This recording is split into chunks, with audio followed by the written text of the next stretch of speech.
Who the heck is Pep Talks? I'm not gay, but I fantasize about Marco Rubio. Pep Talks. Pep Talks. Pep Talks. Let's eradicate the Kung Flu. I'm literally coming. Pep Talks. Pep Talks. Who the heck is Pep Talk? They want our women. They want our children. Pep Talk. Sometimes no means yes. Grab them by the Pep Talk. Grab them by the Marco Rubio. Obama is a racist. Pep Talk. I'm literally coming. I'm Pep literally coming. Pep Talks. We found weapons of mass Pep Talks. destruction. My fellow Americans, it has been confirmed today from Pep Talks that we are indeed all high on politics. Good afternoon, everybody. Welcome to a new week of High on Politics with your host, Pep. How are y'all doing? I hope you guys had a good weekend. I myself had a weekend. I'm not sure if you can hear Stan upstairs. He is battling it out with the UPS guy throughout my neighborhood who has stopped at probably every house down the block. So Stan is having himself a nice little conniption. But yeah, I hope you guys are doing well. I had to work out some bugs today. Whew, boy. Gotta say, guys, I don't know what the hell YouTube did. Oh my god. Can you hear him? If you guys can hear him, oh my god. He is going nuts. Oh man, but anyway. How y'all doing? I also should probably preface that, yes, YouTube was having issues for me pretty much all day. I know that my wife is also having issues trying to even like watch this. So if you guys are having issues, please let me know through chat. Yeah, and I appreciate that. But Natch, what up, dude? Hope you had a good weekend. Good to see you. Also, Natch, what up? What up? Man, you guys are the real ones. You're here early. You're ready to go. All right. Ready to cheer on Pep. I always appreciate that, guys. Thank you. Yeah, a few things going on. Yeah, I had an interesting meeting recently. Gotta say, yeah, the future of political content is looking bright, but at the same time confusing. Because I gotta say, I was not expecting all the infighting this weekend. It's a lot. You see me. Oh, good. Yeah, because actually, funny enough, that is the problem that we're having. Also, 4-2-0, baby, let's go. Yeah, I wanted to make sure I started before the 4-2-0. So glad the bugs decided to get worked out. Also, I got something new. Let's see. What did I get? Humboldt Fog. I got Humboldt Fog. I am looking forward to trying this Humboldt Fog. Early bird grabs him by the pep talks. Nice. I like it. What up, Pinkerbell? Still at work, but listening. Heck yeah. Well, you know that I am an audio-friendly streamer here, so I will make sure to keep it that way. Should I just bring Eric out right away? Yeah. He keeps me locked up until the halfway point of this stream. I do not appreciate. I think that what Pep needs is a little bit of Eric in his life. God. The shit that we have here.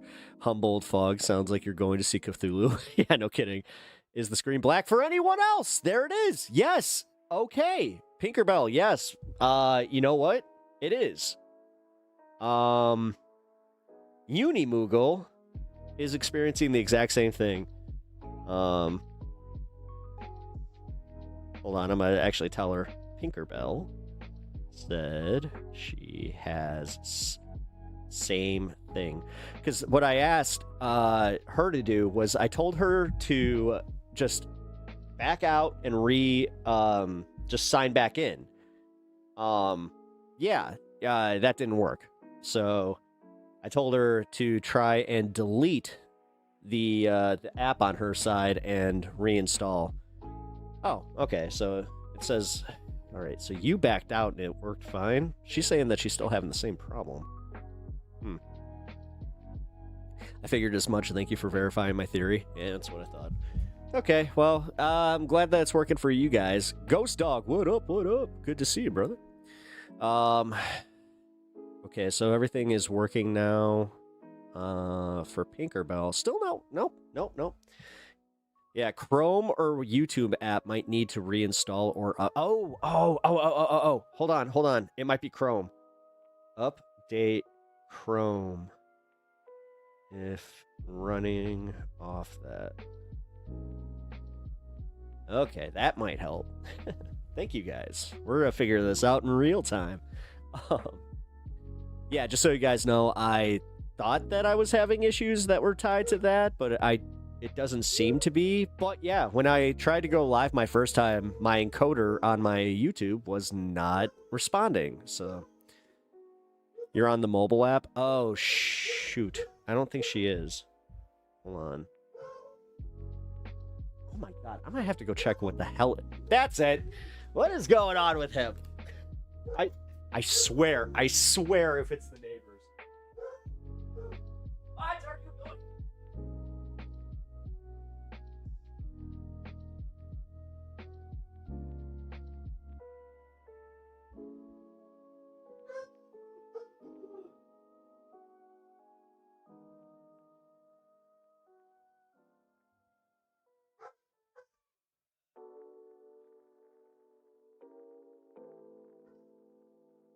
I was right. It was totally Amazon. Walking away from stream right away.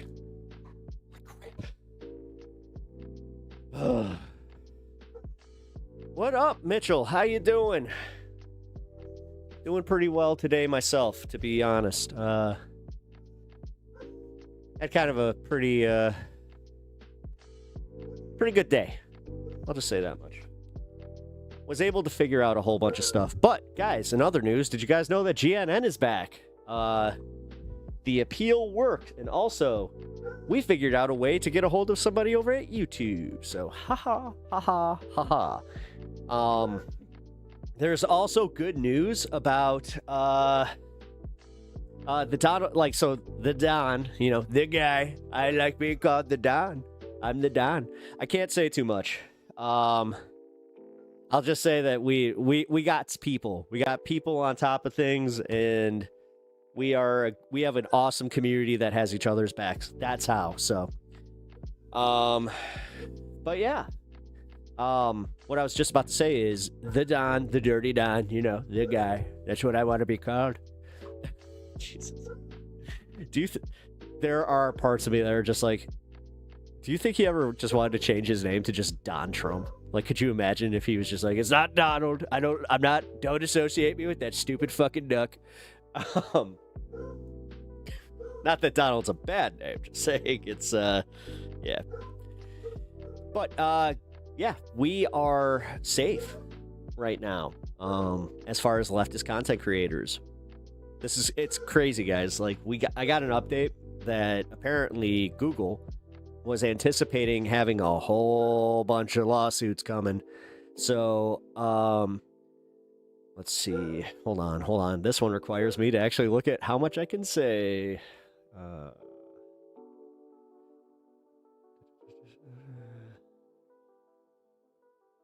Okay, so I can start here. And here. All right. So, per the update on YouTube, it has come to their attention that there were channels that were being auto-flagged by the new AI system. Duh! That's why I brought up GNN. And they're saying that they are not only looking into this, they are reinstating any channel that has had a content flag. This dates back to the articles from October 1st. Yeah, no, well, this is why we got an update on our end today. That's why I was like, Yeah, okay, so that makes sense. If it goes back to October 1st, what's the day today? The 22nd of December? Yeah, you know what? About 3 months. That makes sense. As far as like the turnaround where they would get, you know, they would have some conversations with some legalese being thrown around. I don't know why my mic is peaking so hard. Guys, if my mic is a little too loud today, please let me know. My audio levels got a little screwy after I had to let Kaz go. Which that was fun. Thanks for hanging. Honestly, it was kind of funny. He was just like, oh, I wasn't really planning I got streaming, but it was a good time. He was like, I'm sorry I had to bail so quickly. I'm like, don't worry about it. He's not used to these streamer hours, but what? AI is not perfection? No way! Yeah! You know what's funny? I think that we could go back to when this was happening. I'm like 100% sure that I said just this, that it's like, no, this was AI. This was them rolling out the AI, and this is exactly what we were, what we could have expected. Again, guys, this is my shock face. What? So they realized they made a major mess.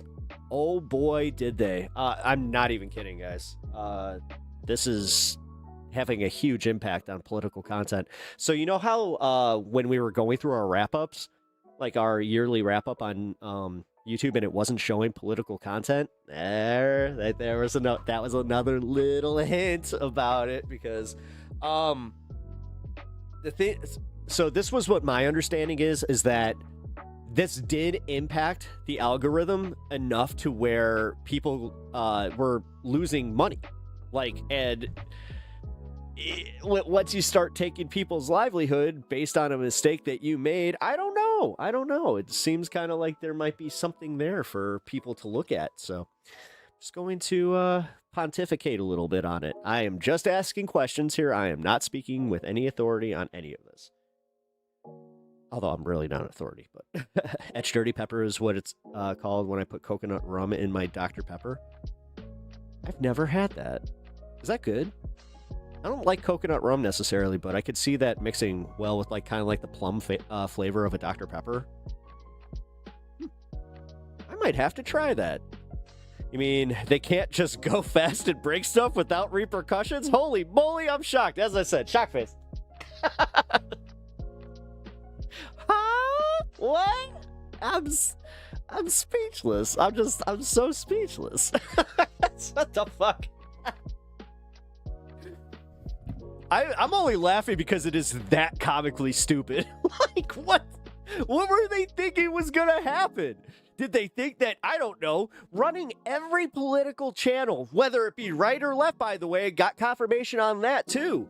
They targeted leftist channels just because of the White House stuff, but before that, it was impacting the right-wing channels. That's why guys like Geeks and Gamers, God, I hate to do this. I really hate to give him credit on this one, but the fact his name is Geeks and Gamers and he registers as a gaming channel, that's why guys like him weren't getting hit. Makes sense. Man. So frustrating to think about, though. And I mentioned income. I messaged them this morning too. I mentioned it. Oh, you did, Hermit. My man, what's going on, dude? Seriously? All right, that's baller, and I appreciate you. Like, for real, guys. That's above and beyond. Like, you may not be doing it for my channel, but if you guys are doing that for content creators, like, you're the real ones for real. Like, I'm not worthy. Holy crap. Not having any political channels in my rewind was crazy. I know. No, guys, that's why I made such a big deal of it, because I'm like, no.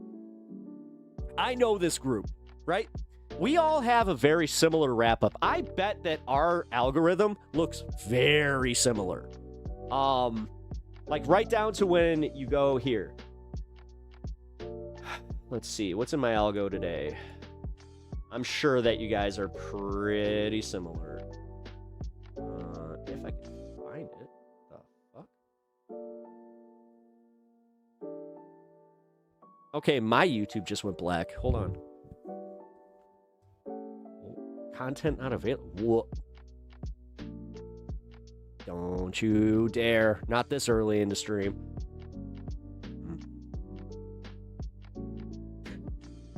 That's what happens. I give it a mean look and then they start looking or start working correctly. I was pissed when Pep Talks wasn't in my wrap-up. I'm here every day. I know! I was pissed because I wasn't in anybody's wrap-up. Here I am putting in the work and I got nothing for it. What up, Zombie Banana? Good to see you, brother. I'm glad that you've been back a lot. Okay, so yeah, here. Let's take a look.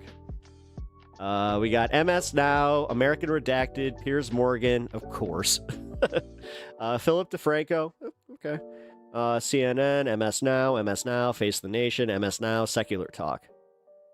Okay, mine might be a little bit more corpo news because, yeah, I do kind of try to aggregate for y'alls. I'm like the ground news of political streamers. Pep used mean look. It's super effective. Pep used stare. Or wait, leer. Pep used leer. It's super effective. Your defense stats are down by 25%. That's how effective my leer is. That's Pep flirting.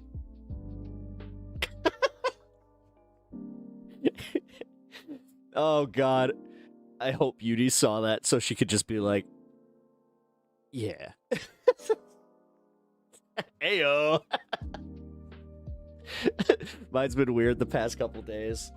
More like sitcom retrospectives and culture.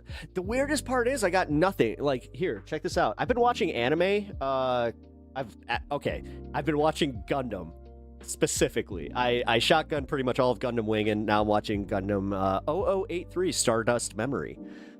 But you would think that it would show up here at any point. Nope. Nope. Nope. Nope. Nope. Nope. Not a single one. You're kidding me. That's crazy, because seriously, that was my entire weekend. That is nuts. Yeah, which, by the way, guys, I'm not sure if you knew this, but Gundam Wing and pretty much all the Gundam series are free on YouTube. And they got the good dubs, too. Like, guess what, at Pep Talks? I gotta do it, chicken butt. Write the Letter Hack has been out for a month.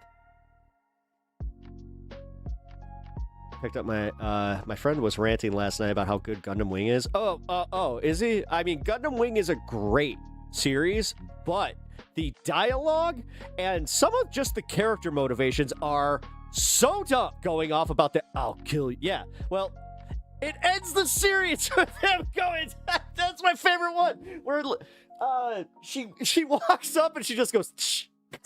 And she's like, I'll read this when you give it to me in person. I mean, it was a good callback, but it did remind me where it's just like, Hero has no chill, like none at all.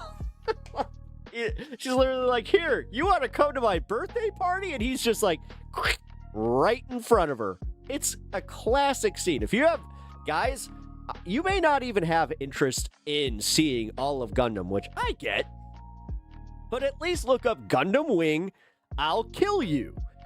Look up those two things together. That scene, and like, you don't need any context. It's fucking wild. It really is. But no, it has one of the best endings of any of the Gundam series because it's not so dour.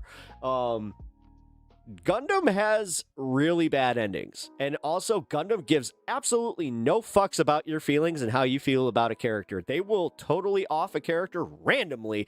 And I mean, you thought Game of Thrones was bad, and here's the other thing: if you're looking for something kind of like that, where you're kind of a masochist and you just don't care about all that, well, watch Original Gundam.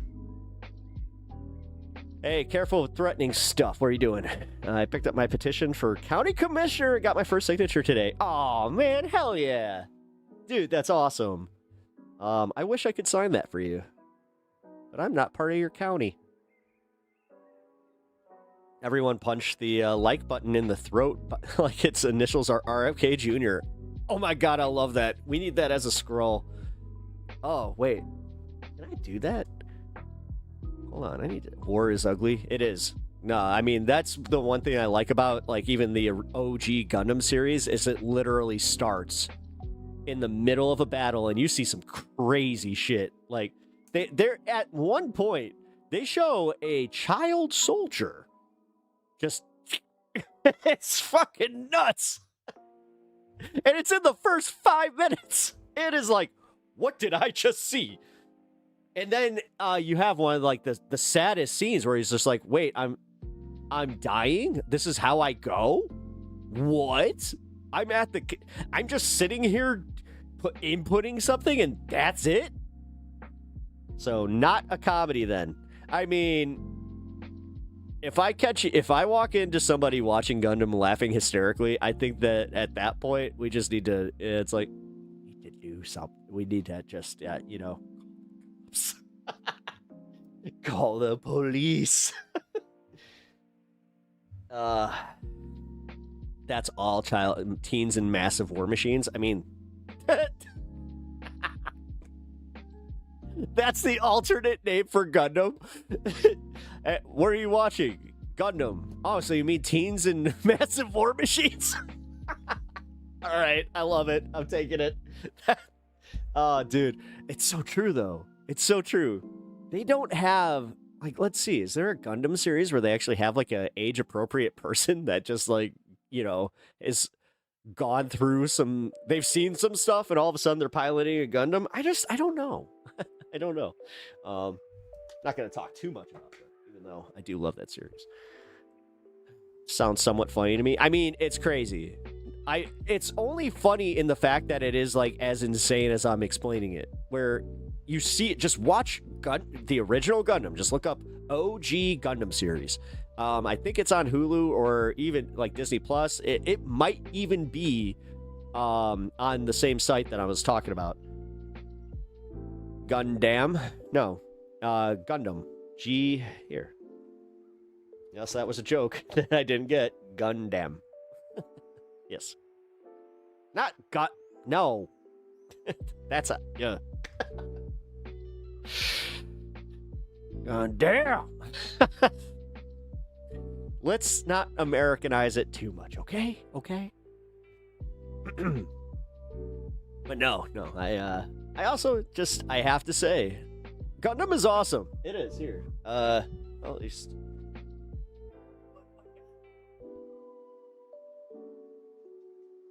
Big giant robots that you can build models. It's so cool. And this is the original. We call him Grandpa. It's Grandpa Gundam, except this is the version where they technically like made him with like realistic stickers and stuff. Cowboy Bebop is pretty good if we're talking about obvious. Oh yeah, Cowboy Bebop's great because it has an ending. I like shows that end. Those goddamn Gundams, let me tell you, Skeeter. Dude, I just watched the episode of Doug where Skeeter goes to college and Doug gets mad jealous. It just got... All right, who watches old Nickelodeon shows when he gets sad?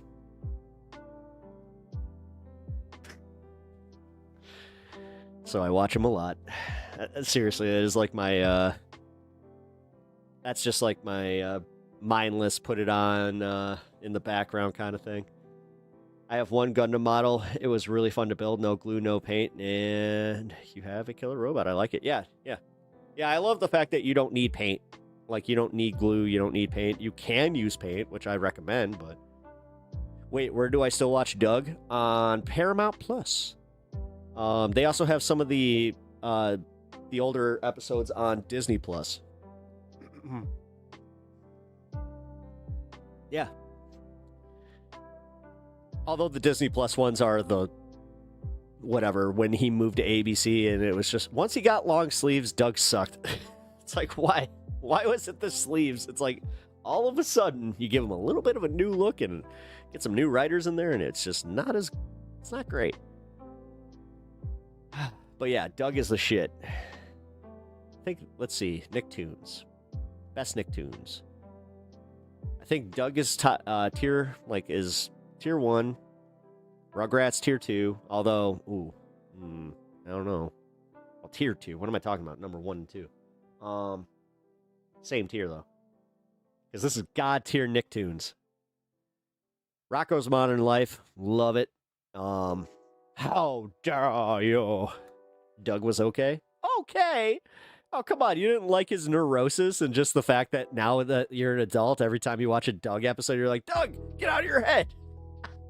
That is literally the answer to all of Doug's problems is, shh. Just stop. Stop thinking and move on. Just realized my pepper's yelling at me. Cat Dog and Ren and Stimpy. See, Powdered Toast Man was the only thing I liked about Ren and Stimpy. It was too gross out for me. Like my babysitter loved Ren and Stimpy, but I wasn't into it. Cat Dog was great though, yeah. Angry Beavers. Angry Beavers is also, that's up there. That needs to be a clip, relaxing Pep ASMR. Courage. Courage was not Nickelodeon though. Courage was original Cartoon Network. Courage was the shit. Yeah, because he also had Cow and Chicken, which low key. Now see, I would take Cow and Chicken over Ren and Stimpy any day. But yeah, you had Dexter's Lab. Like God, Cartoon Network. That was peak. Courage was so good. Yeah, Courage. Yeah, Dexter's Lab, Courage, Powerpuff Girls. Love me some Powerpuff Girls. Yeah, clip it. I don't give a shit. Mojo Jojo is the shit. Oh. Dude, my favorite episode is when Mojo Jojo has his existential crisis where he's like, that's it. I'm done. I don't want to do this anymore. I'm giving up. The Powerpuff Girls have won. Cow and Chicken was the goat, no pun intended. Courage was terrifying but funny. DD, out of my laboratory. Did you guys see like this? There is this in-depth video about like the theory that Dee Dee was actually a genius that kept stopping Dexter from essentially destroying the planet. It is compelling. They have some good points where you're just like, wow, holy shit. My Mojo Jojo sounds like, you know what? These Powerpuff Girls, they need to go to Professor X. I can't see now. I mix it. Oh, Powerpuff Girls, what you need to do is you need to unionize. You need to unionize. Go to Professor X or Professor Utonium and tell him that you want your cut of the profits. He is exposing. God, what? Couldn't think of the word. He is exploiting you. Now, girls, don't listen to some stupid monkey. Who are you calling a monkey? Socialist Mojo Jojo. I mean, the thing is, nowadays, they would totally just do it. It'd just be like, and the Powerpuff Girls, they need to go and they need to stop Mojo Jojo from preaching the merits of communism. Was that the one that had a dark theory about the Powerpuff Girls lore? That was messed up? I don't know. It might have. That might have been it. I don't know. It was a video I saw a long time ago. I'd have to find it. Not watch it on stream because I know it has a whole bunch of copywritten content, which I don't know how, like, oh yeah, I know how they get it. Never mind. I don't know how they get away with it. Yeah, they don't monetize it. Which is smart. I mean, if they're just trying to get stuff out there, why not? Yeah, but Oh my God. Speaking of the news, it's only a half hour in. I don't want to go into the news yet, but there's so much. Is it a theory or is it just lore that's just dark? I mean, there's lore that's dark because, yeah, no, all these kid shows, man, there's a few episodes that when you really look at them, like the one where Bubbles starts feeling like she's not part of the gang and like she feels like she's too nice and she starts going a little bit dark. That is a broader, like, God, I am having brain farts all around today. It's a broader look at like mental health and just overall, you don't have to always, lump yourself into who you think you are and not feel those feelings because you feel like it goes against your personality. It's pretty cool.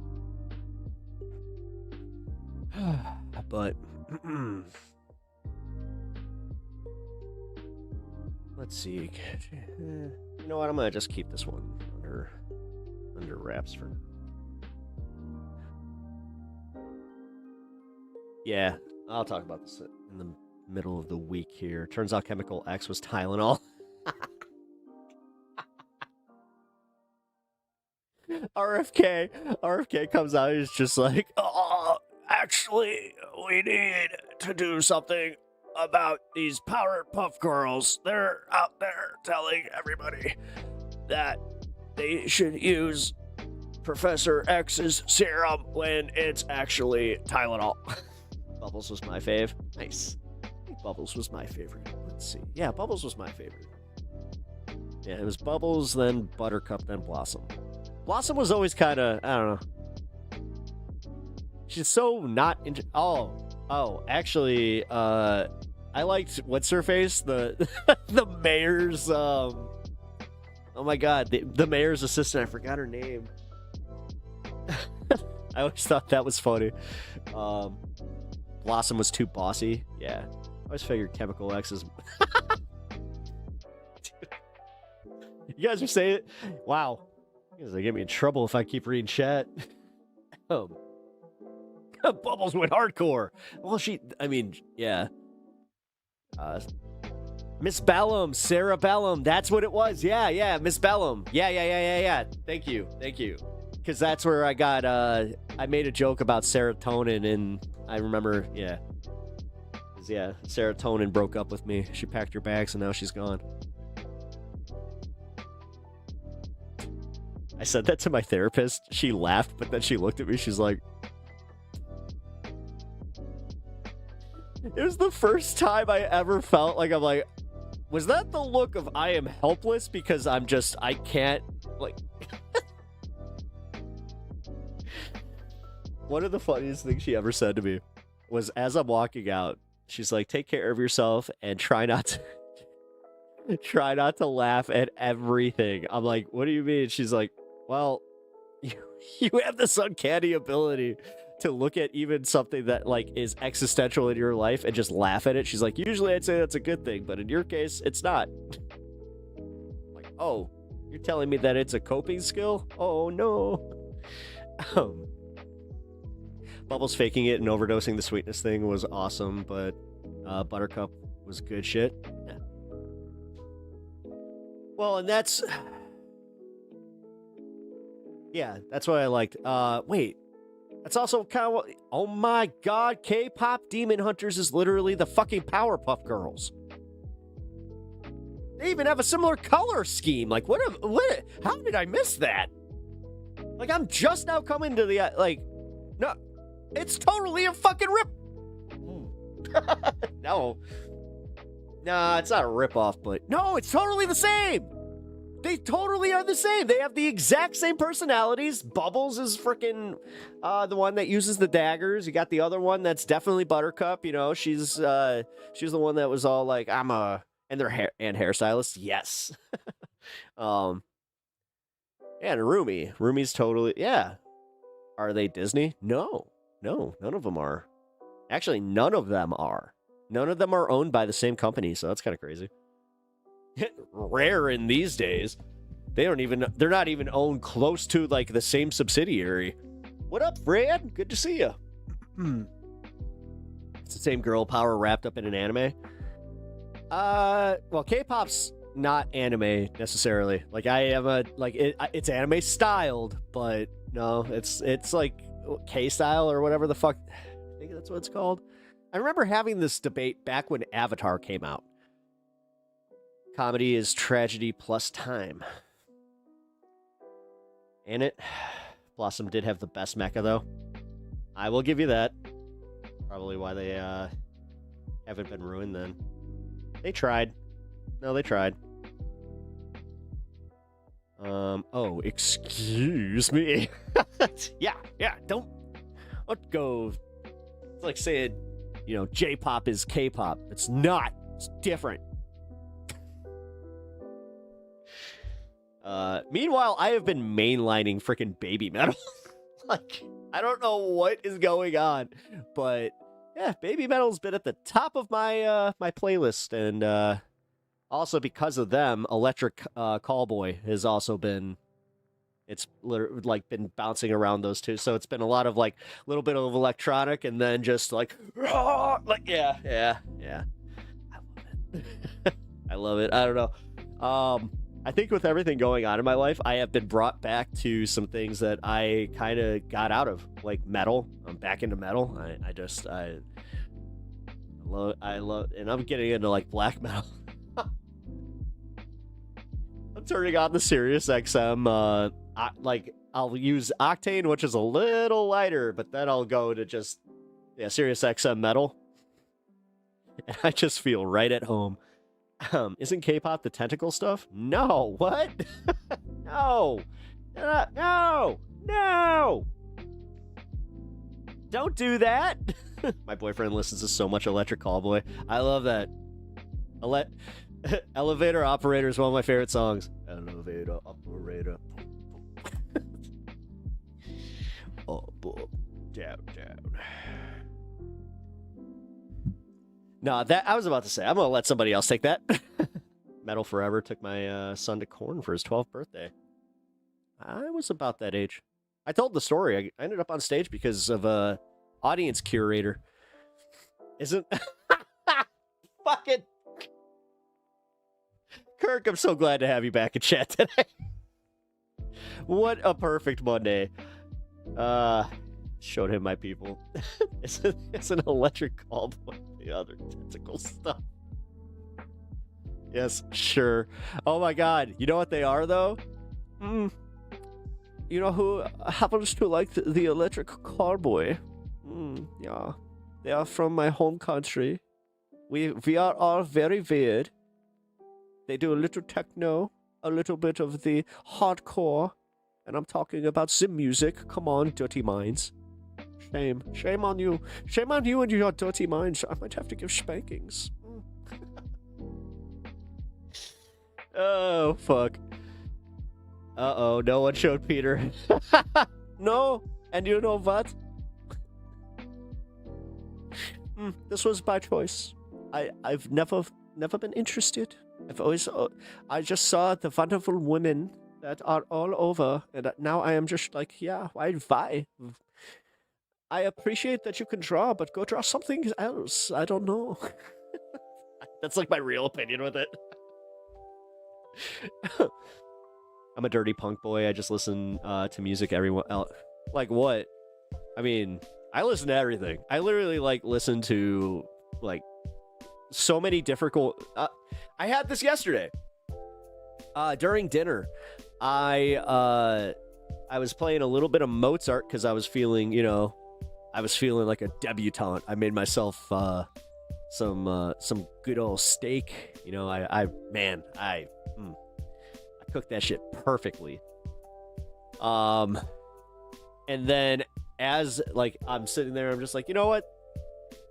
I appreciate feeling like good. I even had a chalice full of ice water. I was just like, fine dining at the Pep House. But my fine dining was also, once Mozart was over, Little Tribe Called Quest. Because can you kick it? Yes, you can. Played a lot of Whitechapel. Miss May I after the burial. Play some Mozart when you are feeling a little Man, what is... Okay, off the tentacles. What is going on? Ugh. Any Caius?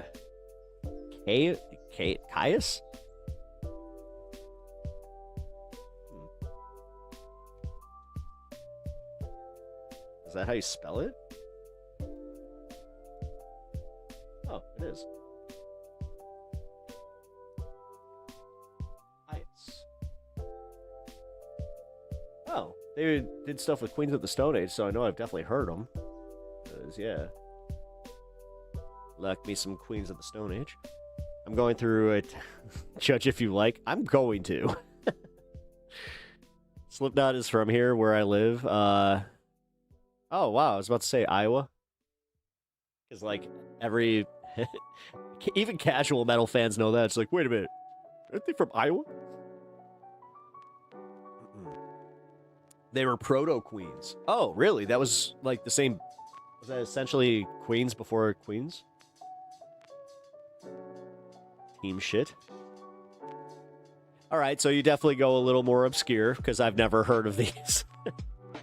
Yeah, no, guys, I like punk music, but I stopped at a certain point. Like, now I'm more of just a punk vibe guy, so I'm not trying to be one of them, what are they? Oh yeah, posers that just pretends to like a whole bunch of punk music that they've never even heard of.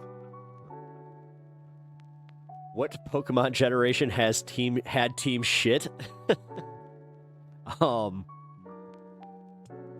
Pokemon Brown. Hey. It's German punk. Well, yeah, I was just about to say, so Electric Callboy. See, that's like I like how I know one band now that's oh wait, two. Rammstein.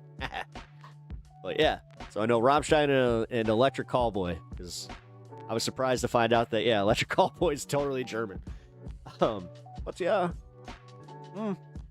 Once they kicked up the German, then Eric was he was up there throbbing. Wait a minute. Yeah, more stoned. Survives. They were big in 92, 94. Oh, really? And here, I thought that me liking Mudhoney when I was growing up was like, oh, guys, I know obscure bands. You know, you ever listen to Mudhoney? And then I found out, like, everybody listened to Mudhoney. I was just like, oh, I wasn't that special. Pep listens to Die Antwoord and eats Elmer's glue. Wait, weren't they, God. They were in a movie. What movie were they in? It's like a robot movie. Right? I'm not just like, whoa, I didn't dream this. Like, they totally did. They were in a movie. What the fucking movie were they in?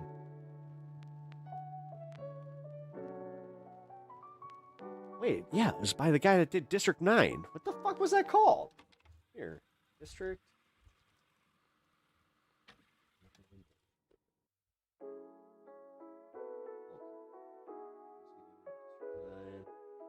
Wait, are we getting a District 10? No shit. Chappie. That's what it was called. Chappie. It was kind of like Johnny. It was like Short Circuit, but if it was darker. That band is awful. Coolie Thumper is the most disgusting song I've ever heard, and I listen to Cannibal Corpse. The thing is, I don't listen to Cannibal Corpse. I don't listen to Die Antwoord. I don't listen to that crap. I just don't listen to it. Like, listen, I'm at this age where, and this is the reason I keep my Sirius XM for Howard, obviously, but even if he wasn't on the platform, it's because of having the stations. I'd like just being able to go and turn on a station of a genre and not have to think about it. And then if I like find a song where I'm like, that song slaps, then I'll just now I have the option to just favorite it, go to Spotify, and there it is.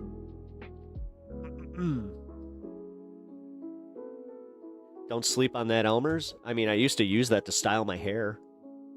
You know how much of a pain in the ass that is to get out? Disturbed. I mean, Disturbed is like... Yeah. Disturbed rules. I like Disturbed. Chicago Boys. Dude, I remember, like, when they were first starting to come up, how, like, I had so many friends that were just like, dude, I saw them at this club, like, a year ago. It's like, cool. That's why I don't understand when people say they're so open to liking Die Antwoord. The thing is, I've never heard anybody just say, hey, you know who I like? Die Antwoord. To be fair, nobody's, like, really come out and just said, this is one of my favorite bands. All right. You know what time it is. Ooh. What time is it? Disturb signed a, What? Oh, what? Oh, that. So they go on my no-no list. Well, that sucks, because the Edge of Confusion's literally like, what the hell happened to these people? Seriously, did they not listen to their own fucking music? What? Fucking yeah. Oh, wow, yeah. R.I.P. Big time. Oh. I'm like, man, I'm really disappointed. That sucks. Well, here, I'm gonna open my advent calendar, because now I'm sad, because, had to go and ruin... Man, I was just listening to them last night. God damn it. Fuck. That was literally the song I was listening to. Well, balls. Also, their Songs of Silence covers. Fucking good. Alright, we got a pack. Yay! Well, 3-pack. That was for 20th, 21st. Hey, I just realized it was my friend's birthday, and I forgot to text him. I should probably do that. Got another 3-pack. We got 6 cards. Alright, cool. Cool. One more. Uno más. Uno más. That looks like a coin. That's a coin. It's okay. Come on. It's Pikachu. Alright, I love it. Alright, that one can stay. Alright, folks, we got, oh my god, 3 days left. Cool. Sadvent calendar. Alright. It's my sad advent calendar. Just listen to their stuff, Yeehar. I don't need to. I have most of their stuff on my iPod. You guys want to see something funny? Oh, fuck. I would have to run upstairs to grab it. You know what? I need to get Stan down here anyway. I'll be right back. I'm gonna go get my dog and also show you something hilarious.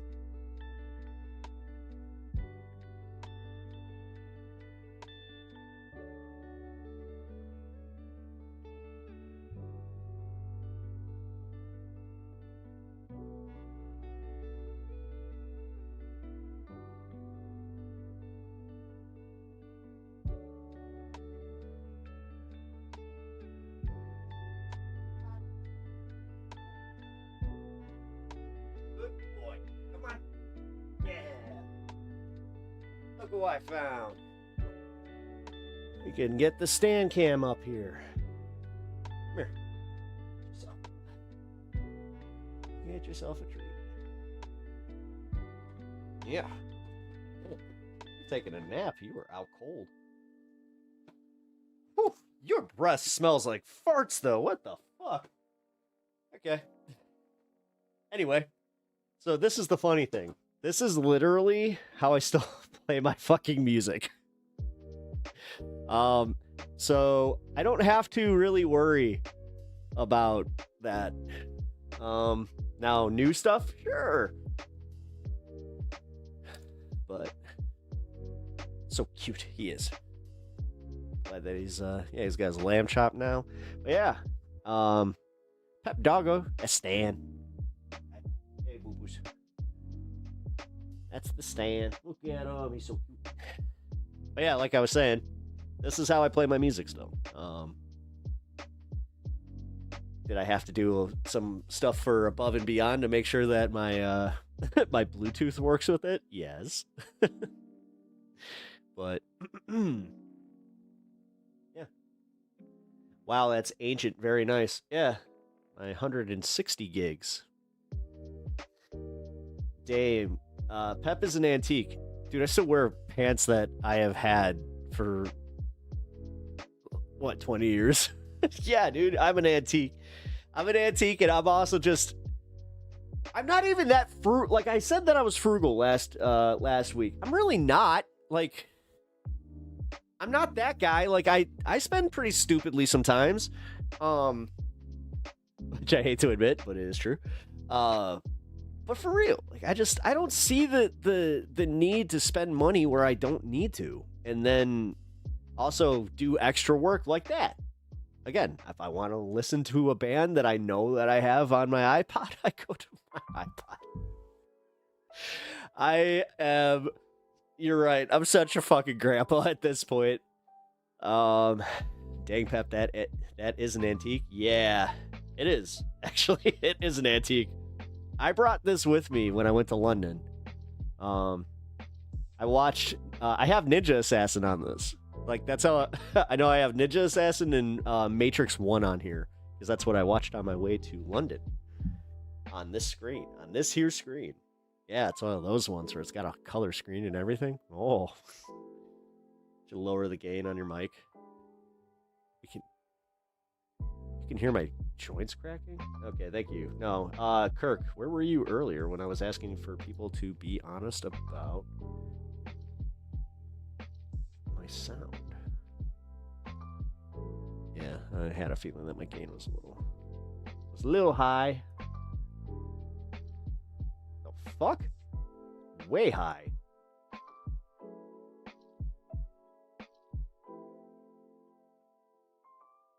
There we go. Antique is more than 100 years old. Is it? No, it's not.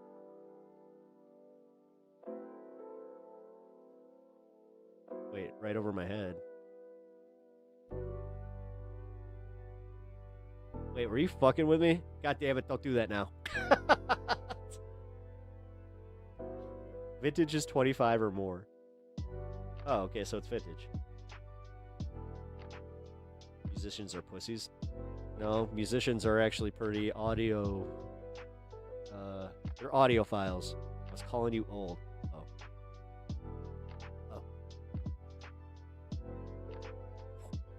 Yeah, that was right. Yeah, wow.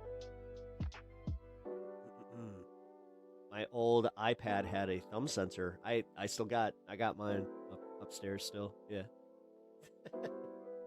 Yeah, what's up? This is the first, like, this is the only thing that's never really, like, knock on wood, had an inconvenient time where it didn't work. I don't even want to say the word. Being liberal. Well, that's kind of the funny part. I think I was too. I don't know, is that better? I mean, I know you were joking, but now I need people to actually, like, chime in. Is that better? I think that my sound, like, I think you missed this, and this is also why it did go over my head. At the very beginning of the show, Kirk, I was mentioning that all my settings got screwed up, so. But you have to plug your iPod in to make changes. I sound fine, audiophile. Don't ever call me a pussy again, or I will be passive-aggressive and hide from you. Wait, did I call you a pussy? Or who called you a pussy? Stop calling people pussies. Be nice, folks. What the fuck? God damn. Give me a second.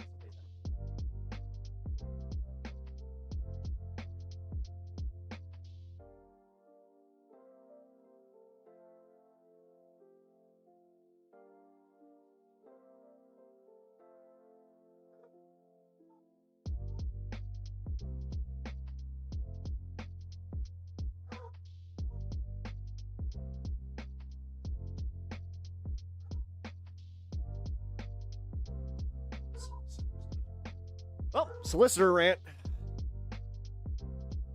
We're going on a solicitor rant. Fuck. Dude. Second one, too.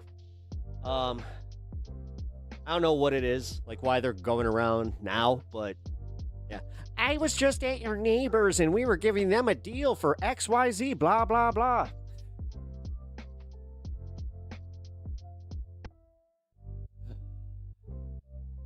You thought you saw a putty? You did. I think you did, actually. Where's my key?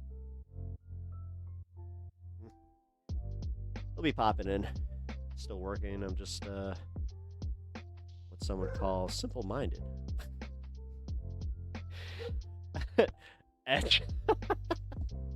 Wait, I thought that we all just kind of assumed that this is how, like, Kirk works. It's like, you okay, man? Yeah, I'm good. So Kirk does the Kirk, yeah.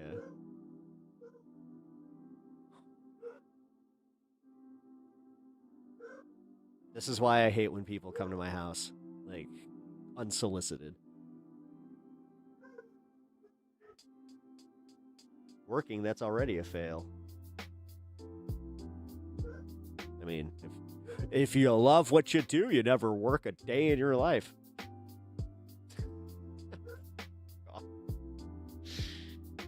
I mean, I don't know. I still don't consider this work, so maybe not. Mine sounds like a freaking kennel.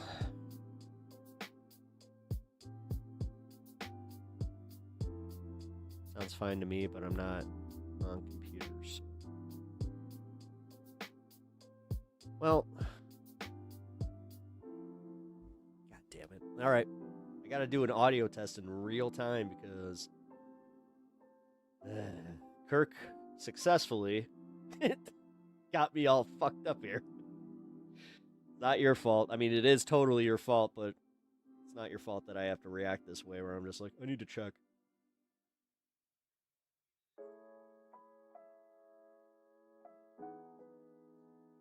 God damn, what are you talking about? I sound crystal clear, and actually, I sound better there than I have in a long time. Can you guys even hear him? You're off for the rest of the year? Oh, really?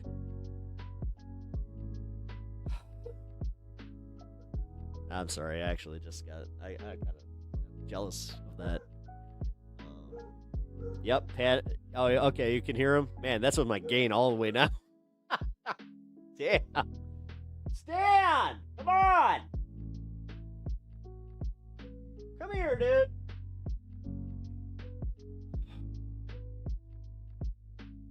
You know, the fact that I heard that door knocking too, like that guy. You know what? No, fuck it. I'm going on this rant. That's bullshit. What that guy fucking just did. Walking around in a yellow, like he's got his little, you know, his reflector jacket on, going around selling fucking lawn care or whatever the shit. You're selling fucking lawn care in the middle of December? What the? Number one, what the fuck? No, I'm not going to like sign up for any of your stupid bullshit when you're selling shit in the middle of in December. Like, you deserve to be cold. Go fuck yourself. Good way to catch a lead. I mean, sure. Nah, that's sus. Yeah, fuck you. Fuck you. Sounds like casing? Yeah, it sounds like fucking casing. That's why I was just like, get the fuck out of here. I am working. And also, notice that sign right there. Haha. Stars are nothing else but gay than gay planets. What? No. I can't even let that the lack of scientific freaking explanation of that is just unreal. Listen, I'm not exactly the smartest dude here. We all know this, right? I mean, I just literally called it scientific stuff. But no. Nah. I know one's a giant ball of gas and the other is not. That's how that worked, right? Oh my god.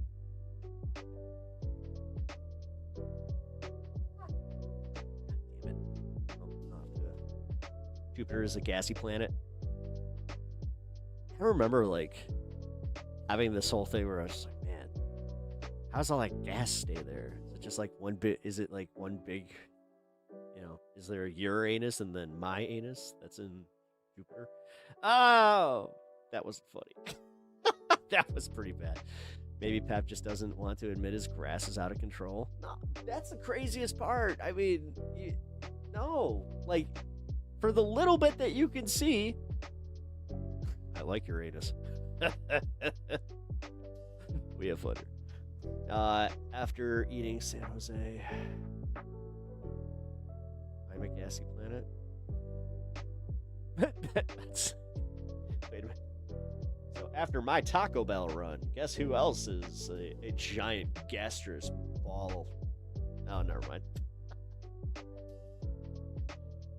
This is one of those nights where I'm just like, I give up. I can't. Hair anus. All right, so Stan's back. What up, Barry guys? Zach, how you doing, brother? I am having some major issues with my company. I can tell you right now. I have such a special problem that they have to send somebody over to check everything because there's obviously not a break in the fiber, but they had to give me a special modem to check the error reports coming in, and they were just like, yeah, dude, like I have internet skips where all of a sudden I'll lose internet for about 7 seconds and then it'll come back. That's why when you guys see Twitch and YouTube die, that's what's been happening. And they have no idea what the hell is going on. Like they check the lines, I have new equipment, I have all of this shit, and they cannot figure out what's going on. Don't forget to give Pep a like for the premium laughs and subscribe to the channel. Ring the bell. Yes, ring that bell for the notifications, guys, because that really helps. I mean, it helps me get my stuff out there. You guys know, like I have got to. I want my channel to do better. Like that's the one thing. I do want to take that like extra step. I just want my channel to kind of get out into the algorithm a little bit more. Wouldn't mind a little more traction. You know, I could deal with a few trolls coming in here and, you know, give my mods something to do because it was really nice. So recently I had somebody hit me up about my channel and just like asking about some stuff like for future programming. And they were just telling me how they're like, no, I really appreciate like how you do things on your channel where you are genuinely interested in the people that you talk to. Hey, 1.6 has been achieved. Congratulations. Thank you. You know what? I spoke to that. We're celebrating mountain time, but I will also thank you. No, it feels good. I'm just I want 1601 so I don't have to worry about one person dipping back and then all of a sudden I'm back at the 1599.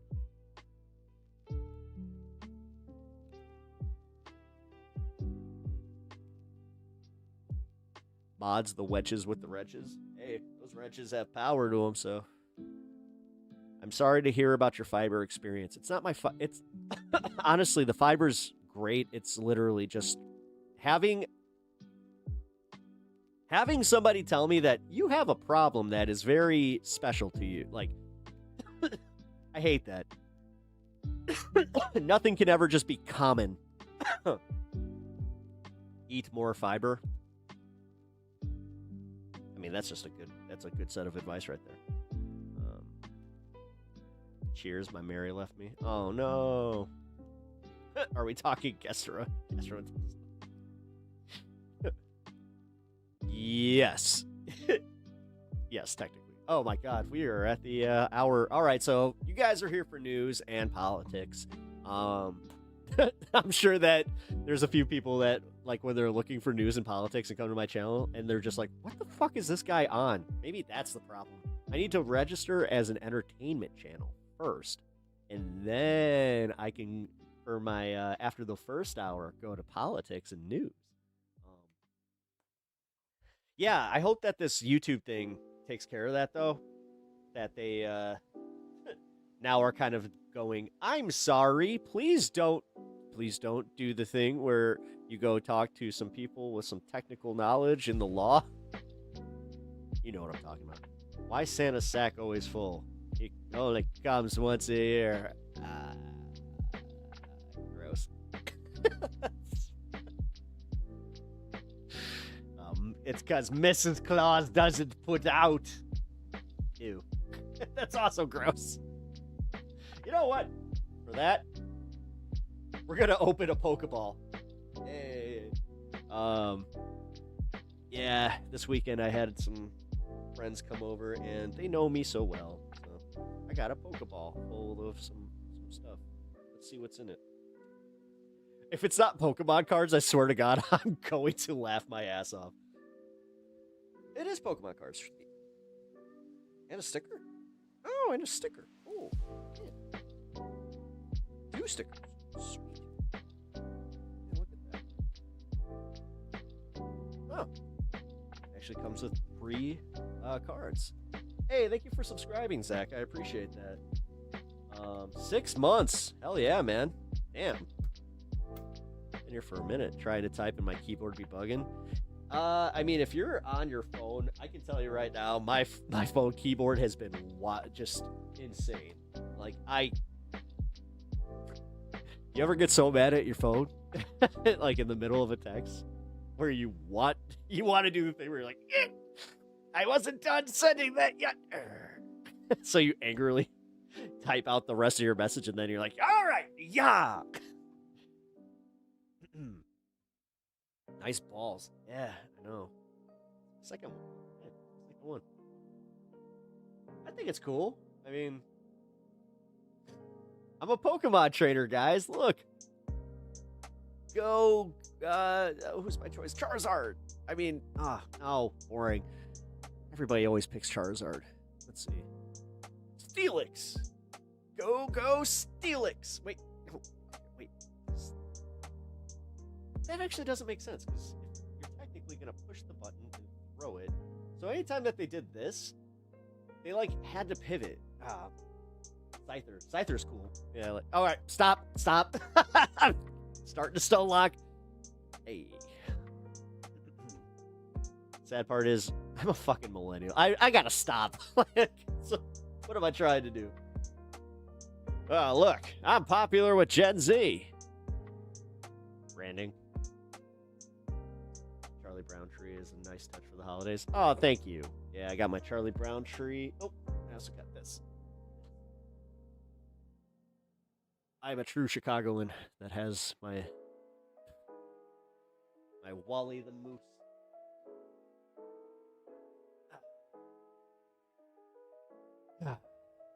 Nope, Gen X here. Oh, how do you do, my fellow kids? For the last 2.5 years, I've been looking for my ex-girlfriend's attacker. Why?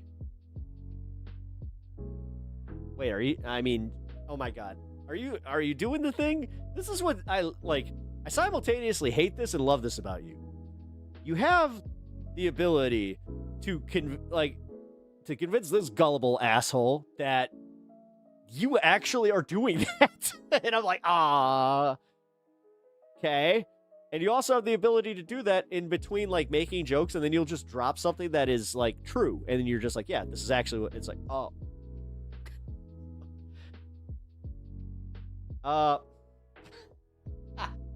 See, never mind.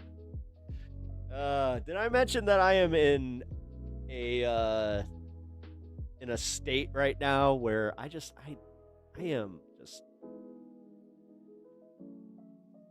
you could probably convince me of some fucking wild shit right now. I shouldn't say that, but it's a roller coaster of emotions. I mean, like, this is the problem. I kind of take it seriously for a hot second, then I'm just like, oh. Don't admit it to the chat. Yes, I know how this goes. Oh my God, don't admit something to chat. Don't admit your weaknesses. They will exploit it. No! Now you have to have fear about people using your deepest, darkest secrets against you. Oh no! Bring it, bitches. Let's go. Let's go! I haven't had enough bad shit happen to me this year. Fucking come on now. Cope left. So I got some magic. Wait, so I got some magic beans. I got some. Oh, I forgot to tell you guys about that real quick. I got some magic beans, and I had some fun this weekend with said magic beans, where I had me a nice little trip, and it was fun. Also, I just saw this. My bad, Meta the cat. Also, hello, welcome. Hey guys, did you hear that he actually quit? He did it. He actually did it. It seems that Tim Pool is shutting down his studio, and also, did you know that his brother, Candace Owens, is saying that his brother tried to K him? He tried to take him out, but then I also heard that his brother might have just gotten drunk at his house and thought that they were in the country and just fired off a few guns and he did it for fun. But then I'm also hearing that his brother might have some trouble. I don't know, but either way, kickflip. It's true though, by the way. I'll be going into that in a little bit. Oh, you got your shit reset? I did. Yeah, I'm not sure if you guys kind of noticed, but yeah, I feel kind of good. Despite the fact I was not feeling good, like, I definitely had to feel bad before I did feel good. Tim Pepper, no, you're too cute to be a bigot. Sorry. Tim Poor knows not on how to be cool. Oh, wait. I'm speaking truth. Tim Pepper. You know what? Now on that end. Oh God. Hell is Oh, YouTube, stop. Okay, so now YouTube's doing this thing where it's almost like a prerequisite with stream. They want me to figure out how to do the vertical thing again, which I don't know, man. They updated some of the stuff on YouTube Studio, so I'll try it again coming up here. But man, yeah, they're really pushing for me to do that. Yeah. Rip Tim Pepper. Sorry, your hero retired. Can we, pour one out for Tim Pool for the fact that I think that we might not have as many Tim Pepper appearances because his hero's gone. I might have to figure this out. Candace is gay. Let's just say it. Yeah, you know what? I heard a rumor. You know what? It's all a rumor. This is not the expressed opinion of Pep Talks. I'm just saying I heard a rumor that Candace Owens, she gay. Yep. Right? That's crazy. Like, turns out she just had a major crush on Erica Kirk. Charlie was just the honeypot to get to Erica. My dad was amazing. He raised 5 boys all by himself without the rest of us knowing.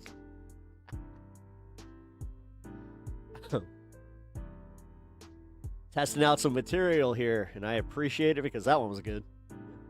Keep that one. Candace is not real. She is AI. Yeah, she's in love with Erica. It makes sense now.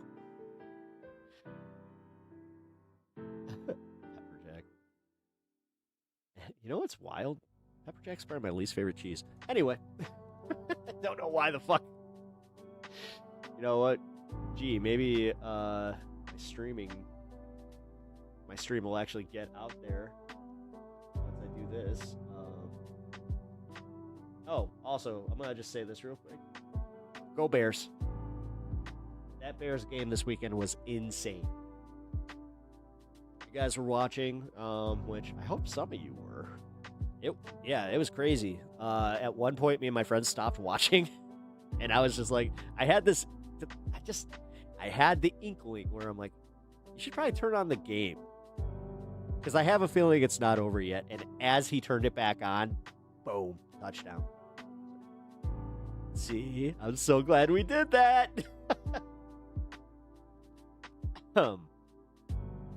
She owns a pet beaver.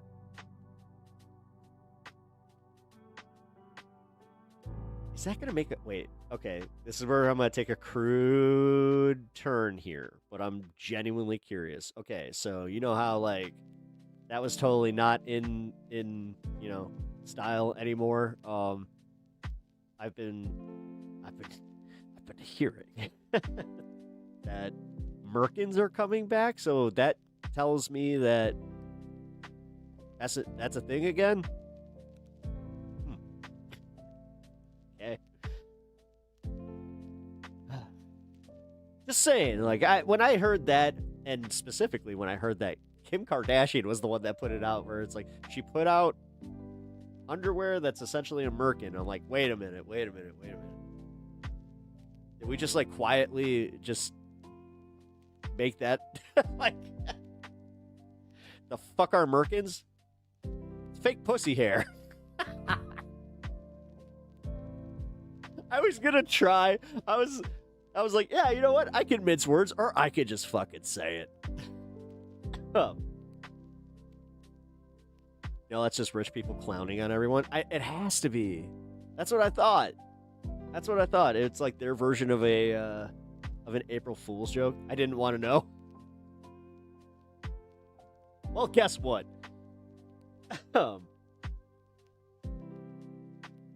What now?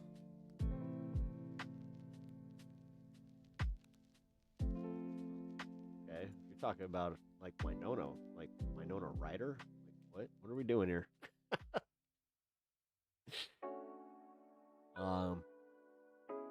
I mean, let's see. One of the first like nude scenes I ever saw was in Devil's Advocate, and yeah, she was rocking a pretty righteous beaver.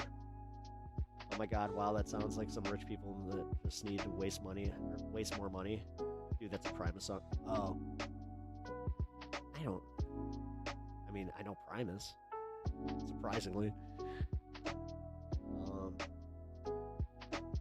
Just not as well as you do, apparently. Anyway. So, let's get to it. The MAGA infighting. That is the biggest story to come from the weekend, despite the fact that the Epstein story is way bigger. But everybody's talking about the TPUSA crash out, so it's going to be... Yeah, I guess that's just how it is now, where the Epstein story is always in the news, so it's always number 2. Which I have a feeling is part of like the whole drip. You know, you've been hearing that one on mainstream media a lot. It's just a drip of information, which it's purposeful. It's literally to get everybody sick of this. Like they want us to react the way that Donald did, where it's like, you guys are still talking about this? Wild. This is actually a politics show. We swear. I kind of realized that I should probably get to the politics, considering that I got to the point of talking about Merkins. So we're doing a pivot here. So yes, in the vein of talking about the politics, like I said, the main story is now the TPUSA crash out between Ben Shapiro, Erica Kirk, and just every figurehead that is part of the stupid media ecosystem. But thousands of MAGA faithful turned out over the weekend for Turning Point USA's annual America Fest Summit. And it may indeed have been a turning point for the MAGA movement. Because while they are united in their loyalty you see what he did there? It's a turning point for the to President Trump, different factions of the coalition were fighting for influence amid a brewing fight on the right over how to handle anti-Semites and conspiracy theorists who consider themselves part of the movement. Vice President Vance tried to bridge those divides in his speech without explicitly condemning anyone on the right. President Trump did not build the greatest coalition in politics by running his supporters through endless, self-defeating purity tests. I didn't bring a list of he's even worse at reading a frickin' teleprompter than Trump is. Conservatives to denounce or to deplatform. I know some of you are discouraged by the infighting over any number of issues. Don't be discouraged. Wouldn't you rather lead a movement of free thinkers who sometimes disagree than a bunch of drones who take their orders from George Soros? While Vance did not take a side, 2 other loud voices in the conservative movement did. The conservative movement is also in danger from charlatans who claim to speak in the name of principle, but actually traffic in conspiracism and dishonesty. If you believe that Hitler was pretty cool, you have no place in the future of the conservative movement. If you call Usha Vance, the second lady of the United States of America, a Jeet, you have no place in the future of the conservative movement. Oh, so this is them trying to literally do a hard line. No more Nick Fuentes. No more of this stuff because it's making us all look foolish and stupid. And if you can't say those things without stuttering, then you have no place as a leader. I'm joined now by a terrific group of reporters. Good to see you all on this Monday afternoon. It is Monday, right? It is Monday. Yes, it is. God, I feel that. Yeah, just, Oh my God, I feel that so bad just today. confirming that. Is it Monday? I don't know. Jeff, you've been covering this conference that's been playing out. Really, this fascinating debate that's been going on. Like I said, I had a hard reset. I just realized I don't give a shit about any of these talking heads. Like, I don't give a shit about what any of them had to say. I just wanted to see that one little clip there. And then... Oh my God. Okay, here's Todd Blanche. All right. So Todd Blanche went on Meet the Press, and oh boy, did he fuck up. Are any of you guys convinced about him saying that the Epstein files are totally on the up and up, and that, you know, this is just procedural stuff and we need to chill the fuck out? Because that's what he'd be saying. I have a feeling that JS is just like, yes, this guy, 100%. Let's talk about the redactions, which you raised, the Epstein files transparency. Yes. Let's talk about these redactions, shall we? Transparency Act prohibits redactions, quote, on the basis of embarrassment, reputational harm, or political sensitivity. Has anything been redacted on that basis? Yes. Now it's your turn to just say yes. Come on, Todd. You can do it. Absolutely, positively not. Oh my God. And that's another trend that is just... It's so... All right. How in the fuck is this guy's... How is he a lawyer? I've been asking this question specifically with this appearance. I've watched this like probably 3 or 4 times now. Guys, ask yourself, would you hire him after watching this? And answer in chat, please. simply false. There were a number of photographs that were pulled down after being released on Friday. That's because a judge in New York has ordered us to listen to any victim or victim rights group if they have any concerns about the material that we're putting up. And so when we hear concerns, whether it's photographs of women that we do not believe are victims or we didn't have information to show that they were victims, but we learned... Only if I needed a fall guy for a lawyer. ...that there are concerns, of course... Do you think he's getting paid like that much to be a fall guy? Or do you think he's that stupid that he thinks he's going to get away with this? Of course we're taking that photograph down and we're going to address it. If we need to redact faces or other information, we will, and then we'll put it back up. So we are in every way, shape, and form complying with this statute, which, by the way, is what President Trump has been asking us to do since before he was elected. There's nothing... No, it wasn't Sharpies. It was a whole lot of holding print screen and then doing the same thing and just edit and then doing blackout. ...that he has to hide in the Epstein files. There never was. And even though there's repeated attempts by Democrats to paint him as being part of the Epstein saga, it's failing over and over again. And so you should not be surprised that the material that we released on Friday or the material that we're going to release over the next couple of weeks is exactly what the statute requires us to release, which is everything that we have from this case, with the exception of redacting personal information from victims and other statutes, you know, privileges and things like that. Otherwise, everything's getting produced. Mr. Blanche, I want to follow up with you on what you just said. You were referencing the 15 files released Friday. They disappeared from DOJ's website yesterday, including this photo of what looks like a desk with a drawer open containing photos of Donald Trump. Don't you just love how they took this off the website, but we can all still see it right here? Just to be very clear, to put a fine point on it, why were these files taken down? You're saying it was at the direction of a judge? Well, you can see in that photo, there's photographs of women. And so we learned after releasing that photograph that there were concerns about those... There were women! Guys, there were women, opposite sex of Donald Trump. We needed to make sure that we couldn't figure out who these women were. Yeah. about those women and the fact that we had put that photo up. So we pulled that photo down. It has nothing to do with President Trump. There are dozens of photos of President Trump already released to the public, seeing him with Mr. Epstein. He has said that if you're a judge who buys this guy's arguments, I'm pretty sure you shouldn't be on the bench. in the 90s and early 2000s, he socialized with him. So the absurdity of us pulling down a photo, a single photo, because President Trump was in it, is laughable. And the fact that everybody's trying to act like that's the case is a reflection of their true motivation.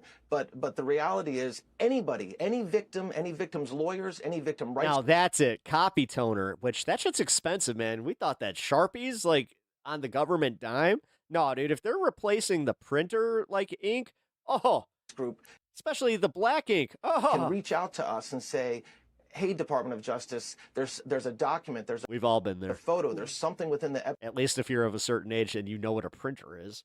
Wait, are we there yet? Are we at the fax machine stage yet, or are printers still common? I mean, I got a printer upstairs that's a wireless. Files that identifies me, and we will then, of course, pull that I still use corded that off and investigate. For real. Are you saying that one or more of the women in one of the photos or several of the photos is a victim or a survivor? Oh, yeah, I'm proud of you, Zach. Of Jeffrey Epstein, and that's why you took those files down, and will they be put back up? No, that's not what I'm saying. We, of course, if we knew that, if we believed that photograph contained a survivor, we wouldn't have put it up in the first place without. Oh my God, dude. You're just admitting it on national TV. They really have a lot of belief in their own bullshit. You realize that, right? Like, they think that they're so high on their own supply that they're just going out there like, yeah, they'll totally buy this. Redacting the faces. But notwithstanding what you have an ancient iPod, we'll believe the corded printer. We believe. We don't have perfect information.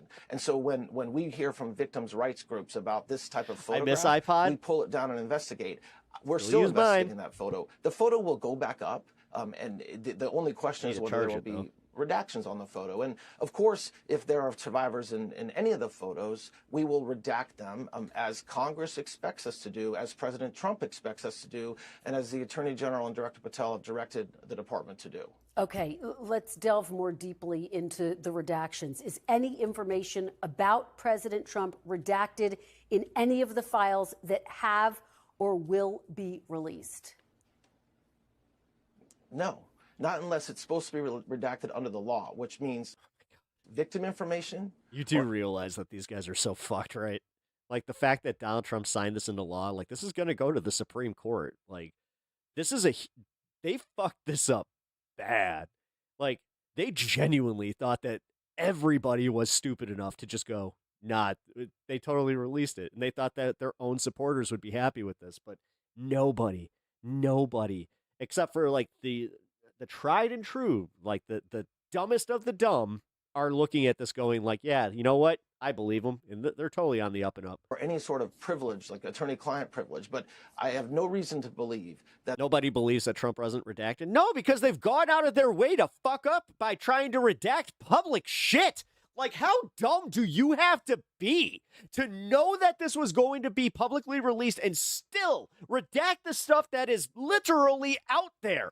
How fucking stupid are you? That the lawyers that were working on this case were talking about President Trump.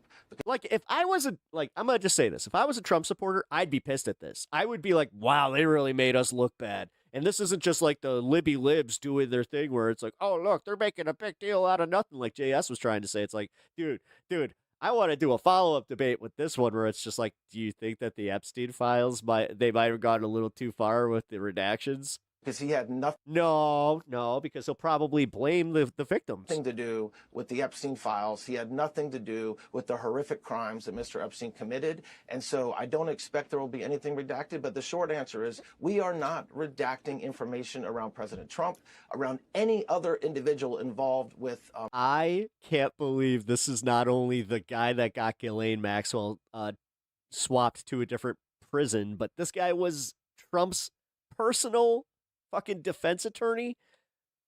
In what court?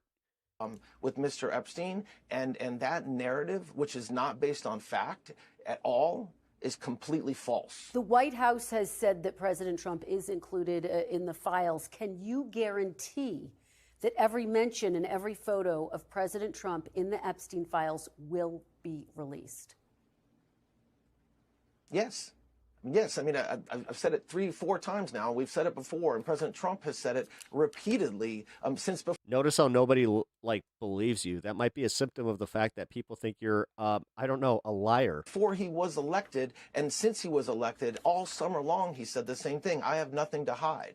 And so, of course, that's the case. But let me just make sure everybody understands something. He looks like a lying child. Yeah. He is, quote, in the Epstein files.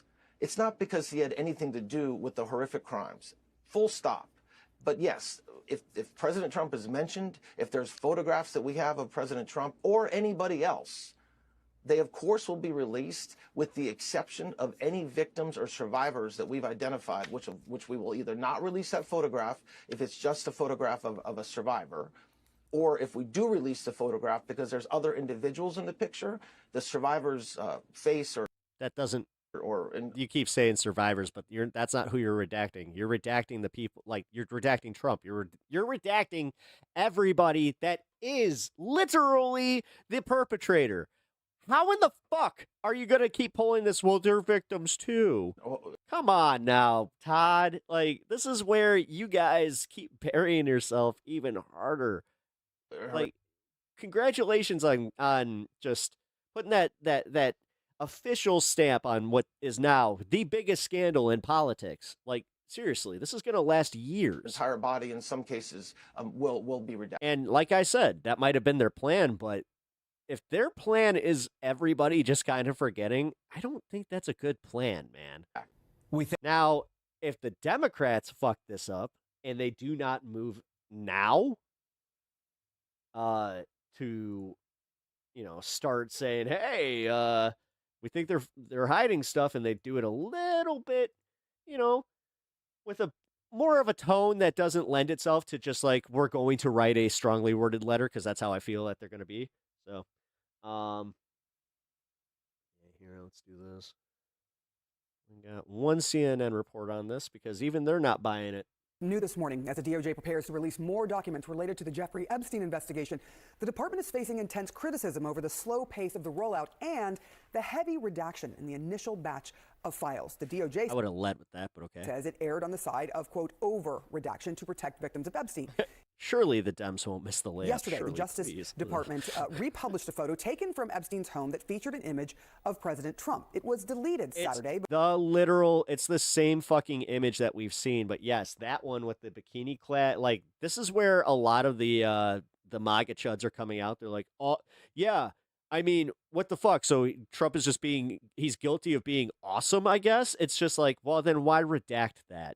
Why? What would the tie be there, huh? Why redact that, even though we've already seen it?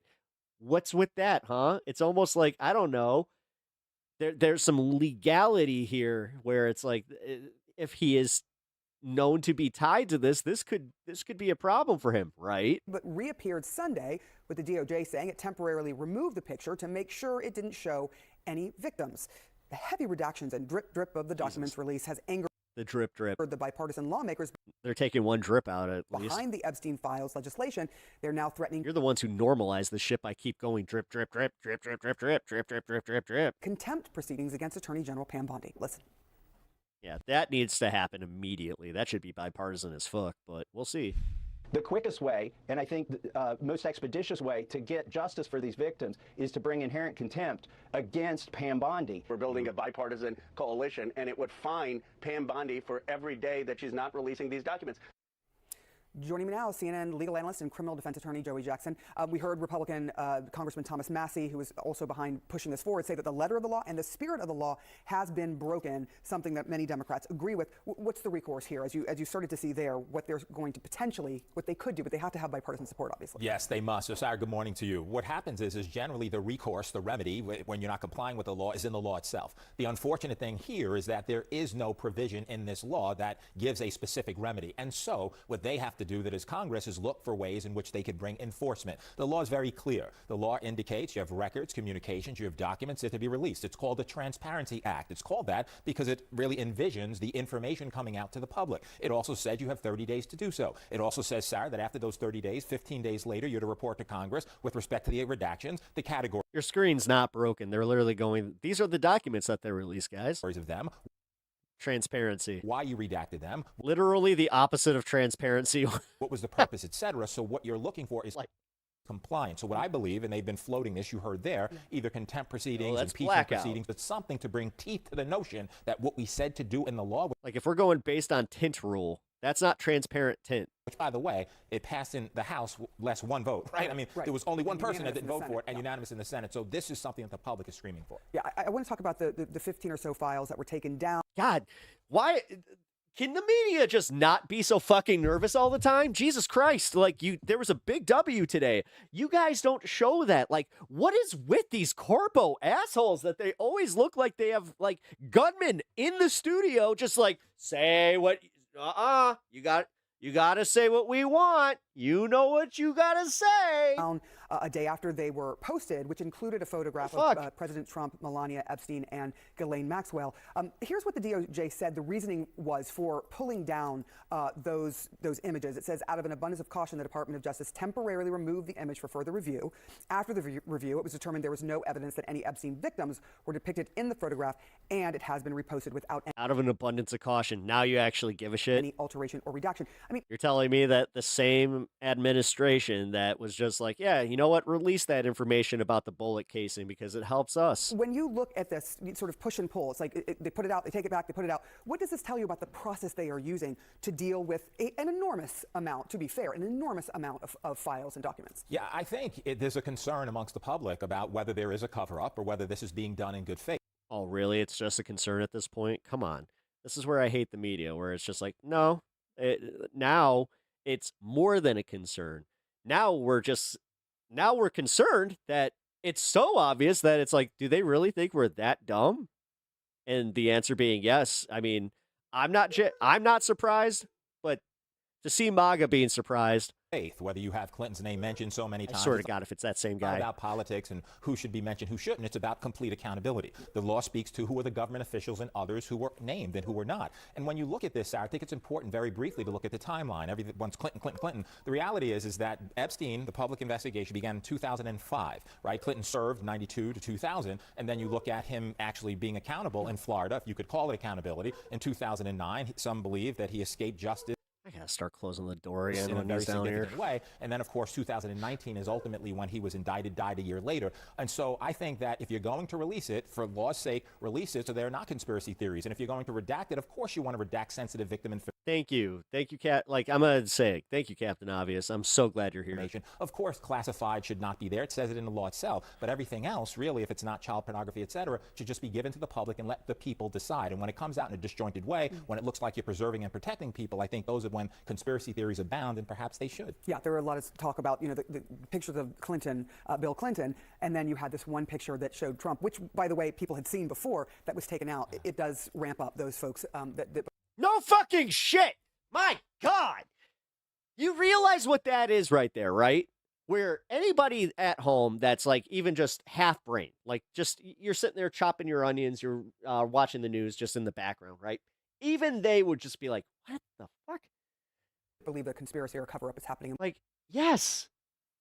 Why are you getting paid to say that? Like, that was one of the dumbest fucking responses that you can get from anybody in news. Just like, so you're telling me that that these conspiracies might ramp up if they keep not releasing things, Yeah, I just feel like that has a good chance of happening. Ew. And we will see what happens going forward. There are many, many more files. Pay me, CNN. Fucking A. Like, if you're going to be giving her all this money, I don't know, maybe give somebody with an actual opinion. That still must be released. And I know we'll have you back. Joey Jackson. Looking forward. Do appreciate you. Joining us now is the top Democrat on the House Judiciary Committee, Congressman Jamie Raskin. Congressman, thank you so much for being with us this morning. It's great to see you. Is this a cover-up? Well, sure. I mean, if you read the statute. Just say yes. Why do you even say, well, sure? Like, no, this is why I have the feeling that Democrats are about to give up the ghost. The only things they're allowed to be redacting are related to child sex abuse, physical abuse, ongoing investigations, which they say Yeah, so this is a fucking cover-up, Jamie. Then why'd you just say, yeah, sure? Are none, and national security.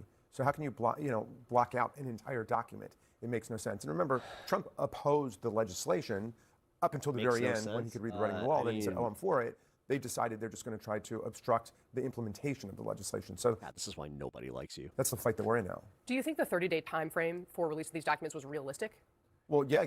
Yeah. That was literally the tone of, yeah, so it's a cover-up, big deal. Like we're just going to use this for political advantage, and we have absolutely no backbone, and we have no plan. Given that they came to us back in July and said they'd been through all the documents and they couldn't find any basis for bringing any other lawsuits, they'd already scrutinized them. What of this do you think falls into the category of protecting victims, and what falls into the category of cover-up? Because obviously there is a very strong interest in making sure the victims are protected. Yeah, I'd say. Does anybody else feel like this is the most gaslighty the news has ever been? Probably 0. Like, god damn. And 100.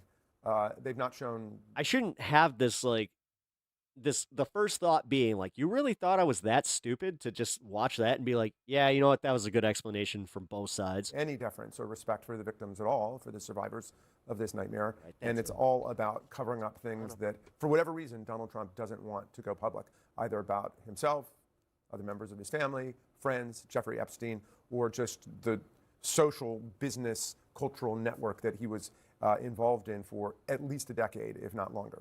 So do you think this actions that the Department of Justice are taking on this are specifically designed to protect Donald Trump? What else? I mean, that's their whole business model. In fact, they're trying to reorganize American constitutional jurisprudence and the rule of law around the idea that the entire executive branch serves one guy. That's the unitary executive theory, that this is all about serving whatever Donald Trump wants. So yeah, I can't imagine what other interests they have in mind. One of the things we did see were a number of pictures of former President Bill Clinton with Jeffrey Epstein, with Ghislaine Maxwell, in a jacuzzi, swimming in a pool. How do you explain that connection? And it's very disturbing. Are you comfortable with it? I mean, well, that's why I'm saying I have a feeling that they're complicit in this. No, I have no idea. The deal's been made. They already sold us out. We're fucked. Idea. This is why when I see Jamie Raskin and just your average Democrats out there saying nothing and just kind of going yeah, you know what? We expected more from them. How come they didn't do more? Full redactions. Yeah. So what are we going to do about it? We're just going to do the media circuit, go home to our families for Christmas and New Year's, and then hopefully pick it up after January. But even then, nobody's really going to be talking about it because we keep fumbling the ball. We want to get to the bottom of it. At some point, people are just going to stop listening, and then we're going to be crying about that. And get all of the facts out to, to the public. I mean, that's what this is about. And, look, there are clearly lots of people that are in photographs with Jeffrey Epstein, and in addition to being a child sex predator. Yeah, it looks like they saved their own asses and left us out in the cold. And an international child sex abuse trafficker. He was very much of a socialite and a sycophant and a panderer to different people. So there's lots of people who've... You mean like you are to the lobbyists in your caucus? Yeah, come on, dude. Appeared in those... Stop ever acting like you have the moral high ground on anybody. Jamie... For real. Context, and we shouldn't be covering up for anybody if they were actually involved in criminality. And otherwise, it's embarrassing to people, but the Congress has... No, you are as well. ...said we don't want... the Democrats are. The Democratic caucus is embarrassing. Suppression. That's why nobody trusts you. Materials simply because somebody may be embarrassed. I mean, Bill Clinton has appeared along with Donald Trump, along with Noam Chomsky, and, other people from different... That's one where it's guys, put him on the shit list. He's on my shit list. I'm sorry. Aspects of our society. But what we're looking at is how did he had good observations, but he was a creep. Decades-long billion-dollar sex ring. He knew about this shit. Go undetected and unpoliced for such a long period of time. This is about a double system of justice. Remember, he was convicted back in 2008.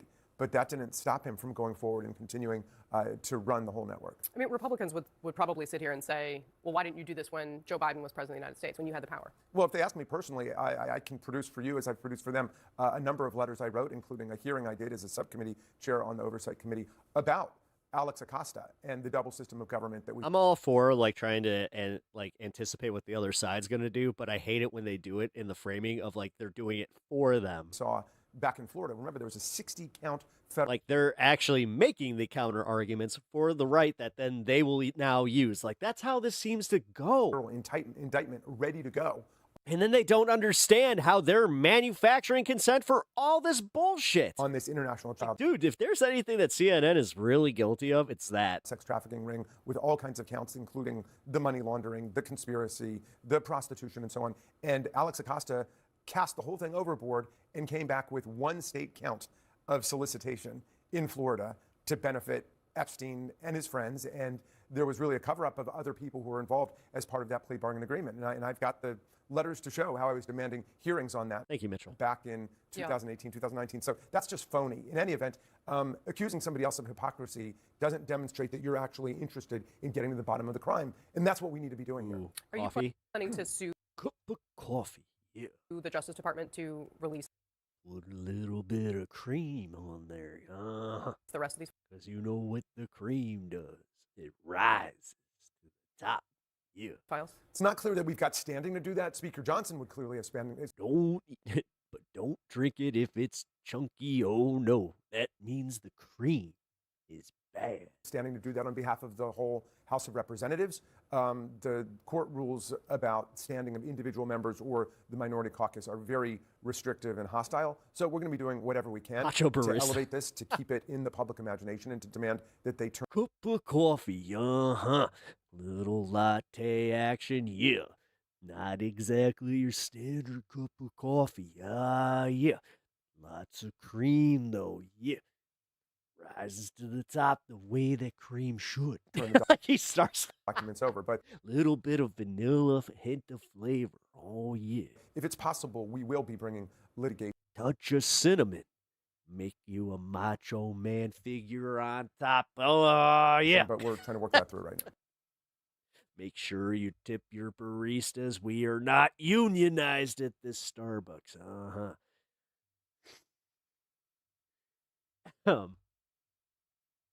We have fun here over at Pep Talks.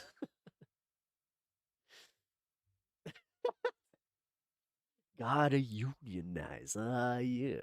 Talk to Ric Flair about it. He said, woo! Nah, he did the woo and then surprised me when he said we shouldn't unionize. He's sitting there and he's gonna cross the picket line. Yeah. That's why you'll see Macho Man. I love it. No longer am I macho madness. No, macho man. Yeah. Little bit of tea in your diet.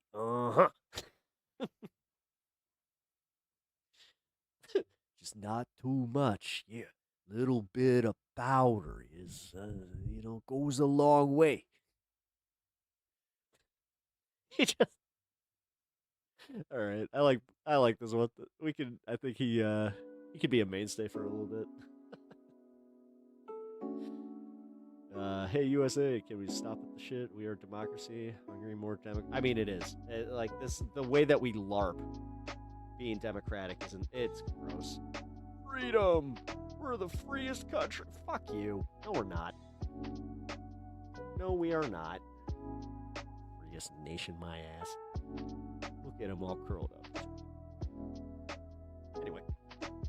Heard Mick Foley left because of the association with Trump. Yeah,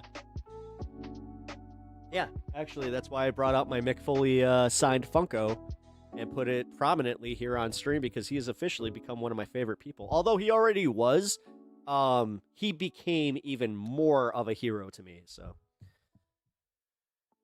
no, I got you.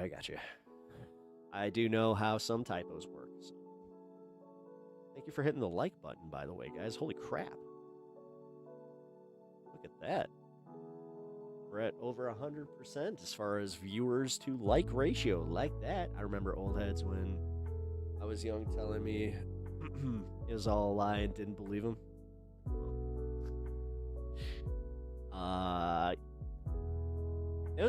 The more that I look at it, it was real, like, people that did that, it was kind of like the Santa Claus thing. It's like, would you walk up to a kid and just tell him there's no Santa just to ruin, like, a good time for him? Like, what is it in someone's personality that they need to ruin the fun for somebody else? I will never understand that, where somebody sees somebody else having fun and they're just like, nope, that will not do. Even in my darkest modes, I don't get that way. Like, that's crazy to me. I've seen way too much of it. All right, let's get the centrist position on this. Philly D. Even though Philly D is moving a little, you know what? We can start calling him Comrade Phil. I have a feeling. This Epstein Files release, if we can even really call it that, has been a dumpster fire. But it looks like everyone's losing trust at the All right, perfect way of saying it. exact same time. You got That's literally the that's the title. lawmakers from both parties accusing the He was a little proud DOJ of of that. slow walking, blacking out, and selectively hiding information in one of the most notorious abuse cases in modern history. And that's despite a law that explicitly ordered full transparency. These are the same people that wake up in the morning with the sole purpose of being an asshole to random cashier or waiter.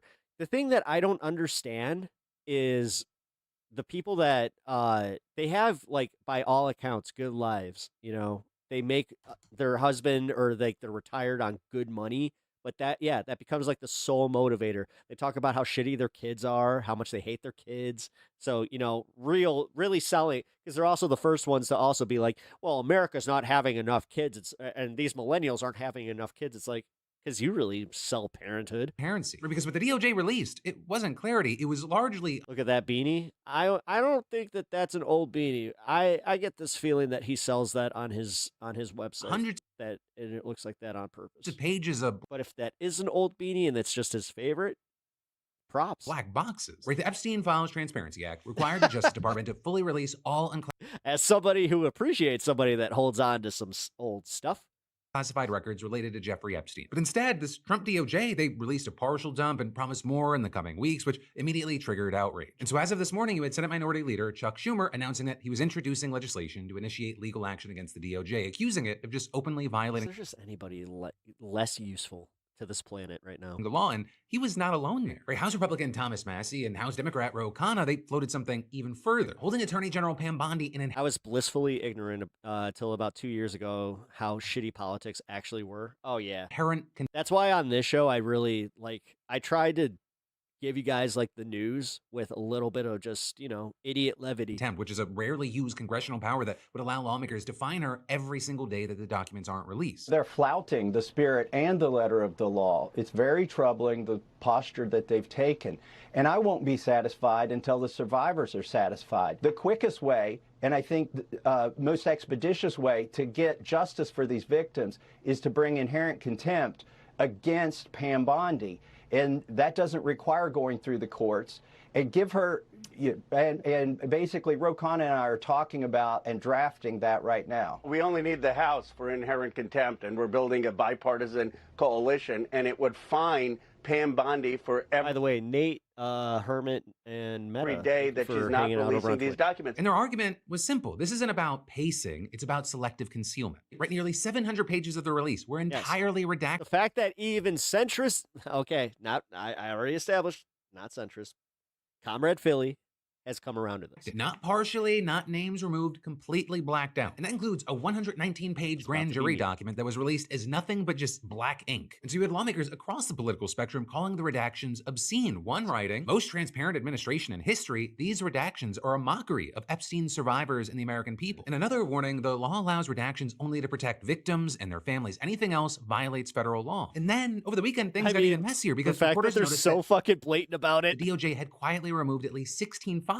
from the initial release. And among them, this is going to shock you, included photos of Donald Trump. One image showing Trump, Melania, Epstein, and Ghislaine Maxwell together. It's a publicly known photo that's existed for years. Another is showing Trump surrounded by women, including one wearing a bikini. DOJ also removed images of nude paintings from Epstein's estate. Though after the intense backlash and accusations of political interference, the files were restored. And you had the Trump DOJ claiming that the Trump image, it was removed out of an abundance of caution. Their words, to protect victims. And then they reposted it after determining that no victims were depicted, which then raised a brand new question that lawmakers immediately asked, well, what else was removed and who noticed? And that question, it just blew up after Aaron Parnas revealed that a survivor's full name was left unredacted in the release, which is a direct violation of the law, while the DOJ continues to withhold her full FBI file. Something that this woman called an indefensible violation. But in the meantime, we've also seen some of the images released spreading like wildfire. One showing Epstein shirtless under covers next to a very young-looking child. You also had others featuring Bill Clinton with Epstein and celebrities like Mick Jagger, Michael Jackson, and Diana Ross, along with photos of Clinton in a hot tub and a pool with Ghislaine Maxwell and redacted individuals. And there, what you saw were Republicans jumping on those images to argue that the files, they actually implicate Democrats more than Trump. Though then you had Democrats firing back that the redactions themselves suggest that the DOJ may be shielding powerful people, potentially even including the president. I mean, even Republican Senator Rand Paul warned the administration that this was a mistake, saying that any hint of a cover-up is going to haunt them for months and urging a full release. I mean, look, the administration has struggled for months and months with something they initially ginned up and then sort of tried to tamp down. So any evidence or And when Rand Paul's calling you out, that's how you know you lost it. or any kind of indication that there's not a full Usually he would sit quiet with all this. reveal on this will just plague them for months and months more. So my suggestion would be give up all the information, release it. And then also, I've got to say, buried beneath all this political chaos is one of the most devastating revelations in the entire dump. And that's a 1996 FBI complaint from Maria Farmer. You see, Farmer, she reported Epstein for allegedly stealing nude photos of her sisters, 16 and 12 years old, and for pressuring her to photograph young girls. And she says not only did Epstein threaten to burn her house down if she told anyone, she begged the FBI to investigate, but they didn't for 10 years. And now, 3 decades later, her report is finally public, with her telling the New York Times, I've waited 30 years. They can't call me a liar anymore. And what she says, ignoring kids and ruining their lives. You know, she feels vindicated. She also said they should be ashamed. They harmed all of these little girls. And saying that her complaint also urged the FBI to investigate powerful people in Epstein's orbit, including Bill Clinton and Donald Trump. And yet,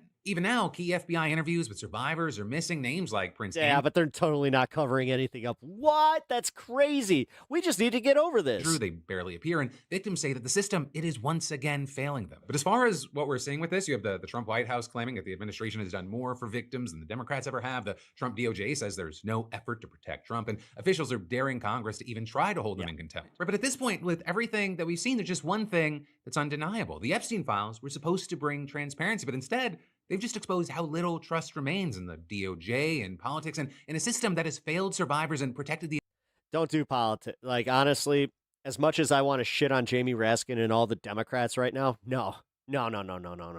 Listen, this isn't a both sides thing right now. This is legitimately, like, they're committing the biggest cover-up. So don't try to do, like, well, unless the Democrats are the ones actually actively covering it up. Like we did, like, we kind of posited that Jamie Raskin could know more, maybe. I don't know, because he was using a little, a little bit of the slap on the hand tone. I just dropped my the elites for decades. But that's also not where the understandable trust issues ends today, right? Because CBS is now censoring the news for the Trump administration, according to staff at CBS. Right? Because just 3 hours before the Sunday night broadcast of 60 Minutes, CBS announced that it was pulling a segment. And when you know it, it just happened to feature stories of Venezuelan men deported by the Trump administration to a prison known... Oh, what? You're telling me that this was overtly political? Something that Trump sued them for millions? This is the thing. This is exact... Democrats sue 60 Minutes for pulling that story. What are you doing? We already saw that there's precedent for this. Get your fucking bag. What are you doing? TCOT, or the Terrorism Confinement Center in El Salvador, which has become infamous for its brutal conditions. And that decision was made by Barry Weiss, the newly installed editor-in-chief of CBS News. And even though it was reportedly screened 5 times and given the green light by lawyers and fact-checkers, she reportedly requested a bunch of changes to the segment. Changes that included adding new material, like an interview with White House Deputy Chief of Staff Stephen Miller. And so CBS's official statement said that the segment was postponed and, quote, needed additional reporting, with Weiss then adding later that stories, they get pulled all the time for a variety of reasons, including, quote, that they lack sufficient context, say, or that they are missing critical voices. But they're adding that she looks forward to airing this piece, quote, when it's ready. So that, as the veteran correspondent who reported the story, Sharon Alfonsi, wrote in a note to other 60 Minutes staff, our story was screened 5 times and cleared by both CBS attorneys and Standards and Practices. It is enough. Factually... At what point do you like that? They're trying to drive everybody crazy. They really are. They're trying to do so much bullshit that is just so blatantly fucking illegal that they're trying to make everybody just go like, what the fuck? And then we all revert to the Supreme Court is just going to side with Trump, even though they're not, but we all give up. correct. Because like that's what they want. They want us all to just give up on this shit. In my view, pulling it now after every rigorous internal check has been met is not an editorial decision. It is a political one. With Alfonsi adding that her team tried reaching out to the White House, the State Department, and the Department of Homeland Security, but saying that they just received no response. And with that, adding if the administration's refusal to protect. To be honest, I feel so bad for you guys. Our right wingers are just assholes, but nobody destroyed our country like MAGA did. Participate become a valid reason to spike a story. We have effectively handed them. It's been a couple of years, but a kill switch for I don't know. I wouldn't be reporting they find inconvenient. Oh wait, you're Austrian. Hold on. And again, this is a story that not only had a green light, but it was a story that was teased for days on social media. And so you had Alfonsi adding that this sudden postponement, it's going to harm 60 Minutes credibility. And adding, when it fails to air without a credible explanation, the public will correctly identify this as corporate censorship, saying we are trading 50 years of gold standard reputation for a single week of political quiet. And with all this, you had Alfonsi referencing another infamously spiked story in 60 Minutes history. Right in there, I'm talking about the Wiggins scandal. Because in 1995, Jeffrey Wigand, a former employee at the tobacco company Brown and Williamson, gave 60 Minutes information that his company was hiding the health risks of cigarettes. So huge news, except that the story was shot down because the network's lawyers were afraid of inviting a $1 billion lawsuit. With then, the Wall Street Journal later breaking the story 60 Minutes following, and with that you had Alfonsi saying, CBS spiked the Jeffrey Wigand interview due to legal concerns nearly destroying the credibility of this broadcast. It took years to recover from that low point. By pulling this story to shield an administration, we are repeating that history. But for political yeah, because it's blatantly obvious, and the thing is, like I said, once any savvy fucking left-wing politician that, I don't know, like a Gavin Newsom that likes to play into the whole Trumpism thing, you know, he does the whole copying the thing to point out how absurd he sounds. Maybe, just maybe, do something more substantive. Copy his legal proceedings. Like, I don't know. Optics rather than legal ones. Just sue. Just do it. You got the money. Just do it. They're gonna cave. And so now you've got some. And if they don't, then guess what?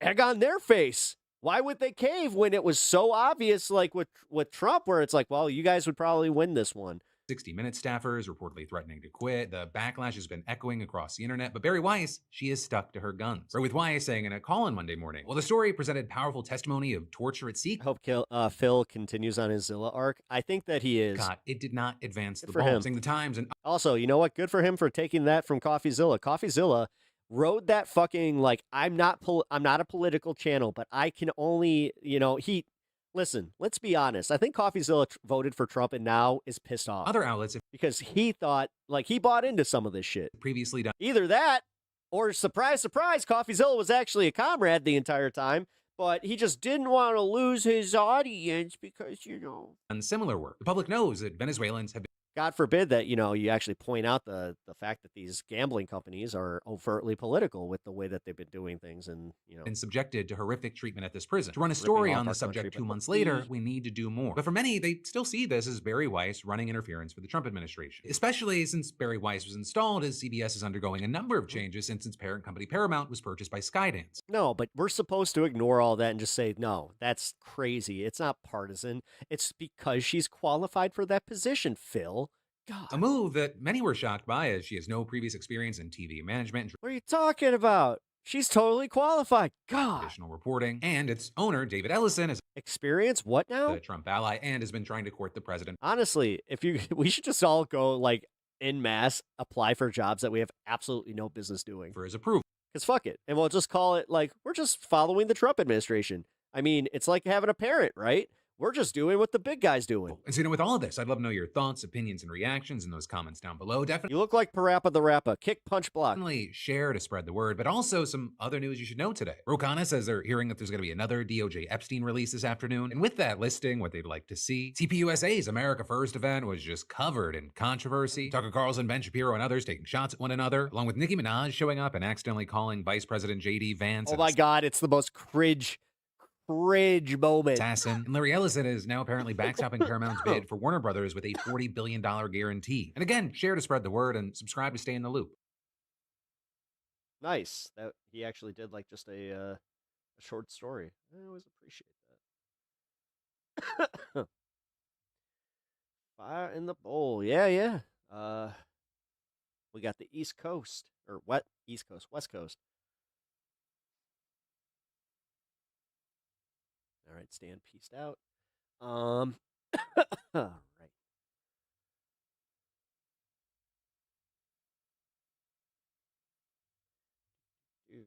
we'll just keep going with the shock from the Epstein revelation.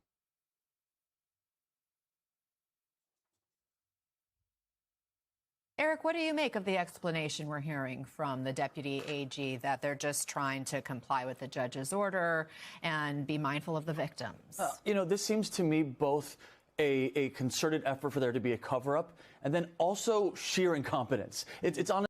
Thank you. It's both. I've spoke to my. I like this guy. What's your name? Eric? Clients, and obviously his name is Eric, but his is with an A. Of course, they want their names redacted. And I've been, me and my team. Perhaps I shall spell my name with an A as well. Team have been in conversation with the DOJ to make sure all those names are redacted. Apparently, one name was not redacted. So this just seems like they're really making a lot of effort to cover up and to, hide these documents. People are saying that Nicki Minaj is looking for a pardon for her husband, who's an essay. But also their attempts in doing so seem incompetent. Nothing is going right. Yeah, I follow enough entertainment news to know that one. They're deleting things. They're putting things back. There's redactions. But she's also fallen off completely. Like nobody. Her last album bombed. Where there shouldn't be. This is just, it's frustrating, it's re-victimizing, and it's nothing new for these survivors who continue to be wronged every step of the way. But they continue to be strong. They continue to fight, and they're so frustrated that, and I'm frustrated that. I'll be honest, I was always a Meg Thee Stallion guy myself. We're just seeing more and more bending of the law. Like it doesn't matter. There was a law passed. Yeah, it doesn't matter. And was that just a convenient throat clear, or was that like we can't mention that here because that would be giving the American public a little bit too much information on what's actually happening? Release all of these documents on the 19th, and that didn't happen. And we're sitting here now just sort of doing this waiting game, and it's just so demoralizing for the survivors. If the Justice Department really had the victims' or survivors' best interest in part, how should they be handling this? Well, they should have released it a long time ago, right? Again, this didn't need a law. We didn't need a law on the books to release these Epstein. Yeah, but now we have one that they're breaking. It's almost like they shot themselves in the foot with that one, guys. Files. We didn't need a law for there to be full exposure. We didn't need a law for there to be full accountability. And we certainly didn't need another law for there to be justice. So what they should have done is released all the files immediately when there was a call for it. Now, they do need to make sure they're all redacted, but they've had a long time to do this. The Department of Justice is almost acting like this was like a 24-hour deadline they had. They've had months and months to prepare to get these documents ready. And just this sort of, flyby, midnight trying to get these redactions and making mistakes, deleting. It's just such incompetence in an effort to cover up. It's like they can't pick one. Is it incompetence or is it intentional? I think is the question. It's both, which is what it's. Yeah, it's both. Barrett. I mean, it seems intentional, which is crazy that dude, you realize the balls you have to just write something into law and then just break that law? Like, yeah. Jesus told us about the rich. Yeah, he did.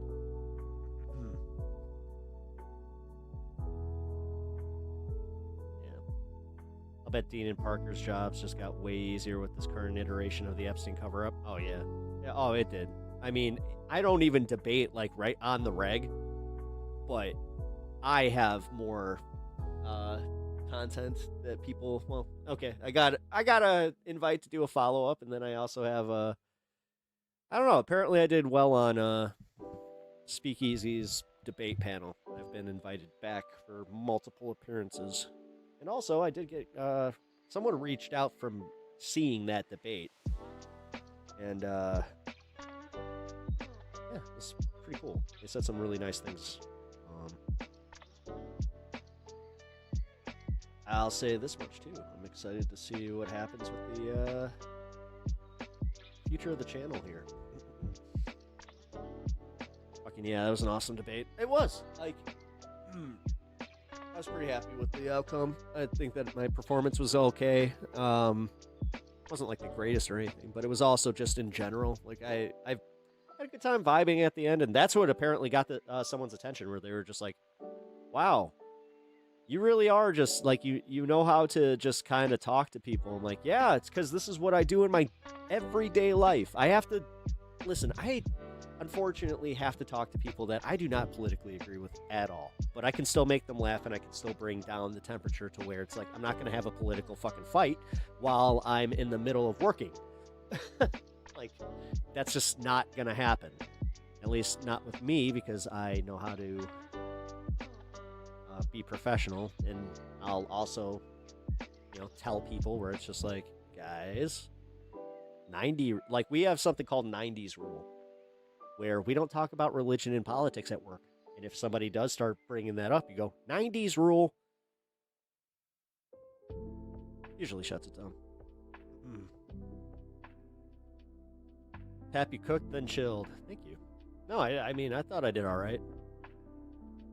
I can only really be as honest. Like, I made some mistakes. There was definitely a few times I wasn't the best at just, like, explaining my position. But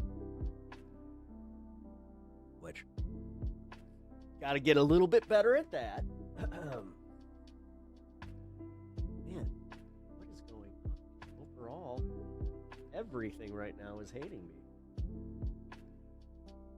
Oh, guys, did you catch my weekend drop? Which, yes, I finally figured out how to do the members only content, even though I had a snag, and I totally sent out a private video to everybody. So that was funny because everybody's like, it's not there. Which, Etch, thank you for that. Sex, religion, and politics, and you can toss money in there too. Yeah, that'd be nice. Yeah, that would be nice. Although money, no, because that incentivizes the whole, like, don't tell someone your salary bullshit. No. That's a good way to keep people making less. No, money if you're the boss. Or, like, money if you're making more than your colleagues, maybe just have I don't know. Shut the fuck up. Like, when your colleagues are complaining about not being able to meet a car payment because of their kid, going to the ER, maybe, just maybe, don't come in complaining about how, oh, well, I can't find renters for my Airbnb property. Assholes. Yeah, people who bring up politics at work always make me think, damn, the algorithm got to your ass today, huh?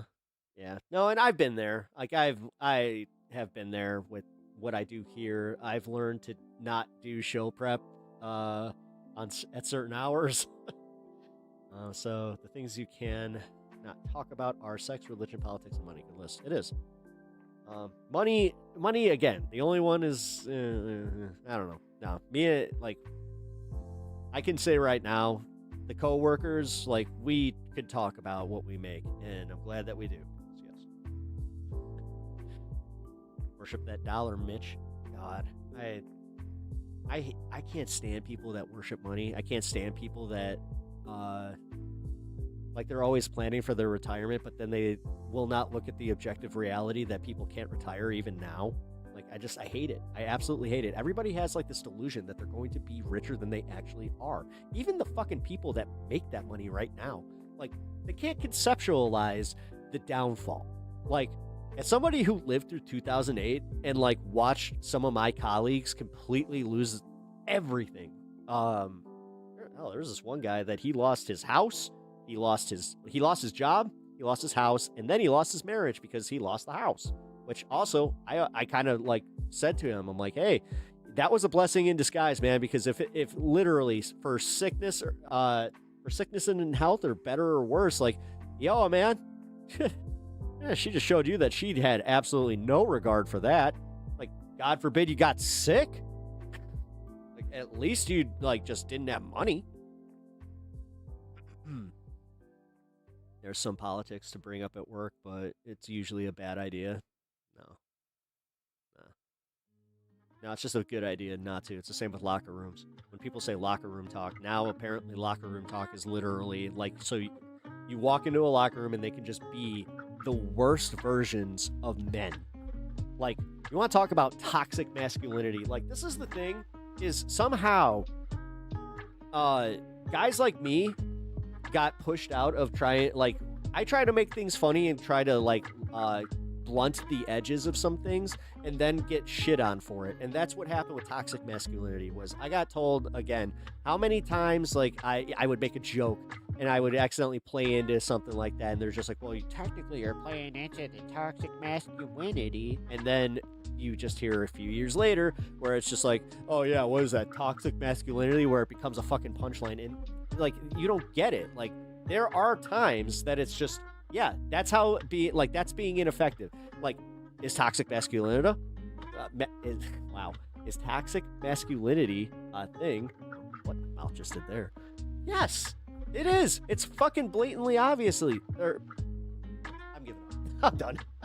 It's blatantly obvious. But yeah, like, this is where I'm sick of the ineffectiveness of leftist outrage. I really am. Because we never move the needle. Never. We could sit there shouting to the sky. Nothing ever changes. The only time things change is when we give people like a solid view on what we're offering. Like, hey, by the way, this is what we're offering. This is why it's better. Toxic masculinity. Millennia. Is that like art?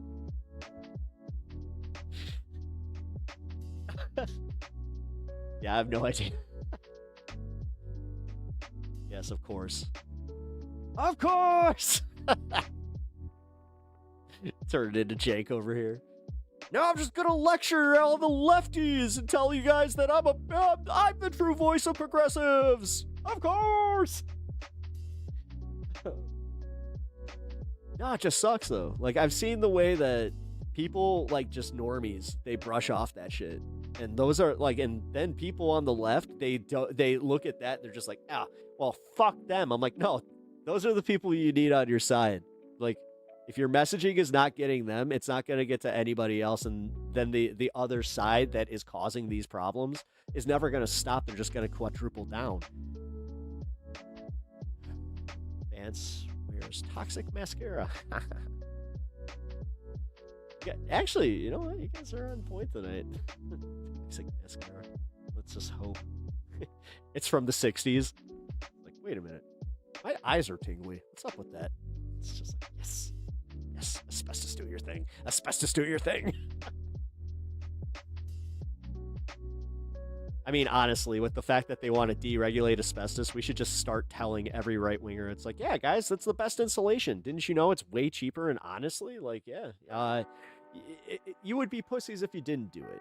Like, you want gas stoves? Well, have your gas stove and some asbestos. Have fun. Testosterone doesn't even make people aggressive. It just increases behavior that will get rewarded in human violence. Inhuman violence is rewarded. Toxic masculinity isn't about masculinity. It's about behavior. Yes, it's the boys will be boys and never change it. Like, it's literally anti-therapy. It's about not doing internal. Like, if you do any internal review, you're a pussy, and you don't want to be a pussy. You don't want to be, a feminine male. What? That's acknowledging the feminine side of things. God, therapy's for women and bitch ass males. Like, come on.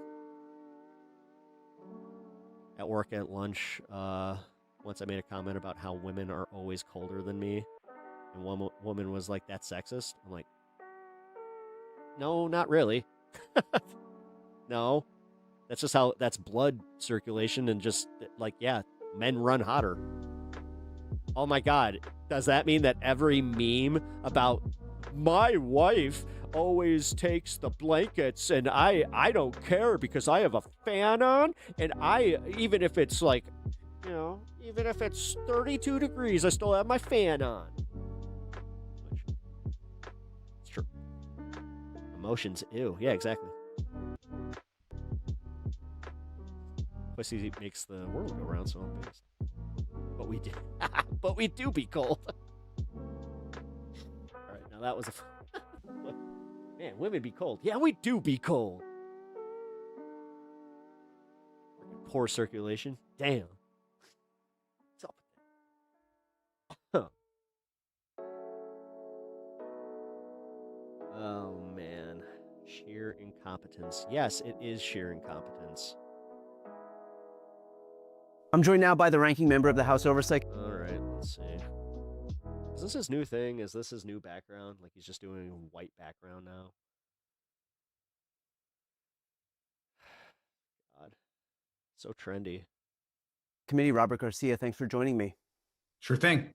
So we've watched as the Trump administration yet again has failed to meet the deadline that was imposed by the law that Trump himself signed to release these files on time. You've spoken about legal action against this administration. What does that entail? I just don't care. Here, The Trump administration. I at least like him lately because he's a little less bullshitty. Like Brian Tyler Cohen, his whole demeanor there was just like, So they still won't send us the Epstein files. How could we ever have seen? We didn't see this coming.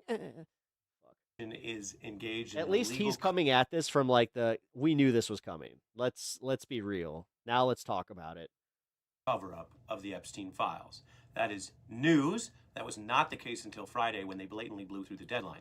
The evidence we have for the administration and the DOJ hiding documents, playing games and cover up with documents, and holding back the majority of the documents that exist, the evidence is from the DOJ themselves, which shows that if this is a type of cover-up or strategy, it is already... Yeah, then it's all on Pam Bondi. Like this all...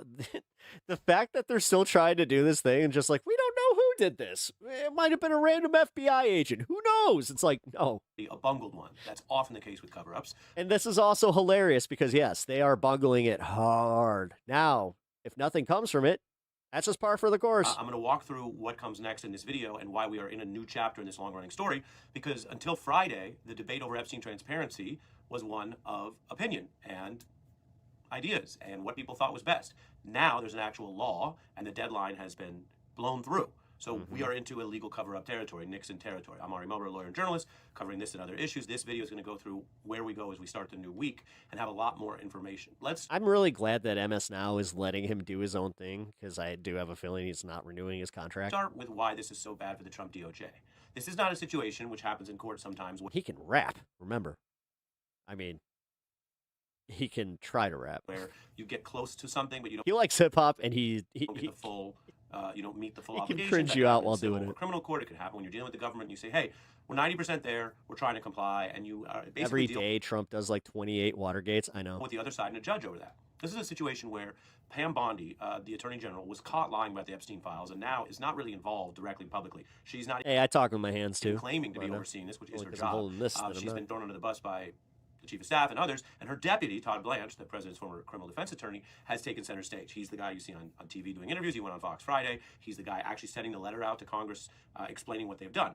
And so Blanche has boxed himself in. He doesn't have a ton of experience with this kind of complex government congressional litigation. No, you want to see epic cringe? We will watch the clip of Nicki Minaj doing the, oh my God, He had other experience. And I had to shut it off earlier because I was like, oh, the secondhand cringe was too much for me, where I'm like, no, oh my God, dude, the silence.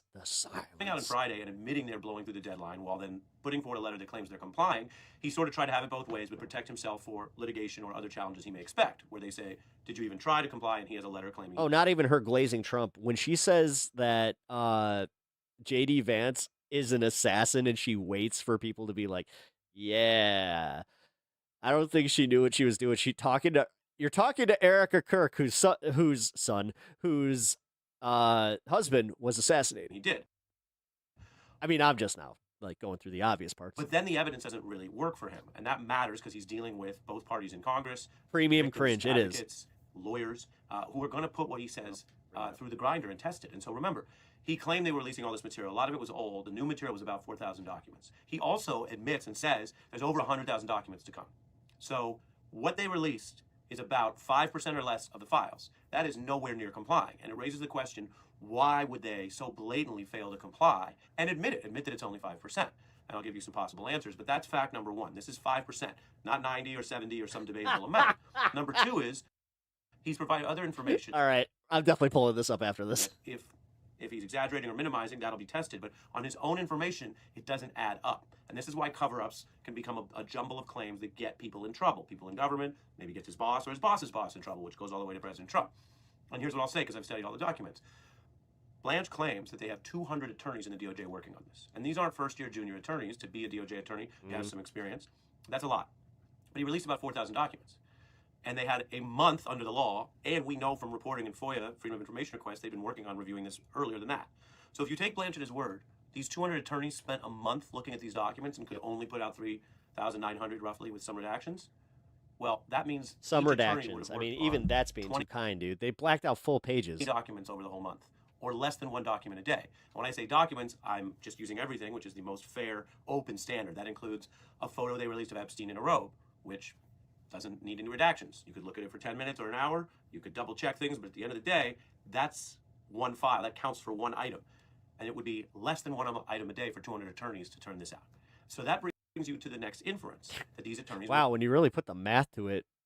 Huh. not working full-time How much are they getting paid? on actually complying Didn't they say that they maxed out on FBI overtime for that too? Like, for real? with the law. Whatever they were doing, maybe you say, okay, Ari, maybe they did comply, and they reviewed a bunch of material, but they didn't release. Goes without saying these attorneys fucking suck. Then this should be a slam dunk in court. My biggest gripe is how the Democrats do not have every fucking attorney that is not already hired by MAGA just on every single thing that they have done, whether it be Epstein, whether it be some of the fucking executive orders that are blatantly against the law. Any of it. Release it. Well, that's part of the same problem, because they've blown through the legal deadline. Like, if 2026 isn't just full of lawsuits, like, excuse me, actually. What? Oh, excuse me. If 2026 is not full of lawsuits from the Democrats, I do not think that they're just as guilty at that point in my eyes. So if material was ready and they didn't release it, that violates the law. This idea that they're just sitting and waiting for them to shoot themselves in the fucking ass while trying to make it through the midterms it almost makes me hope that the Democrats lose the midterms just to show how bad they are at this. And if material wasn't ready, like, I already said this about Kamala, but like, for real, that if that's what it takes, where they don't get that guaranteed blue wave slam dunk that they're fucking betting on and not doing a goddamn thing because of it, then they're completely incompetent or defying the law, which is not okay for the Justice Department. So that's where we're at just on the DOJ side. I want to turn and talk a little bit about what we know about this kind of cover-up, which it clearly is, again, by the evidence we have. And so I'm surprised I made a 6. I was going to go a 4. This is going to be part 2 of my breakdown. I kind of sometimes go into more depth here in these videos. I also, of course, do other reporting interviews and TV. You can always subscribe here on YouTube if you want to get what may be deep. Man, he's already got 141K subscribers, and dude, his channel is so new. In the weed stuff, which sometimes is interesting, and other times you say, 5 minutes, I got it, move on to the next video. But here's what we turn to.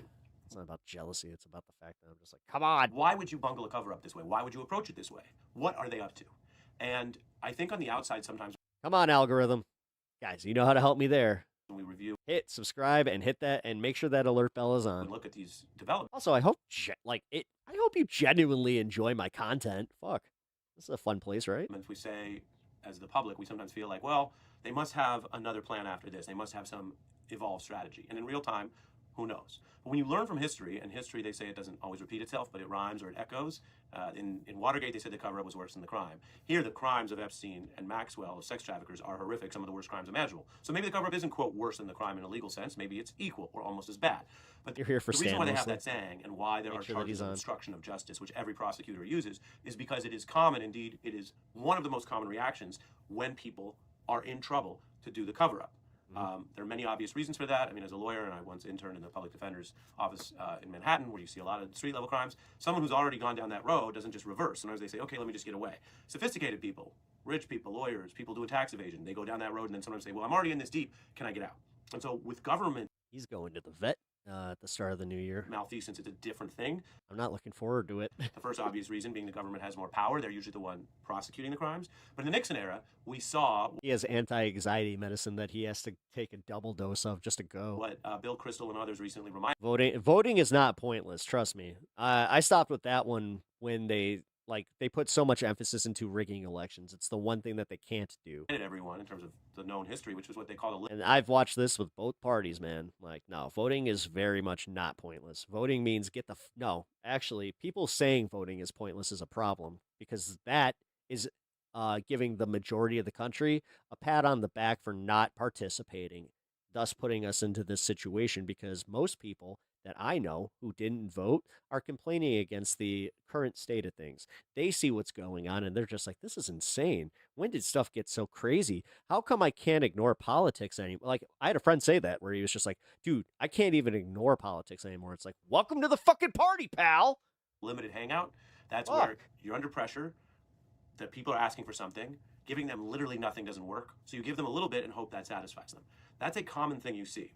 In non-government context, sometimes it's when someone doesn't want to do a full proffer and I remember when like the libertarian conspiracy movement was trying to do that, where they're just like, yeah, voting doesn't matter. cooperate, but they sort of try to tell the government something. It doesn't usually work very well. Now, in this case, voters choose these terrible people. We have fucking primaries, dude. No, sometimes people are too lazy to do the research and to actually, like, I don't know, phone bank for anybody or put any effort into a political campaign because everybody's so jaded where they just say, I don't want to spend money on a political campaign. I don't care. I don't care. No, it's about being fucking jaded and not doing enough. it's clearly a cover-up. I just got to call it like I... No, I'm going to just call it like that. That one is literally that if you think like that, then you are only useful to billionaires and the people in power. It's not even political with that. I see it. I showed you the evidence. Because at that point, yeah, okay, what's the alternative? Just let's not engage at all. Let's not do that. Fuck the news. Fuck the news. Fuck all this. It doesn't impact me now until something that they do impacts you so much that you either lose your house, business, or your car, your kids can't go to school, your kids can't live the life that they want to live. And then shocked Pikachu face, why is this happening? History is full of cover-ups that worked for a while in the sense that they took time. And many Americans don't want to participate in politics, but they love to complain about the outcomes. That's my dad. Tried to run out of clock. And then my dad is literally that voter, or non-voter. Eventually failed in the sense that they blew up, got people in trouble. In the Nixon case, the president was dislodged from office. That was a very different time. Maybe that wouldn't happen now in modern times. I'm not even speaking about the current president, just in general. The attorney general at that time went to jail. Other people got in a lot of trouble. I've interviewed people from that era. That's one example of a cover-up that completely blew up. Yeah, as far as I'm concerned, people who don't vote have no right to talk about politics. Well, they have no right to talk about it like they know anything. You can come up with other examples. Because that's also what pisses me off, is those are usually the most condescending cocksuckers on the planet who like to try and talk to you like they know what they're the big brain that figured it all out. They're past politics. Where things work, malfeasance worked, obstruction. You fucking lazy sacks of shit. Works. Start watching the news, start formulating some opinions that might benefit you in your life, and then vote accordingly, god damn it. Reference this fucking John Gotti case, which is a little bit famous. Lazy intellectual bullshit. Obstruction of jury tampering. He got off. Oh my god, how did he get off when there was so much evidence? Appreciate the five, man. At HBX $5. On, so he didn't Voting hear it. is all we have. I vote to give Stan a treat. Well, that is democracy at its finest. That the cover-up crime in that case worked. If you're sticking to that true crime story, in the end, Gotti still got busted, and there's the reality shows and everything since then. So what I want to emphasize here is, as we look at this and say, well, do they really think they're going to get away with it? They're going to drag out these disclosures. What's the plan? Yeah.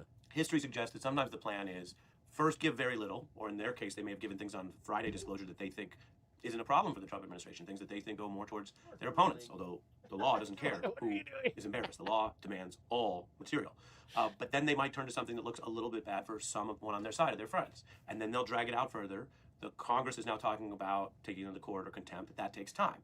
So if they look at it like some sort of business deal where you're negotiating and you start by offering very little, and then over time you offer a little more, and then you hope that the other side says, oh, well, that's something, and you never actually have to give up all. Yeah, that's what the Democrats are doing. Oh, that's something. Because notice, again, how Jamie Raskin was just like, well, they said that they were going to release this because it was at the confines of the law. Oh, shut up. Right? They may have that view of it.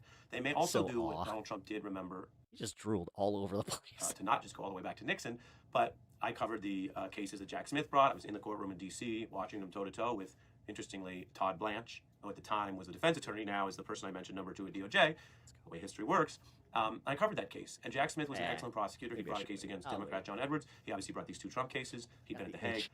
He brought a traditional evidence-driven case. He ran up against the Trump tactics, which mix courtroom efforts like delay with out-of-court efforts, like all of the people that Trump would bring in politically to try to muddy it, to try to sort of work the system. And by the way, unlike, say, the January 6 crimes or other things, Donald Trump and his team trying to work the system every which way was lawful. There was not a known crime. We need to stop operating on good faith. No one has it anymore. That's kind of where I'm at. Like, we've literally seen the Democrats be 2 cycles behind for the past, 20-something years? I mean, for real, they got so complacent in the fact that they had the House for as long as they did, and then they lost it and had shocked Pikachu face when that happened. Crime in doing that. And then they get shocked Pikachu face again when they start getting called out on being just as corrupt, not doing anything about Kirsten Sinema, not doing anything about any of the fucking, just 1 or 2 people that hold up legislation. Notice how it's always like, we can't do that. We got this person on our side that's just being kind of a pain in the ass. And you know what? The Republicans, they got the votes. It's sorry. But a lot of it worked. Our bad. If you remember, they dragged out the clock on that to the point that even as bad stuff came out, if you are a patriotic American, you probably think that trying to overthrow an election is bad. Who cares what side you voted for? Or that attacking cops viciously like all those Gen 6 convicts did is bad. And what came out was how much Trump had been working behind the scenes secretly to do more Gen 6 stuff. And at the time, people said, that's unfair. Don't try to tie him to all of it. Well, fast forward, he freed all those people, including the people who did sedition and attacked the cops. So he tied himself to all of it very clearly throughout. But my point is that even as some of that stuff came out that looked bad, their tactic of running out the clock ultimately worked. If they had another election they hoped to win, had they lost, delay would not have necessarily helped him because he would have still gone on trial. But a lot of things can happen when you delay. And so the Nixon example is you give a little bit, you give even some stuff that might make some people look bad, but not the main person, in that case, the president, and you see what happens. That failed for them in the long term. You also had an aggressive press, you had independent accounting, and famously at the time you had people in politics who drew a line. But that can change. We've seen Trump's hold on the Republican Party slip on this very issue, which is why there wasn't a single Republican in the Senate that would even help or delay the ultimate vote on the Epstein Transparency Act, which passed unanimously in the Senate. So, again, that's those examples. That's Nixon. If they continue to delay, though, they may find that by the middle of next year, they're in court and they get some sort of split decision or see what happens there, and then they fight that out about what they have to give up from the Epstein files. And by that time, people feel that if some stuff has come out and many months have gone by and you go towards the midterms. My point as a legal reporter here is not to tell you that that's good or not. In general, I would tell you that the best thing is to comply with the law. Duh. But that's part of what we're watching for. Does this go down more of the Nixon road? Okay, and if they don't, then you hold them accountable. It's called accountability, dude. Jesus Christ. Right there. Well, it'd be nice if they actually did the thing they were supposed to do. Fuck you, dude. They're not. Just accept that. It's almost like you guys are in denial about the fact that they're not going to do that. Jesus fucking Christ. I'm so sick of the fact that every goddamn time something happens like this, it is them fumbling the fucking ball. Limited hangout. Holy lies, shit. denials, people turn on each other. Before you know it, it takes on a life of its own. Or does it look more like the... Oh, is that what you're counting on? You're counting on more MAGA Civil War? You guys can't even capitalize on that. strategy that none other than... Like, Jesus Christ, you want to talk about being the most feckless people in politics. Todd Blanche executed for Trump. Centrist Dem. Keep going, guys. You guys are going to lead us towards literal, destruction of the country. In 24, and now... All because you're just like, wow, we want to be good faith. Todd Blanche is executing this strategy as Bondi sort of fades away in 25 and 26. Following those details and learning from history, I think, matters because it helps us understand what otherwise can seem... Flex, that's so overly simplistic. Completely. That's bullshit. One side does actually have principles in the way that they practice their politics. The other side, it's all about them and getting their money. Absurd. Hard to even seriously fathom what they're doing. I'm tired of that one. I'm not going to play this both sides bullshit. Where it comes to the actual heads of the party, sure. But when you talk about just your general person who leans left, they lean left because they have humanity. They're not selfish cunts. They ran on Epstein Transparency in 24. They dragged this out all year. Then they lost that big clash, dragging out the loss, signed the law, and now here we are in December. Oh, yes, I'm such a cultist. I call out my own party. As somebody who doesn't even want to caucus with the Democrats, I call out the far left for being idiots. I call out everybody who is doing more damage than they are helping. So, with all due respect, go fuck yourself, Flex. And they're giving up so little, 5%, that it's clearly going to be dragged out in January. If you're a citizen or a person who cares, remember, there are people, and this is something I talk about here when I have more time to do these on YouTube, there are people who want you to give up or want you to look up at the deadline and you and your big brain. I'm glad that you and this, I'm so glad that everybody that, you guys are figuring it out. That they seem like they're getting away with it. But it was public pressure that also got us here. And that's how democracies actually work. It's become somewhat... what line am I towing? Trendy to be cynical about everything. Kind of like when we look at, you look at something online and people say immediately, is that real or is it fake or is it AI? That whole mood, and I get it. But they're on the run and they're figuring it out as they go. And the Attorney General's already had to step back. And the Deputy Attorney General now is caught in what I described as a bunch of admissions of breaking the federal law here, which is not good. He doesn't put up a video, eh? That's interesting. I always try to put the video in there, but I guess the subscribe is up. Yeah, you know what? That's probably a little bit more valuable. The left is best. Yes, you do know that left is best is literally a meme, right? Like, that comes from the fact that there was a false flag that was caught on video where there was a Nazi that was spraying left is best and then pointing to it saying, look at what the leftists did. That's where that comes from. Is it well described over on MR? No, they could probably go into the lore a little bit more. But how often are they supposed to do that? Ah, so that's the origin? Yes. Yeah, apparently you don't know the difference between trolling, like actual trolling, and thinking like that people are just like, no, we actually think that. Which, to be fair, there probably are some that are idiots. Like, for real. Right is light. No, they're not. Have you seen them? I'm pretty sure that they have higher cholesterol than, Oh, God, I got nothing.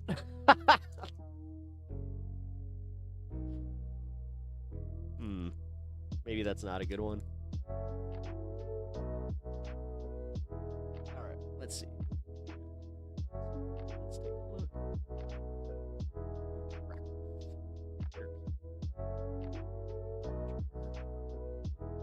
Hulu.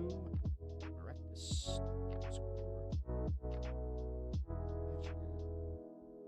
Shunk.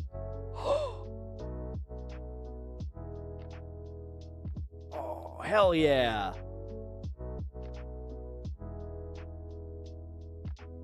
That is a super rare card. Hell yeah. Not an ultra rare, but super rare. That goes into a case. Fuck yeah. Nice. Hell yeah. Mammoth Swine too, which is yeah,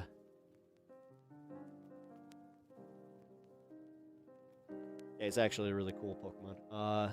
Once during your turn, you may search your deck for a Pokemon and reveal it. Put it into your hand and then shuffle your deck. This is one of those cards where it's just like, ooh.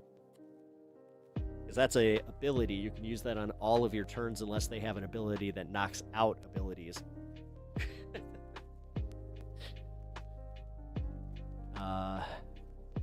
Good that they have high cholesterol and no health insurance very soon. Very cool indeed. I haven't watched Visora in a minute, so I'm gonna hop over there for a bit. Oh, I didn't even realize that she was live, but cool. I'll do a quick shout out. Me and Visora are cool. Eventually I'll have her on the show. She's just more serious than I am.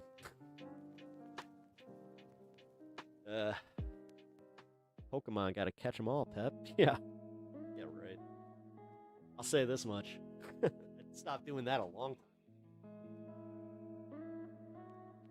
I remember when I was, though. I was trying to get the original 151. Oh, God, the good old days. They thought they would just stop. Oh, they're gonna stop printing these. Then what?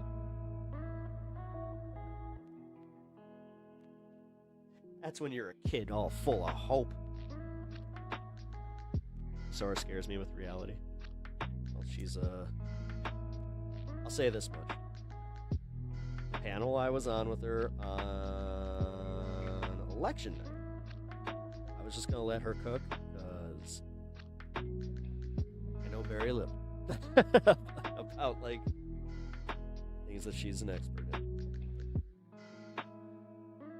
Yeah, Sora has the burden of knowing too much. Yeah.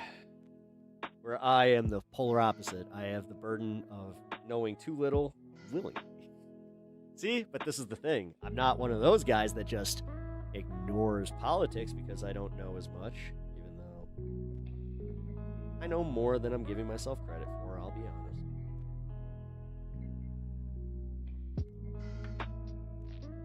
I was just having that conversation with one of my friends where they're just like, yeah, how's it feel to like need to be like up to date on stuff and just watching the news all the time? I'm like, Sometimes it takes a toll. I'll admit it. There are days where you stop, you get off a stream, and then your brain catches up, and you're like, wow, you know way more than the average yokel. Oh, I know.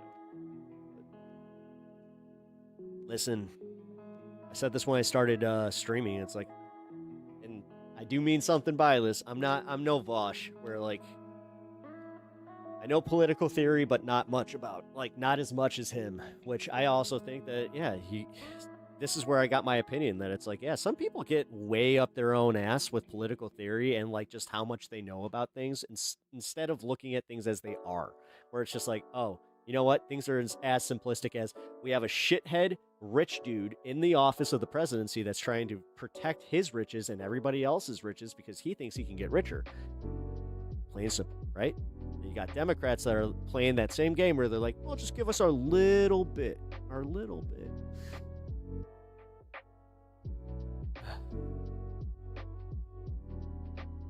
I don't know how Galactic Streamlord does it. I do. He's not on. He's not front facing. Which I still can't. I can't believe that he got banned. But you know what? Yeah, Pat doesn't have a folder, or does he? What kind of folder? Like a folder of information that I have to like go to for reference? That's adorable. Oh, you mean like the prawn folder? Yeah. No. What? I don't understand people who pay for it. I don't understand the OF stuff. Whatever. We live in an age where you don't even really have to go, like, search for stuff. Like, you just go, hey, prawn. And then, boom. What's your flavor? It's the half of White House. Come on, Pep, get it right. No.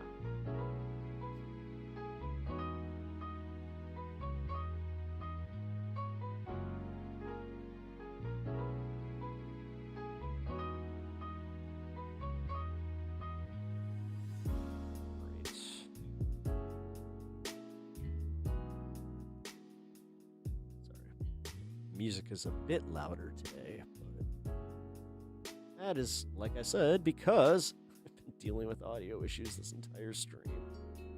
Oh, Nicki Minaj. There we go. Forgot. That's what I wanted to do. All right, so here, guys, prepare to cringe very hard. Like, this one is, like, the cringiest that you can get. Butter garlic, you have my full attention now. I made, actually, I had buttered garlic and some basil that I added to make my steak yesterday. It was delicious. All right, here we go. You guys ready for this? Be boys. Amen. Be boys. It's okay. Be boys. It's nothing wrong with being a boy. Amen. How about that? Amen. How powerful is that? How profound is that? Amen. Boys will be boys. Guys, I think that she might be trying to get her husband that pardon. That's not the clip, by the way. If you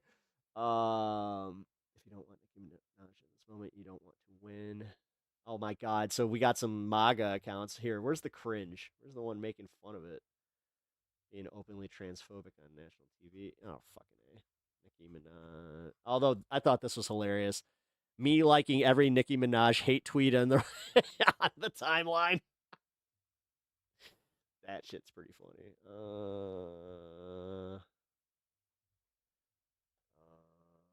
What was that guy? JD Vance. Here we go. A sassy. And you have amazing role models like the assassin. The way she said it. Take her, MAGA. She's all yours, baby. You guys get the real winners. Vance, our vice president. And when I say that, all her brain went to her butt. Trust me, there's nothing new under the sun that I have not heard, so you're fine. Yes, we did. Dude, the silence. We are at what? Here. Not heard, so you're fine. Here, yes, we did. Yes, we did. Dude, she said fucking damn near 30 seconds. I love you. 30, 31, 32, 30. There is literally 30 seconds of just... Oh, I did not just call J.D. Vance the assassin while sitting with Charlie Kirk's wife. Like, even she had that moment of just like, oh no. Here, let's see. Can we see the actual, like... You have amazing role models like the assassin J.D. Vance, our vice president. And when I say that... That was real time. That was literally her. Oh man, I just Oh, I'm sorry. Wow. Sit with that one. An absolute massive fuck up call. I love this. Oh my god, and Erica's just like, how do we save this? Trust me, there's nothing new under the sun that I have not heard, so you're fine. Yes, we did. I love you. What are you doing? Like, she can't even think of like a follow-up to say it. Like, I'm sorry. You have to laugh about it, truly. I have been called every single thing, and you know what? God is so good, you let it roll right off your back. And this is what's so beautiful. Like JD's come. About this moment, because if the internet wants to clip it, who cares? I love this woman. Well, because that was a massive embarrassment. Like, there are parts of this where it's like, okay, so if the internet wants to clip it, go ahead. All right. Well, thank you. Holy shit. I didn't know that. I don't know much about her. Yeah, she's so dumb. She's so dumb. Oh my god. The fact that Nicki Minaj is as stupid as she is, really does kind of help with that. All right. We got a little bit of roulette to play today because, dude, we knocked out a bunch of this stuff. Holy crap. All right, so we got the Ellie Melbourne stuff. That's done. This. Okay, so I got the Bernie Sanders. Is he running again? She's professional grifter operating in her element. I mean, she made the Freud. Here, let's find her Freudian slip real quick before we move on, because this is also just absolutely hilarious.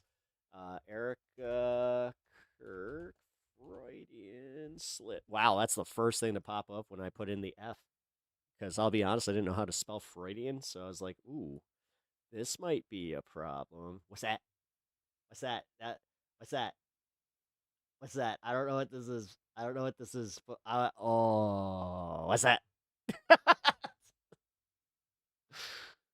That looks like a bag of goodies to me. Hey. Despite the devastating loss of Charlie Kirk, my incredible husband at UVU, Caleb has persisted with the same grift.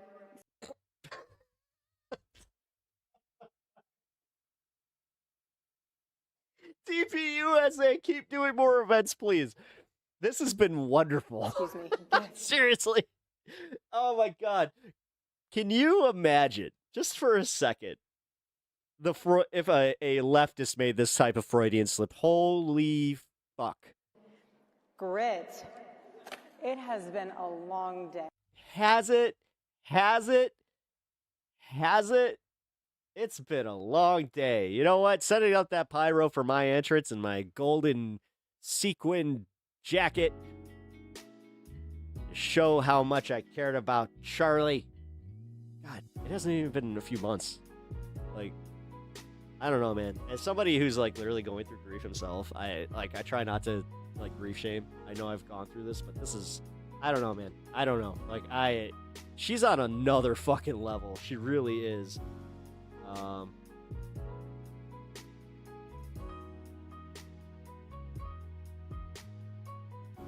Ken Klippenstein coming out with the fire today. So he says, Congress's favorite 3 lines. Sorry, we can't do anything. We're in the minority. Number 2, sorry, we can't do anything. We need a supermajority. Number 3, sorry, we can't do anything. Our party's in the White House and we have to support the president. Oh, man. Speaking of Kirk, where'd Kirk go? He's still listening because I missed your jokes. Sorry I wasn't reading them all because you were you were literally rolling one after another in the middle of a segment. Keep the jokes coming. I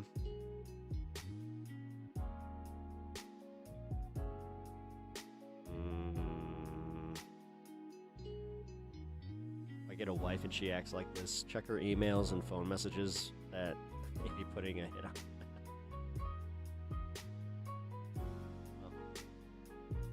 Yeah, man. I mean, it's absolutely insane the way that she just kind of just got over it real fast. Oh, hey. Canadians have leaked the banned episode of 60 Minutes in defiance of CBS censorship. Fuck yeah. Might have to aim my Canadian brethren.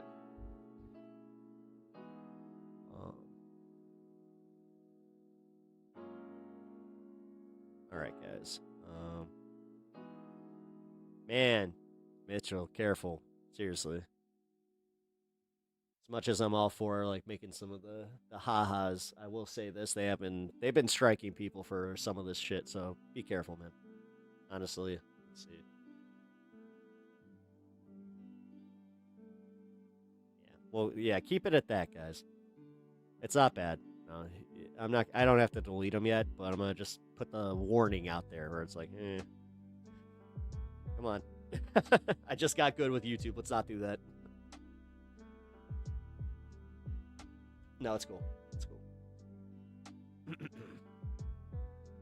Yeah, for the Charlie Kirk jokes, I'm not trying to say keep them tasteful because who gives a shit, but realistically, yeah, they're still kind of hammering some channels for that shit, and mostly it's like if, say, a right-winger does kind of find my stream, then all of a sudden, you're in the yellow. Yeah, you're in the yellow. There you go. Which, if I'm in the yellow, that means bad things for the stream. God, anytime I see the yellow bar pop up on my notification, I'm like, no! No. This is going to be bad. All right, guys. Got this really funny Majority Report. Well, not funny. I was about to say that was the Michael Brooks thing that I have lined up. So this is my second video. All right, so this one is about Bernie Sanders. It came out 2 days ago. I'm gonna assume that you're not running for president in 2028, but please correct me if I'm wrong. But be that as it may, do you feel that we are at the point now where advocating for a Medicare for all is what it's going to take for a candidate to win the Democratic primary this year? Or I should say in 28, this cycle? Look, it is no secret. You know, Sam, I get all over the country, and when the crowd is not at 30,000 and it's a small crowd, I ask people, I say, you tell me, is the American healthcare system broken? Yeah, it is. Everybody knows that it is broken, okay? You cannot go around defending the Affordable Care Act when rates have soared, and in many ways it's just a subsidy for the insurance companies, all right? So we need to move in an aggressively different way. I believe Medicare for all is the way to provide cost-effective universal health care to every man, woman, and child in this country. I think more and more people understand that. And just in the last few weeks, we have 2 new co-sponsors in the Senate. Chris Van Hollen and Tina Smith came on board. We're up to, I think, 18 or 19. They got 100 or more co-sponsors in the House. So we are making some progress. But what we need to do is make sure that in any serious campaign, and I do that, If I endorse somebody, almost always, that person is going to be supporting Medicare for all. It speaks, I think, to a broader problem here where so much of what the Democrats are offering or are not is defensive. It's about defending the Affordable Care Act. It's about saying we're going to maintain a certain system. And when the system is, as what we say, where we're at gilded age levels of income and wealth inequality, you sound like you are defending the system that's immiserating people, and Trump sounds like he's changing things. You got it. I mean, Emma, that's exactly right. Look, Trump, in essence, when he runs for president, he's looking old. He's 82. Says the system is broken and I will fix it, right? The only reason Trump looks young is because he's been literally faking it until now. And now people are kind of catching up, like, oh, he doesn't look that great, but he still looks better than us. Yeah. Now, you and I know that everything he's doing, or virtually everything he's doing, is making a bad situation worse. But what Democrats try to do is tinker around the edge. Or we can, I don't know, prop up AOC in a way that gives her, like, viability. Like, Jesus Christ. You know, if you're in... I'm so sick of this. I'm so sick of chasing a high that we had fucking 5 years ago. Income is $43,927. I really am. You will be eligible. Bernie's done. Like, he's done. He did a good thing. In 2 separate campaigns, he showed us that there is an appetite for this. He can still be there for whoever's next, but that's what we need now. Otherwise, what are we doing? We're no better than the shit lib Dems that ran fucking Biden at that point. I'm sorry. That's a fact. For something. You have no ground to stand on at that point. It's enormously complicated. We knew he was almost dead. Why did we vote for him? Ugh. It wasn't Trump. You got to fill out 18 pages, but we'll get you that. All right. What we need to say is the system. He's going to. He's going to. Listen, be prepared that he's going to make a decision that's going to piss you off. Now, whether or not you gauge your entire support of him and the entire left machine that he is trying to drive here, then I don't know. This is where I don't think, like, and this is where it might be a hot take. If people cannot make mistakes in politics, like for politicians that you enjoy, because that's what I'm going to say. I'm not even going to say Stan, but for real, even if he messes up, let him. No politician is perfect unless they do something so egregious that it is blatantly against their fucking principles. Then, okay, that's a different story. But honestly, I'm tired of this where people literally look for things to hate. People do that with AOC all the time now. They were doing that during her fucking oligarchy thing. Remember what they did with her, with Bernie and her and the Palestinian flag thing? Trust me, people will sabotage this movement just through purity testing. Period. All uber capitalism is an incredibly broken system. Let's just go through it. Bear with me for 1 second. All right.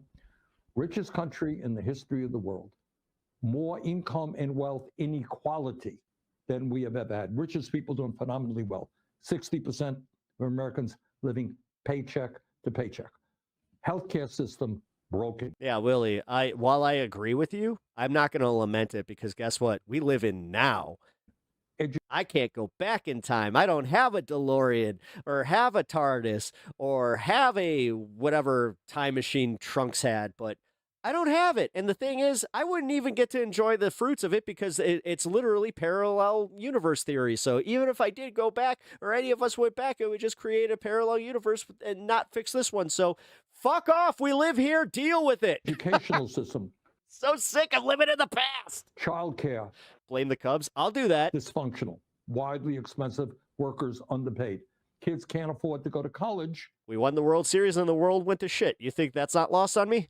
You know, we once used to have a higher percentage of college graduates than any other country on earth. No, I'm seeing it as we come into primary season. People are already doing the thing because it's the easy thing to do.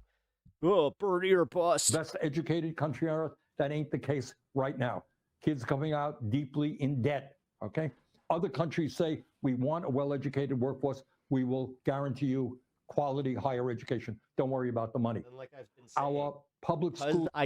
Because I'm not as like adamant about like doing the purity testing to these guys. Apparently, somehow I'm not meeting the criteria of the leftist commentator or whatever the fuck. System in. I just had this conversation earlier today, and I got to be honest.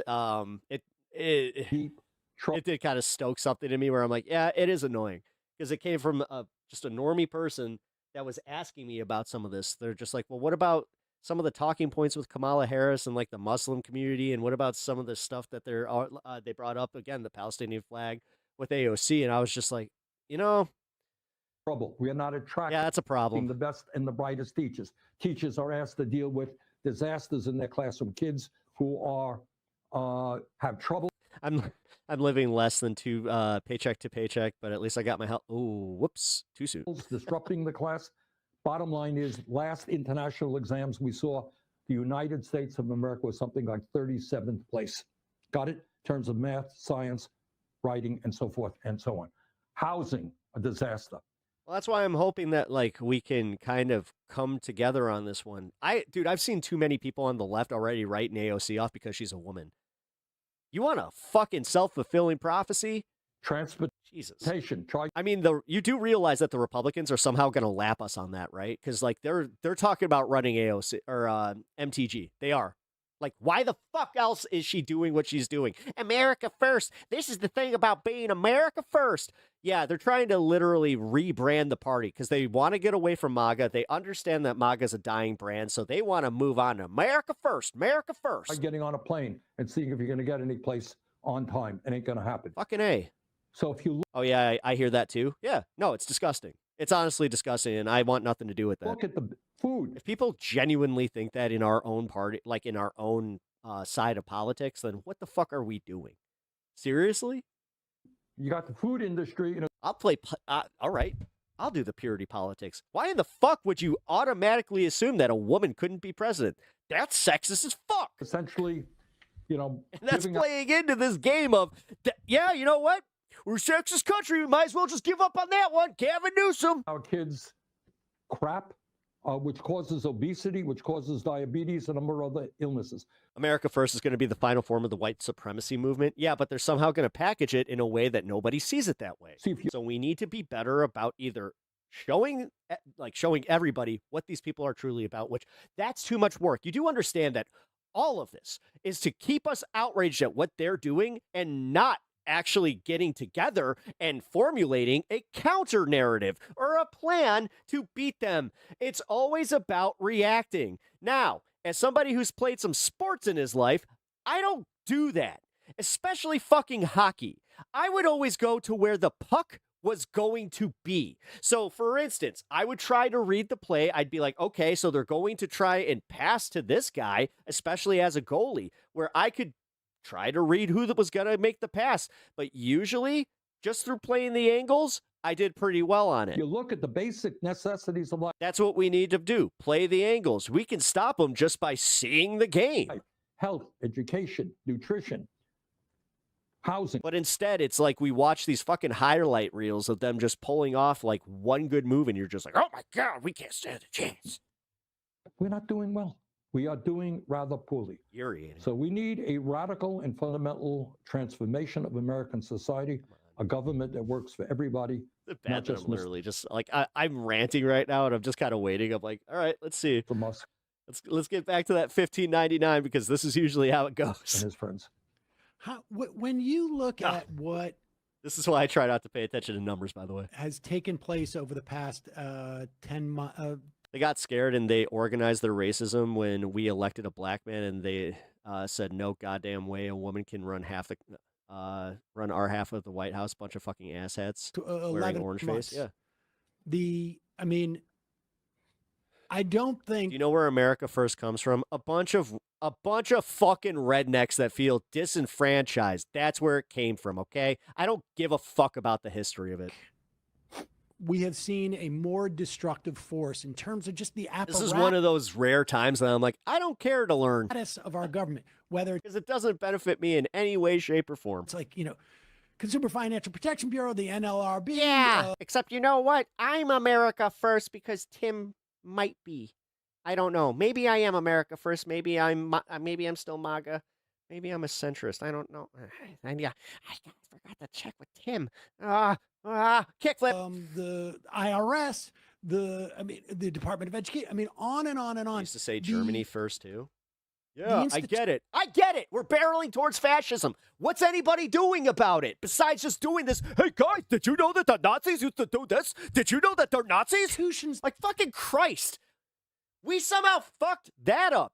We called them Nazis. Then they had Piers Morgan there. Oh, why would you call us Nazis? Don't you think that's just a bridge too far? No, when you're acting like Nazis historically, no, you're fucking Nazis. But somehow, some way, we got shamed into being like, yeah, you know what? Themselves, the flow of people through it, the institutional memory, all of this destroyed in a way that I feel like we've never experienced in modern times. We have never experienced before. Sam, we are dealing, let's see who we are dealing with. We're dealing with the president who really does not believe in the Constitution. When he has a lavish dinner and wonderful events for MBS, the dictator of Saudi Arabia, that's not an accident. And then he disparages Europe. What is that about? This is his idea. Squishmallow. Of what government should be about. MBS, as you well, sorry, not trying to make this a ranty stream, but for real, like and so we're at the end of 2025. This year has been a living hell politically.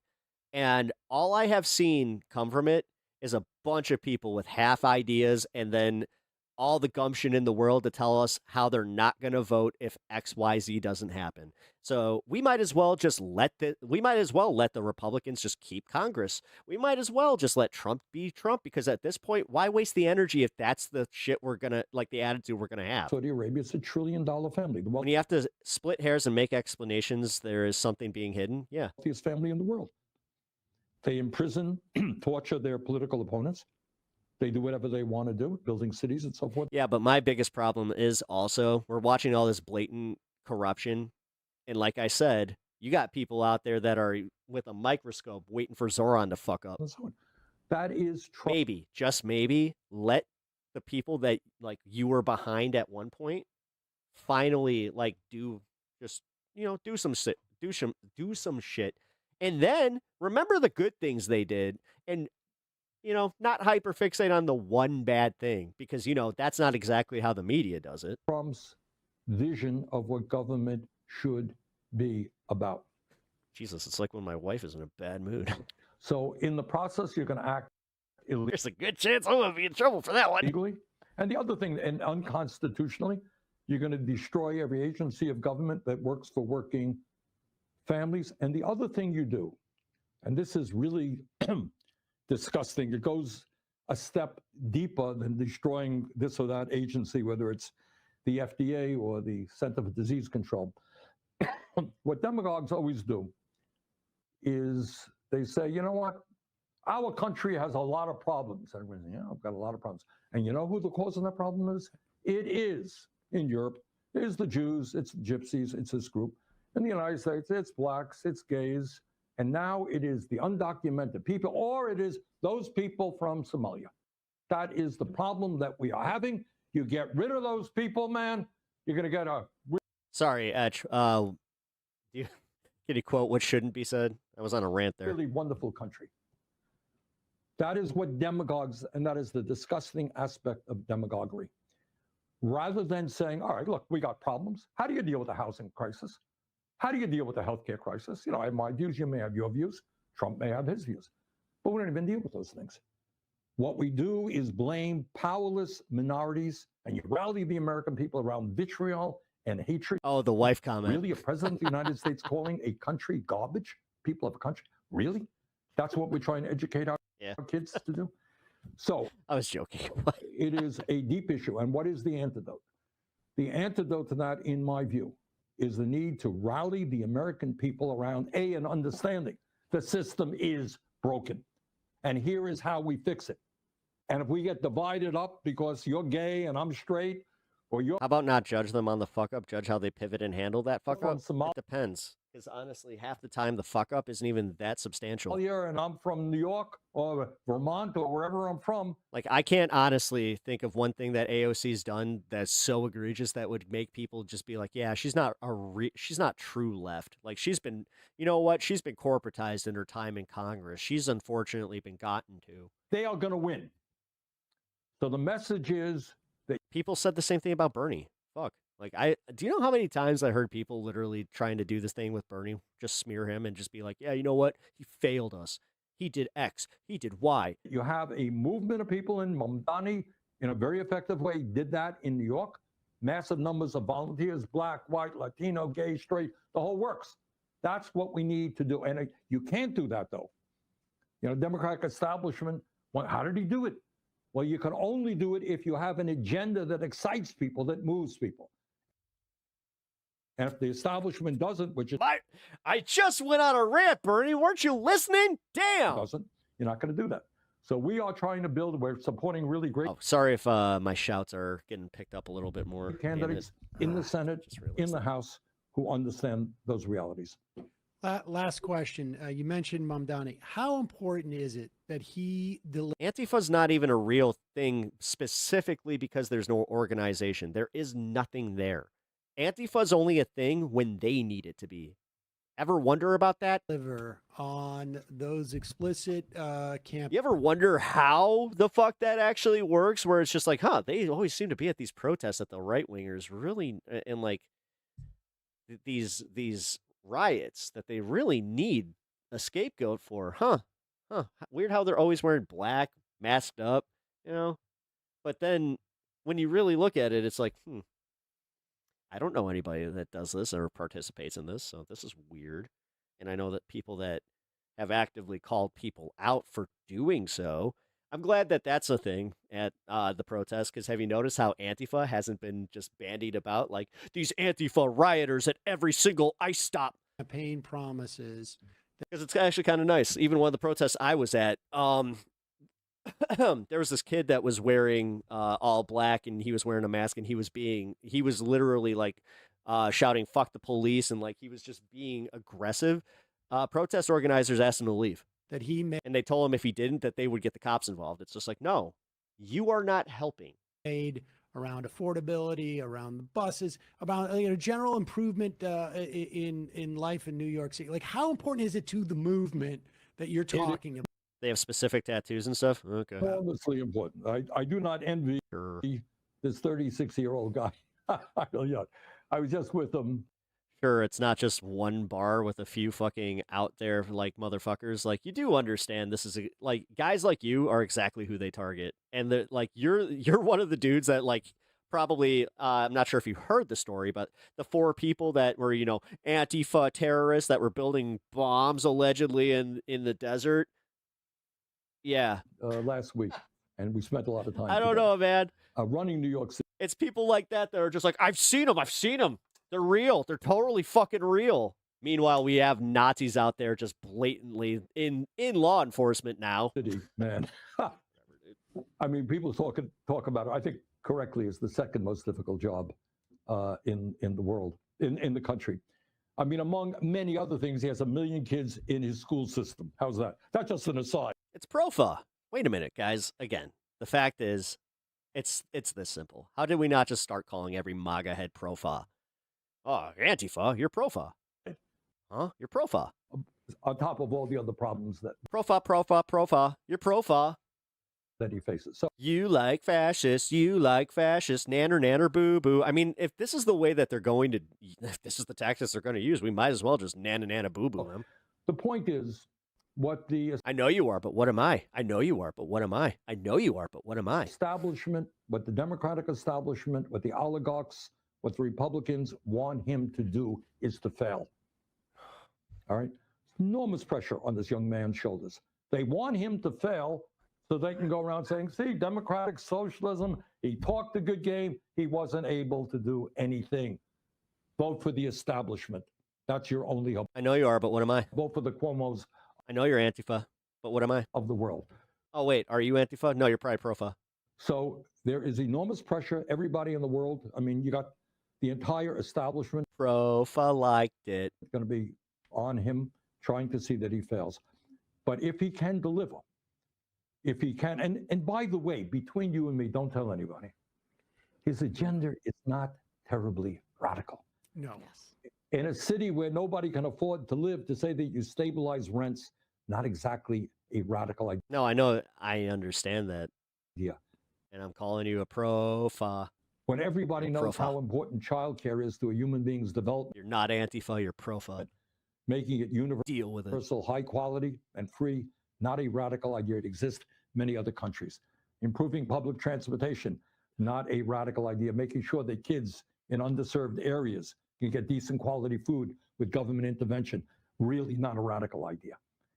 I will do everything I can, and I hope everybody in this country will, to try to make sure that he succeeds. And there's just a lot of Pep uttering profa responsibility on his shoulders. I imagine All right, the bit's stuck. Those who stand against Mamdani are less concerned about his policies actually working and more concerned. Well, the fact is, if he's like true conservative, that's not MAGA. Even like the right wing doesn't like him. Like, you want to talk about being politically homeless? Well, that's probably the most politically homeless that you can be. Concerned about the broader sense of like what is possible and what can be done if he succeeds. What a disaster for the establishment. If he succeeds, if you create a democratic... Newsflash, Burn. You are the establishment. You're a fucking senator, bro. Form of government with a small d, where large numbers of people involved. You improve the schools. You improve healthcare. You improve transportation. You improve getting nutrition out to kids. You stabilize the cost of housing and build affordable housing. What a disaster for the Trumps of the world and the Republican establishment and the Democratic establishment. And all of those folks are going to be working as hard as they can. Squishmallow, is Nana Nana Boo Boo if you're injured by a banana or a grandma? I need to make sure that he does not succeed. So your point is, for better or worse, oh my God, it's so childish but legit. Mamdani's success and failures will not only impact New York City, they will be felt, by the way, not only nationally. Like that one was good. I might have to take that one to the 7-year-old nephew and get his seal of approval. But I think internationally. Watch I bomb and he's just like, what? The whole world was watching this campaign. Oh So, no, again, oh my God. Maybe I won't. Oh. I wish this young man all the very best, and we will do what we can to support him. Senator Bernie Sanders. What hill? They haven't chosen a hill. He's just telling us that he's conservative. He's just trying to say, Antifa's real, man. There's Antifa bars. They have tattoos, man. What tattoos? What are these Antifa tattoos that are going to go on a registry conveniently, and they're going to be pretty vague for leftist symbolism? Are you going to tell me it's Che Guevara? It's Che Guevara, isn't it? It's Che Guevara. If you got a Che Guevara t-shirt in your closet, you're going to get locked up because you just wanted them bad lefties.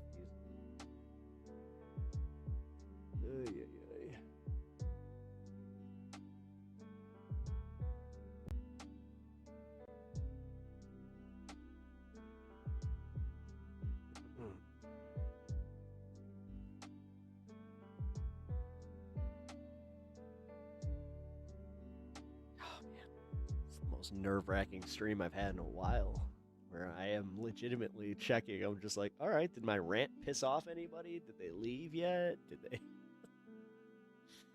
We're gonna get one more. Sorry, I've been away, y'all. It's been a crazy life. Yeah, how you been? You don't need to give like full updates because yes, I want to keep a level of anonymity. But yeah, how's everything been going, man? It is good to see you over on the Twitch side. Oh, you are right wings if you can read subtleties or sarcasm. Whoops, that's a big one. Guys. See, that's where I'm not playing that. I'm not going to do the, oh my God, the right wingers can't weed. The only time I'll do that is if they're being blatantly disrespectful, which even in this conversation, it's not being blatantly disrespectful. I like how I've had to do this a few times, though. Like,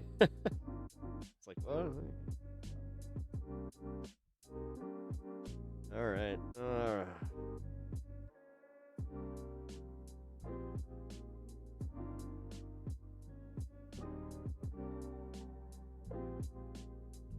Really?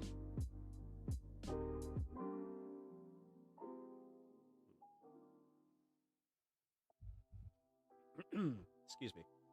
All right, so what I want to do is now Pokemon pack, and then we're going to go to the next segment. Which, oh, you know what? This one's quick, so I can do the Pokemon pack while we have some fun here.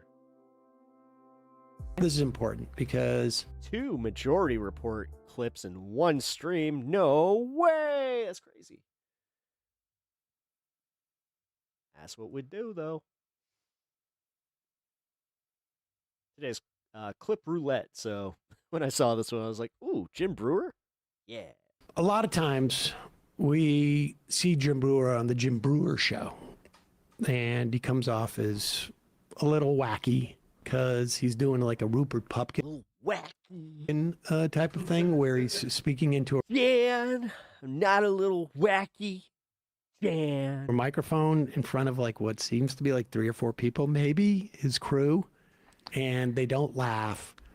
And he's doing a stand-up routine, and it just seems weird. Yeah, for younger audiences, this is the movie that was ripped off in the movie The Joker. Right. Oh, yeah. Totally ripped Rupert off. Pupkin was a king of comedy. I know. And then, well, yeah, I just hate Joker, so I just so want to. ripped off that Todd Phillips had to come out and say, no, it was an homage. Yeah, it was an homage. It was despicable. Anyway. And but nevertheless, I personally think that the Joker movie was ruined by a sequel. When Jim Brewer sits down with who's this guy he's sitting down with? His name's Lenny Moreno. I went on his Instagram. He's a conspiracy theorist with a fashion line. Okay, that's so mostly when he what I sits down with a conspiracy theorist who has a fashion line, he sounds a lot more reasonable. And here he is when he's calm. He's not doing his goat boy bit or whatnot. He's raw and real. He's here? just talking like a regular guy. Yeah, I'm not going to push you down. No, I agree. I want to get into. Speaking of the mic. This is very important. One of It's the not kids. about speaking in the mic. That one is an audio. That one's audio engineering because, like, no, you gotta turn. One of these turn the gain down. guys put this in front of my face today, and you brought up something today too. We got to be very careful of where the hatred's being pushed. Mm-hmm. I truly believe Like the Jews? Correct. Yes. There's a big push hating Jews. Yes. And just Israel in general. But I always say there's no hate for people or Jews. Now, pause it for However- a second. I think this is pretty generous of him to, not hate people or Jews. Or Jews. Yes. There's people, and then there's Jews. And neither shall be hated. I think I applaud that. I think Magnanimous. both people are not deserving of hatred, and nor are Jews. Just Israel in general. But I always say there's no hate for people or Jews. However, the ones that make decisions for what we call Israel, all right, this might be a hot take. I find sometimes an issue. So the kids put this in front of me. Put this up on the screen. Now you're telling me. Now listen, don't listen to me. I'm just a knucklehead comedian that looks like he's half lit half the time, even though I'm not. I am. When Pause it for a second. account started. I think that, like, if you say, don't listen to me, like, if this is called building in the critique, right? But it's used, and it was used by Rush Limbaugh. I'm just an entertainer. That's what he would say. Mm-hmm. When he was, incidentally, he was an entertainer who was awarded the Medal of Freedom by Donald How did Trump. he know about us? Because he espoused so much. I don't know. Every once in a while, I do get this paranoid feeling. Kyle Kalinske, it's happened twice now, where he made an adjustment right after I made fun of something that he said. and like, or I made fun of something like the way that he did like something aesthetically. I don't know, like much political. Try not to be that delusional, but there's been literally twice now where I'm like, propaganda. It seems like it was a response to my critique. Not just propaganda, lies. To run, to use this, and this is like a favorite of like a conspiracy theorist comedians. You're not a comedian at that moment. All right, that was out of the two jokes. Okay, so Willie Todd came in with the only thing I can hurt is your feelings. Your a-hole is used to so much punishment and no longer feels pain. In response to that, Mitchell coming in with the heat. How do you get Willie Todd a circumcision, kick his sister in the teeth? What you are. That was pretty good. Is a conspiracy theorist. Chad is its own show today, for real, guys. I'm all for you guys going rogue, but oh man, this has been fun on my end just watching this happen. Racist or an anti-Semite or whatever you are. Maybe you're a healthcare advocate.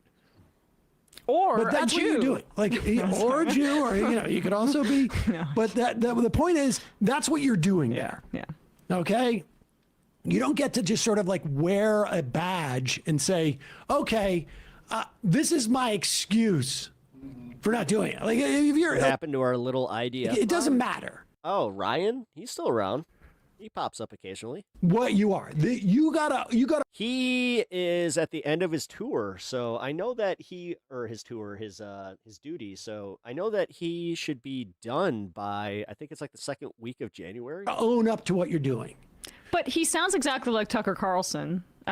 He sounds exactly, and a lot of people are starting to speak this way, and it's just, it's really scary and concerning, like the normalization right now of anti-Semitism. I know I said this on the show yesterday. Let's see. Hold on. I got people dipping from the show, so. Oh, damn. Yesterday, but like this Puka Nacua story out of the NFL is horrifying. I mean, he did an anti-Semitic hand gesture on stream with Aiden Ross, and they called it the Jewish dance or something like that. And then you have people doing basically like race science about that girl from I Love LA because she's Jewish on Twitter. It's just it's really crazy, and it's in part, I would say, due to like the rise of Nick Fuentes, who's increasingly normalized within the party, and a lot of these other creators I've heard of that. wanting his audience and being so cynical and depraved and also anti-Semitic genuinely, and having like Yeah, that's that girl's ripoff show, like the one that they made because What's Her Face went crazy, and they probably would have made another season of that. an excuse to do this now, but they are escalating the rhetoric. And the younger you get, the more streamy and online and like Nelk Boys, Aiden Ross guys that you get, the more willing they are to traffic in like deeply anti-Jewish tropes right now. Well, I mean, come on. That's welcome to the internet. Like, I think that's when you turn 13, the first thing you learn is just like, I'm going to be edgy. I'm going to make fun of Jewish people. The problem is, in my estimation, the reason why this is like growing exponentially is because the mechanisms that we have used in the past. He never did answer what the Antifa tattoos are. To inhibit anti-Semitism. Which, again, do I have to make this? Do I have to do this PSA? Apparently I have to. Guys, here at Pep Talks, you know what? Fuck it. I'm going to just do this real quick. Here at Pep Talks, we believe in being funny. So, if you guys got an insult and you guys can make somebody leave the chat with said insult, just make sure it is completely tasteful, like our friend Mitchell here. Have been hijacked in defense of what Israel has been doing. Yep.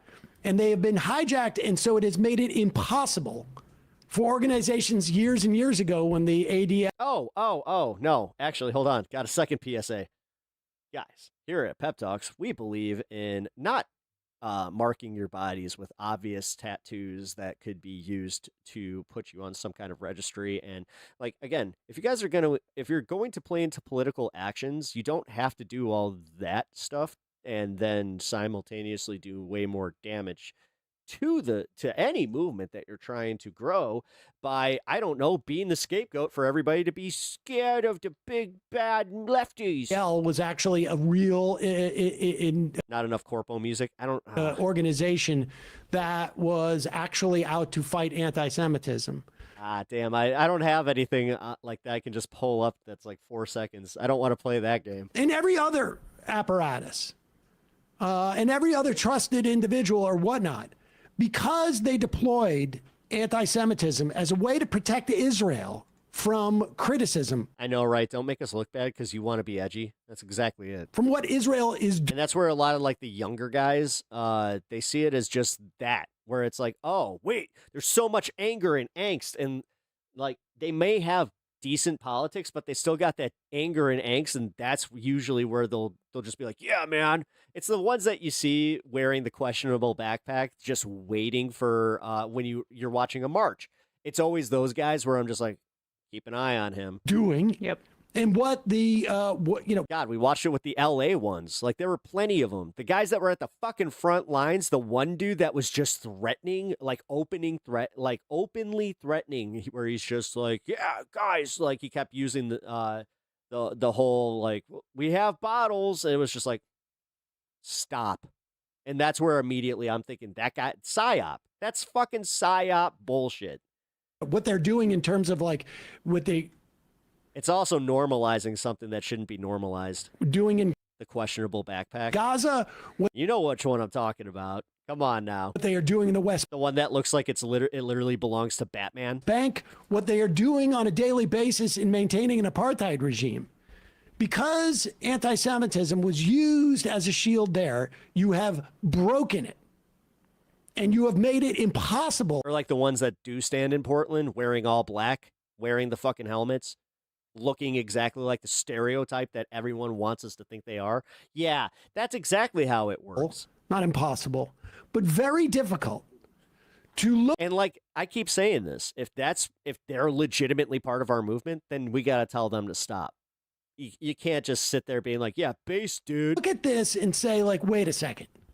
This dude is hiding behind Israel now as a way of saying like, well, this is what the problem I have with Jews. Like it's the Jews running Israel. Right. And it's not, and that's why it's so important to point out that Israel is a function of U.S. empire and imperialism. It's not the other way around. And I think we're beginning to see how you can, I just want people to have media literacy about when they're consuming different creators. Candace Owens, Tucker Carlson, a guy like Jim Brewer will say, you know, it's not every Jew, but, and they'll usually say Jews when they're talking about Israel. And they'll not speak about like what they actually advocate for. They'll attack Israelis or Jews. They won't Nobody say makes things. a qualification like no, there are Jews who are against Israel. No, right, who are exactly. Anti-Zionist. They'll never make that qualification.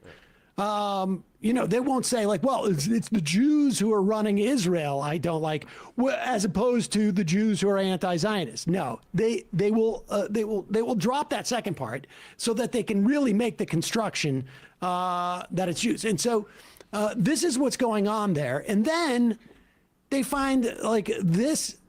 There is like. This is really dubious. Are you talking about the This is DHS dubious. thing? Like this came up on Twitter, but let's assume for a moment. There's no check. I just realized it's Christmas week. True. There. I mean, well, no, but let's just no. I heard this story when it first came off. That Chertoff, when he was fingers crossed, I will head of the actually might be streaming of might be doing a Christmas stream because unfortunately the wife, she has treatment the day before. And like we can't go anywhere. So. Department of Homeland Security. I just want you to contemplate, like, if Israel was in. Oh, she did tell me that I can give you guys a little bit of an update. She's doing really, really well with the treatment. We're officially hitting the back half of the treatment starting today. Charge of our Department of Homeland Security. Her blood work came back incredible. They are incredibly nefarious, but they don't have the ability to in any way like darn it, we started the account when Oh, dang, that's tough. But I'm glad the treatment is going well. Yeah, it sucks. Israel. Like, I am quite sure what. Yeah, we can't do anything with the family. Pretty much, if you have kids in your family, there's 10,000% no chance that we're going to see you. Happened in 2008 when Twitter was like, just barely a thing. Yeah, we actually have like that really bad neurovirus that's going around. It's closed schools, and like parents, are doing the parents thing where they just let their kids go to school sick and let everybody else get infected and then wonder why they get sick. They'll tweet or text your tweets into it. Exactly. That's no germs. I'll take it. Yeah. Somebody, when they were on a trip, said, I'm Buddhist. I'm ready for Christmas to be over because I'm tired of the extra work and nonstop Christmas music at work. That sucks. That sucks. I have always wondered about that. People who don't like, again, my Jewish friends were just like, man, you've got to be sick of Christmas. It's just like, get Twitter. But if even this is true, honestly, that's what I assumed but even happened, if yeah. it's true, and we have a social media account, the Department of Homeland Security is based out of Israel. What does she have? She has colorectal cancer. Still, it backs up what I'm trying to say, which is that She's very open about it. that Israel functions. Now she's told me to kind of keep some things closer to, like, she gave me like this nice little lecture where she's like, I really appreciate you advocating for me and I appreciate the chat, but she's like, some things I want kept private. You're very open with everything. And she's like, just, can you please just give them the minor updates? I'm like, okay. As our military outposts in the Middle East, our intelligence outposts in the Middle East, it is a function of U.S. imperialism and empire. But she's doing well. And our attempt to be the global hegemon that is slipping through We've been doing that for years. our grasp. And so much of our Middle East policy, Venezuela policy, is about making sure that China is boxed out. That is what it's about, not the secret group of, not having it in of the secret group of Jews and it being the reverse, controlling all of us. I wouldn't say she's doing better. Let's say she's doing better, because at the end of the day, what they are Let's put it this way: if I went up there, it's like, hey, they're very glad that you're doing better. She'd just be like, but I'm not. It's like, okay, you are, but okay, never mind. Implementing actively is That's kind of where she's at. anti-Semitism for that very purpose, but they're letting us all off the hook. Cancer definitely takes away the yuck part. You got to be. She's very blunt, and it's also just like, yeah, don't play games. Look, as maybe that's why I bring that all here. World empire to be more tribalist and nativist and make it about one group versus the other. They don't want us to all live in harmony. When they, do you know how bad I bombed once recently, where she stared at me. She's like, "Stop trying to be funny." I was like, they talk about anti-war. Damn. They're just picking a faction that they like, and then fuck, damn, lost my mom to that and cancer in general 2 years ago. I'm glad she's responding well. And no, we caught it early. Abandoning everybody else altogether or demonizing them. I just love the fact Not that early this is enough though, because yeah, she's gonna need surgery. they're going to hang their hat on where the Twitter account, even true or not. That part I've been very open about is she had a tumor that was 16 centimeters. Not true. Right. They're going to hang that. Like, this is indication. How sloppy would it be for the just no fucking joke? And this as opposed to like all the conservative Twitter handles that turned out to be. But keep playing. Let's see what. I mean, Candace Owens also saying that the JFK thing was Israel too. They're really doing it. Okay. For Homeland Security, its base is Tel Aviv, Israel. Why is it always the dumbest people that are always pretending to ask the smartest questions? Israel. This isn't out of the mouth of babes. Like that. Nothing about that. That is the U.S. Homeland Security in 2008, when it decided to go on Twitter. It wasn't based out of Milwaukee. It wasn't based out of Long Island or San Francisco. It was based out of Tel Aviv, Israel. Now, if it was in Morocco If I believed in God, I would pray. I send you guys positive vibes and well wishes. That's all I appreciate that. I also do. Like, I take prayers and all that too. Like, anything positive. Or if it was in Mexico. The one thing I will not stand for is people telling me, like, I need to do X or she needs to do X with some form of holistic medicine, or they say, like, there was one person that told me that that I must have done something to deserve this, and she must have done something to deserve this, and I immediately lost my shit on them. What up, DJX? Good to see you. Or if it was in Iran, we would question it. We would question it. But because it's in Tel Aviv, Israel, let's not talk about that. Now, who's saying not talk about it? Tell me what happened today, Kyle, or a couple days when this went over the internet. Supposedly, they took it down for a couple hours. Right? Yes, the update came out, this screenshot started going viral, then X dropped the update for 7 hours, then came back and was back in the state. So they dropped it and then came back like, no, we made a mistake. Again, like, this is all bullshit. They dropped it in part because there were all these conservative accounts that they found out were based in other India. countries. Yeah, those all these Indian guys posing as MAGA were getting found out. But Milwaukee. I thought he wasn't doing his bit. These crazy guys that control our Twitter account. Tight, it's Homeland Security. Don't worry about it, folks. We got Homeland. It's all good. It's all good. Yeah, don't worry about it. Like, I got no problem with DHS saying that they're going to round up He didn't say that, though. brown people in this country. right, we're the ones who've been saying get rid of DHS this whole time, you big dummy. So, like, yes, that he is definitely dumb on, but I think he kind of caught up there at the back end. I mean, it's. I don't know. Maybe I'm being. But it also does show you the power. Like, if you are somebody who does not follow the news, and the only story that you know about the DHS is that the account was started in Twitter, like, everything else is completely irrelevant. I would love to This ask is the him way the propaganda starts. do you support abolishing ICE? You know, you're very anti-DHS. No idea, of course, that ICE is a part of Department of Homeland Security and that these were created after. Yeah, you know how you teach them? You don't be condescending about it. After 9/11. This is actually my biggest problem with leftism in general, is like they hear somebody like Jim Brewer, and instead of being like, hey, you know how we could educate him on this and like make it a little bit better for that audience to maybe learn some stuff. Yeah, you know what? Fuck that. Let's dog on him. Tell him, like, also be like how stupid they are, like that kind of shit. 11. But we Israeli customs enforcement. Yeah. Ooh. Nice. Yeah, it's the same thing with the ACA thing. Like, it's not the dunk you think it is. The fact is, no, in our politics, Obamacare and ACA did get, like, it got reported on so much in different circles that that could easily be misconflated. Or misconstrued, not misconflated. But no, I'll just say that much. Maybe, just maybe. Cool it with the condescension. We get it. You went to school. I'm all for teaching someone who is open-minded. He is technically, though. That's why it's going to piss you guys off to know that. Like, he sees himself as being open-minded. So, for instance, like, if he were to hear that clip, he would just be like, oh, so you know what?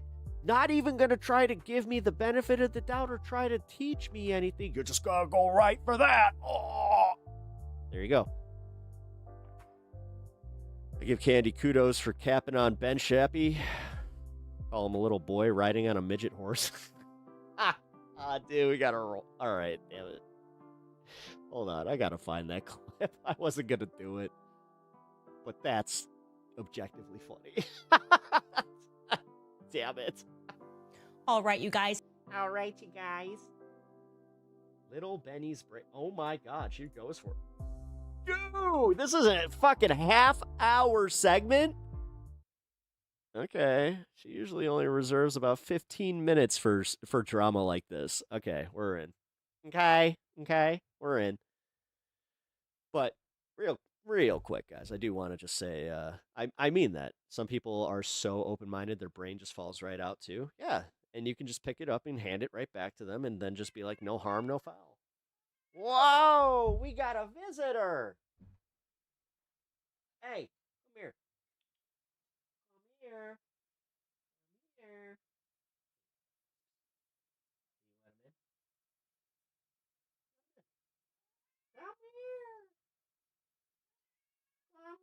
He's not gonna snip you. Come here. He's not gonna snap at you. He's gonna be a good boy, right? Come here. All right, hold on. Nicely put, Pep. Oh, thank you.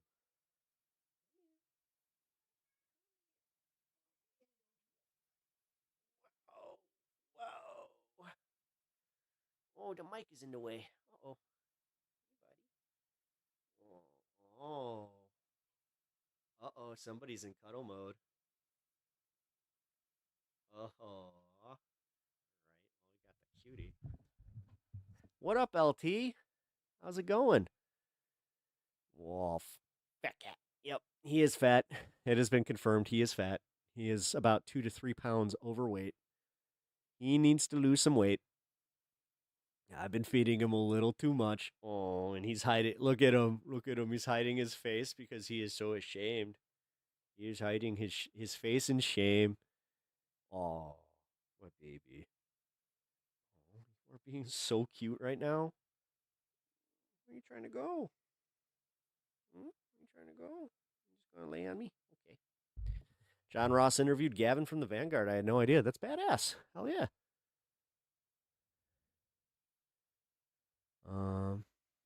So cute, yeah. So cute. That's the way to do it. Try and get yourself out there.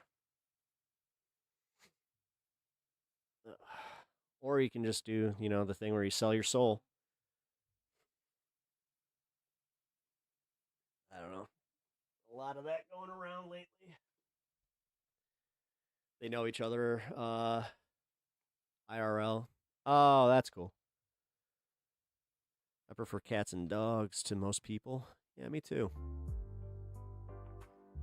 I've got my boys. I got my boys here. Yeah, you actually gonna behave for once? Yeah, because your track record on stream has not been what I would call great. Oh, Stan, you itching yourself? Go get got the itches, and then I got the kitty. Oh. All right, so let's get this Candace Owens thing going. Sorry, I got distracted here. Look at this munchkin.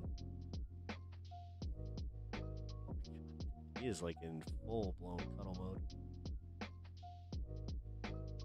All right.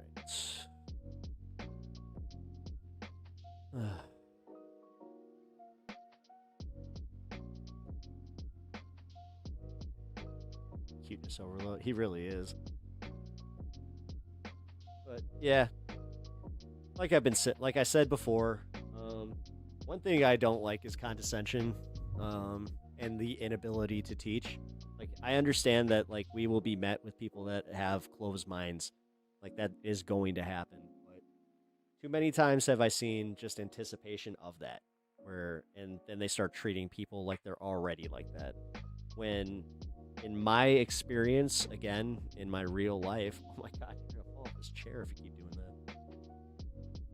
Here, I'm trying to make a spot for you to lay down. Gotta get a blanket for you. But yeah, it's something we gotta work on. Yeah, it's something I gotta work on. Is now that you reminded me of that. Oh my God. Yeah, so it looks like I'm going to be doing more, not only debate content, but I'm also going to be doing, oh, ow, ow, ow. More interviews coming up. I can tell you right now, though, I can't say who it was, but there was an interview I had scheduled. Trust me, it's not the main one. So I had an interview scheduled with somebody, right? Everything was good to go. And I get this email where they're like, upon further review of your stream, we feel that it would probably be best that we don't get implicated in, being part of it was a program that promotes, use. And I was just like, really? Wow. So, yeah. Yeah, they're just like, we don't want to be part of that because, and then it was funny because I did offer, I was like, I do a second show called Pepaganda. They're just like, oh, and you know what I'm talking about. You know what I'm talking about. Look at this cutie. Look at this fucking cutie. Oh my god. Here, you know what? I'll just keep the top of the screen as them. Because they are being so dang cute. Which I'll be honest, I was worried about when I created this show. I was like, ah shit. Because like, yeah, I'm gonna try and interview politicians. I'm gonna try and interview, celebrities if I can. The magic smoking microphone. Yeah, exactly. Yeah, you guys remember? It's so subtle, Pep. That was fucking great. Oh my god, they should grow up. It's 2025, please. I'll be honest, that's kind of where I was at with it, where I didn't care as much as I thought I would, because I did kind of just go, oh, so you're lame. Like, okay, so my interest in talking to you has, like, literally disappeared. Which, no harm, no foul. Honestly, on this one, it wouldn't have done anything. Like, it was just essentially an interview with somebody that's trying to do something politically where I was just like, okay. Magic. Look, I made it disappear. All right, well, you know what else I'm going to make disappear? This giant space that is blocking us from seeing Candace Owens about to rip on some Ben Shapiro. I'm definitely going to speed this one up, though. I don't need to see this one. You know, Ben Shapiro just keeps calling my name out on stage. He's calling for me, and I'd like to show up for him today. Okay, last night he hit the stage at Turning Point USA's AmFest the other night. There we go. And I'd like, first and foremost, just to let you all know, some people noticed that he wasn't on the AmFest list for years, and all of a sudden he's back on the speaker list beginning in 2024. I want to let you know how that speaks at 1.25. Holy shit. Actually happened. So the story goes, obviously, that in 2024, and Ben Shapiro. Ben fired me in March. Well, he would say management fired me. But firing me wasn't enough. He wanted to make sure my reputation and livelihood was also destroyed. Of course, what happened thereafter is Charlie Kirk instantly came out and supported me because we were like brother and sister, always supporting each other publicly. And then I showed you guys a few episodes ago that we found out as I was going to speak in Dallas at their YWLS convention that Ben had sent an intern who was going to ask me a question while I was on stage, but we sort of rumbled this plan. And I called Ben out on stage. Ben did not like that I called him out on stage, so he began working behind the scenes to have Jewish donors start threatening Charlie to make sure that I wasn't invited to speak at year-end because I was an anti-Semite. This is what Charlie told me. And instead, he wanted to be invited. So he's just going to purchase a friendship, right? So he comes at Turning Point USA, and this is what was divulged to me from Andrew Colvett at the time, willing to spend an offensive amount of money to be a part of AmFest. Like I said... Oh my god. That was told to me. What is her name? Fuck. Brett Cooper. By I just remember she had, Andrew Colvett Brett Cooper. Because he wanted to say, look, like, obviously, we are totally, Charlie's 100% on your side. This is like an offensive ad spend. I was like, take his money. I could care less, obviously. And I knew that he was working with Barry Weiss to call and put an article out saying that the donors, the people on the board of TPUSA want Candace gone. All of this petty behind the scenes behavior because I called him out on stage. Okay. So quite literally, this is the definition of buying friends and influence and fame. Now, in case you're listening and thinking, is Ben Shapiro actually capable of that level of pettiness? I'm going to tell you. It's funny. I just thought about something. So to JR talking with Gavin, I want to talk to Gavin specifically to ask him about the stuff with Taylor Lorenz. About Thomas Sowell. Yes, Dr. Thomas Sowell of Stanford. The story begins in 2023, shortly after October 7th. Ben was sort of having another one of his open nervous breakdowns, and his audience just went kaput. People just stopped watching his podcast because he was screaming at Americans that we need. Guys, I'm not sure if you can see his little thumb right here. Oh, there it is. Look at his little thumb. He's got thumbs. To prioritize Israel, and people just didn't feel that way. Okay, it's not our country. I'm sorry that happened to you, but why do Americans need to be screamed at about what's happening in the Middle East? Anyways, throughout this time, Brian Mast was wearing an IDF uniform in Congress, and he basically said that there's no such thing as an innocent Palestinian life. And when I saw this, as shared by Yashar Ali on X, I responded and I said, yeah, he has thumbs. That genocidal language, no matter who shares it, is always wrong. Genocide is always wrong, is what I tweeted. And this caused an emotional breakdown amongst people who support Israel. I didn't think that was a controversial statement. I thought that was sort of what we all believed in. Genocide is always wrong. Anyways, for Ben, he then had some private event, probably at another Jewish donor's house. And going back to that last video, somebody caught him standing on a table insulting me over my genocide. Should be paying taxes and rent. Is always wrong tweet. Take a listen to what Ben had to say. And the question was about Candace Owens. I think her behavior during this has been disgraceful. Without a doubt. Yeah, he's got that. He can like grip things. It's weird.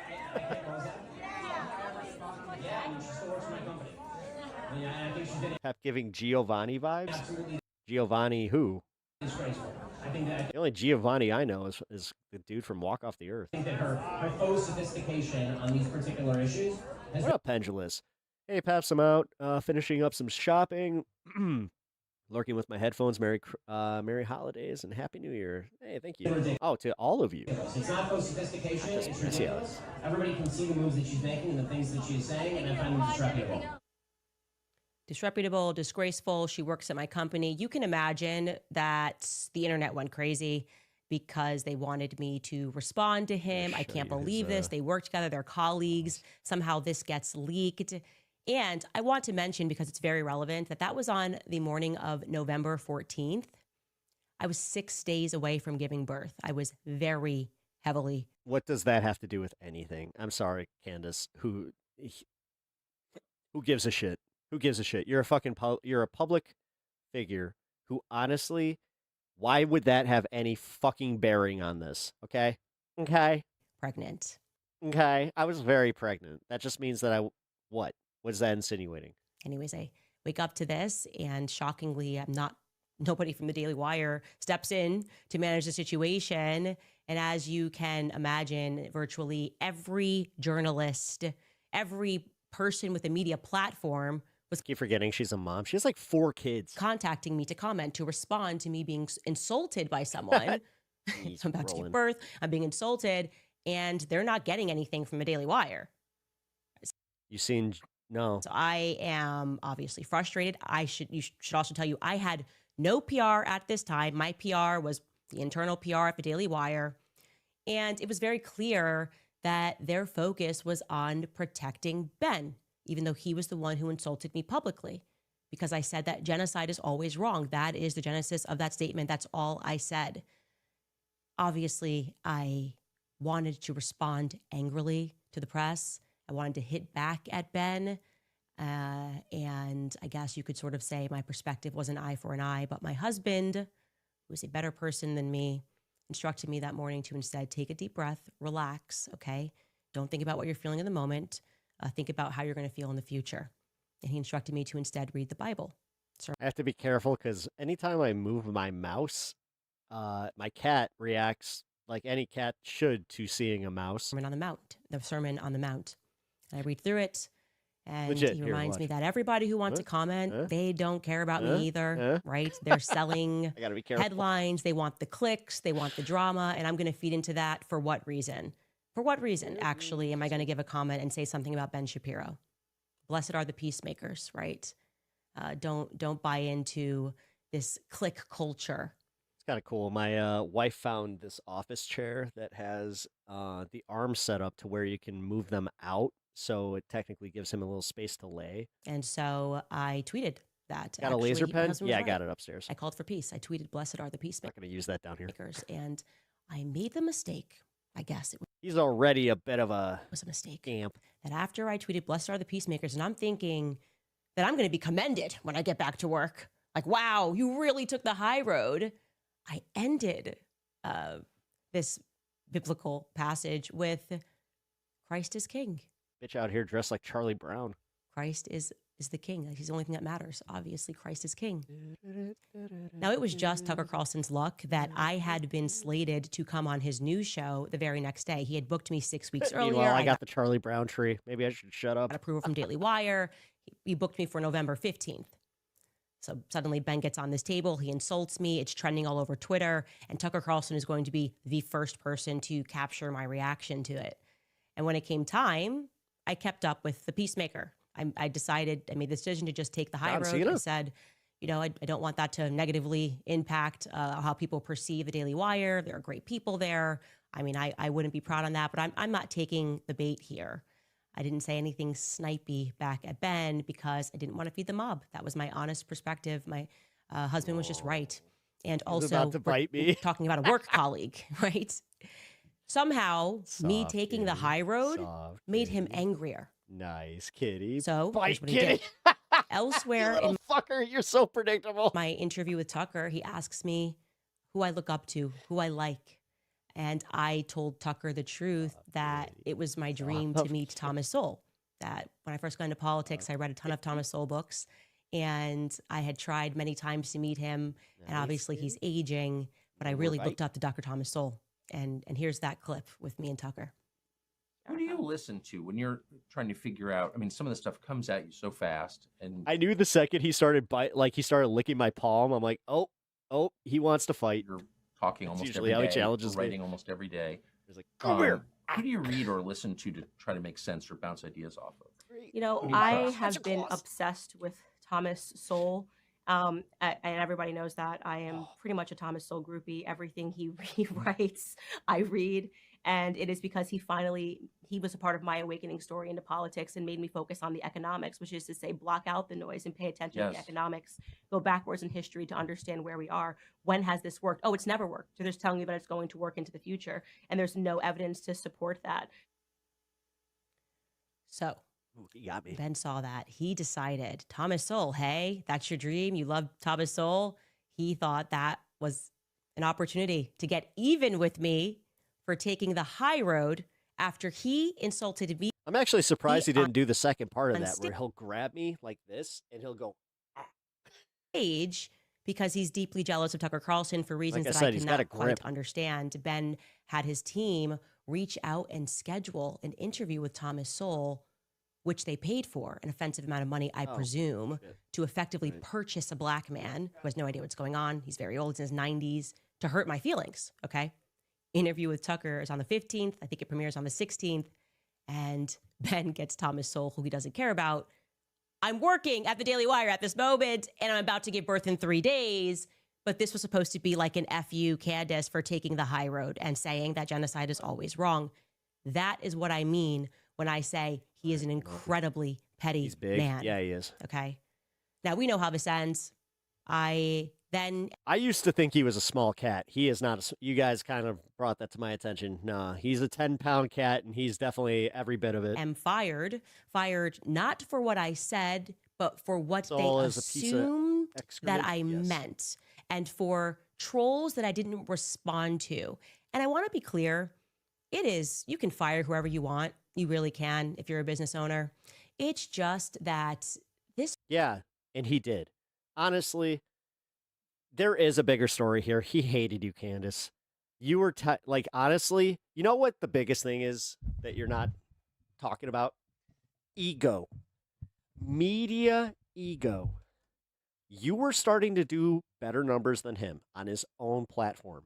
He was looking for any reason to get you out of there. He already was not happy about Brett Cooper taking over. He's got to be losing his shit over this because he is losing relevance at a record pace. So that might have something to do with it. This was atypical in the fashion that it was done, right? It wasn't done in the way where you just say, okay, get out of here, it's not working. Instead, what they decided to do was humiliate me in front of all of the other employees by, rather than having a conversation, sort of dramatically having me exit after doing my show, not knowing that I was going to be fired. And then they had put together a stage in my studio and put up clips put together basically a whole package, like almost like a high school play, and conducted what I honestly, when I look back, because it recently leaked what happened at this quote unquote town hall, this is a slave hanging. This is a slave hanging, right? Gather around, everybody else is a slave. And let me tell you how this one messed up. Gather around and watch us whip this person. This is literally how I feel when I watch this, okay? And you'll know what not to do next. And here is a video of the then CEO, Jeremy Boring, which somehow Steven Crowder got a hold of this week or last week or whatever. This is just a portion of it. You should watch the entire thing because it really is something. And ask yourself in your memory, do you ever recall anybody ever being fired where 300 employees, which Ben joined electronically, he was up on the screen too, and just enjoyed watching me be humiliated, where 300 employees are invited down and shown a production of what this person did wrong? Okay, well, let's watch a little bit of this video. Candace made no statement at all in the days after Hamas terrorists raped, murdered, and tortured over 1,000 Israeli civilians, mostly Jews, some Americans. And then they took hundreds more hostage. But then on October 28th of 2023, while anti-Israel protests were raging in London, where Candace, I believe, was at the time, she reposted a video of the protests on X, commenting, quote, "Interesting thing happening here. People are not accepting the media narrative about what's happening in the Middle East, despite the insistent rhetoric from government officials." On November 3rd, she posted, quote, "No government anywhere has a right to commit a genocide, ever. There is no justification for a genocide. I can't believe this even needs to be said or is even considered the least bit controversial to state." There was only one country on earth being accused of genocide at the time. Anti-Semites on X took to That's it what she's immediately. dressed They like Star shared what Trek. they rightly or Yeah, she looked. Yeah, wrongly interpreted as Candace smearing Israel.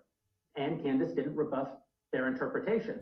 But when Dave Rubin came to the exact same conclusion as the anti-Semites, only instead of cheering for Candace, found it vile and rebuked her, Candace quickly attacked, saying, quote, "What's amazing about this is that I didn't name any country in this tweet. I simply stated that genocide is wrong always.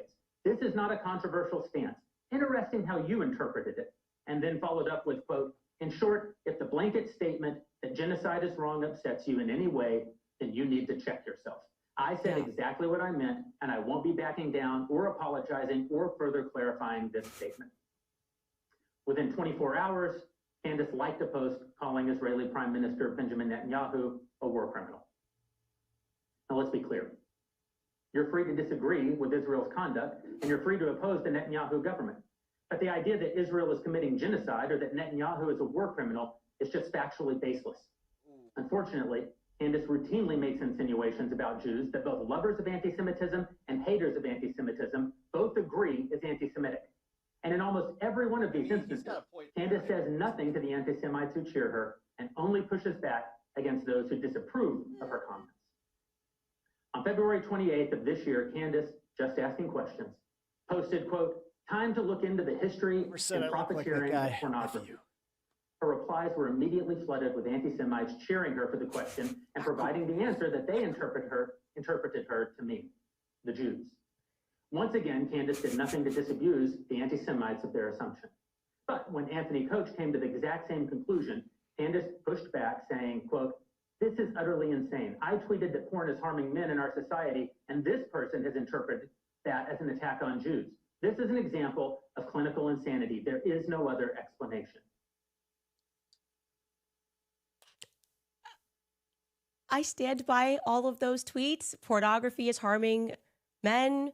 We should look into who profits off of pornography.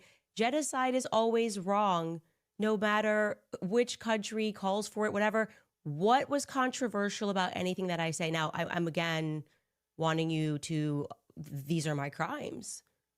Just imagine 300 people being brought and said, like, she said this, and this is what we know. And then he goes into a diatribe about the real beating of Christ as King, and he shows videos. The thing that pisses me off about Candace is how she aesthetically, like, if my wife saw just the Stanley Cup and she was talking about, like, Justin Baldoni and Blake Lively, I could see how that would attract someone. Of Nick Fuentes. That, doesn't see the politics in all of it. Which had nothing to... Thank God I have showed enough of her content for my wife to know who she is, so she automatically goes like, oh yeah, it's gross. Do with me. I had never even spoken. I think only one time She has had opinions about her Stanley Cup, though. Spoken ever to Nick Fuentes, and it was pertaining to...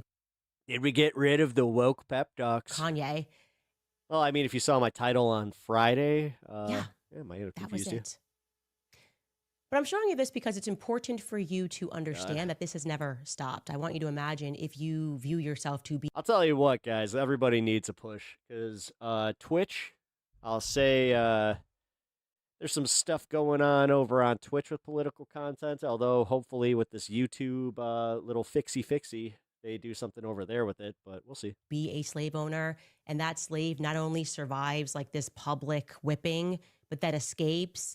I love how GNN got reinstated, and then they did like a mass public release this morning about how we're sorry, we might have been burying content you wanted to see. That's our bad. Please don't tell the creators so they can do something with, class actions. And become successful. That's Trump essentially owns TikTok now. No, he doesn't. Larry Ellison still has, I think it's like a minority share in it. Like, I looked into it a little bit. The way that it's not what everybody thinks it is. And trust me, it does us absolutely no good to do these blanket things until they start just blatant, like the CBS one. We were warning people about the CBS thing, which is fine, but automatically people were like, oh man, Barry Weiss took over, and it's like, no, not at that moment. It was leading up to it, and then when it finally happened, it was so obvious that people were like, what the fuck? Pretty much my relationship with Ben Shapiro since he's fired me, because they have not stopped. They have not stopped. I noticed your Twitch is just chatting. Yes, it is, because although it doesn't really matter on my end. Here, actually, let's see. Let's see how many people are in politics today. Politics. 110 viewers. That's it. For the entire topic of politics. Yeah, 110. Whereas Just Chat, let's see. Just Chat. 303K. So, yeah, that's the reason. It's a bigger pool too. Yes, technically it is harder to get seen, but there are more people that might see like the title or whatever and jump on. I am talking about people working behind the scenes to call. Wow, 110, that's nothing. Advertisers. Yeah, literally, I've seen Twitch streamers with more in their chats. Attempting to bankrupt me in courts, sending undercover interns to stalk me. He has issued thus far 3 court proceedings, okay, for every solitary petty infraction against things that I say. He's worked with Barry Weiss behind the scenes to have articles written about me. It is nonstop. I'm glad that they got her to go against Barry Weiss, because honestly, Candace going after Barry Weiss means that she's going to lose any of like her good grace with the people that already support her, because they're going to go like, well, if Candace doesn't like Barry Weiss, who does? This, just to be clear, as legal abuse. Doesn't seem like anybody does. Legal abuse.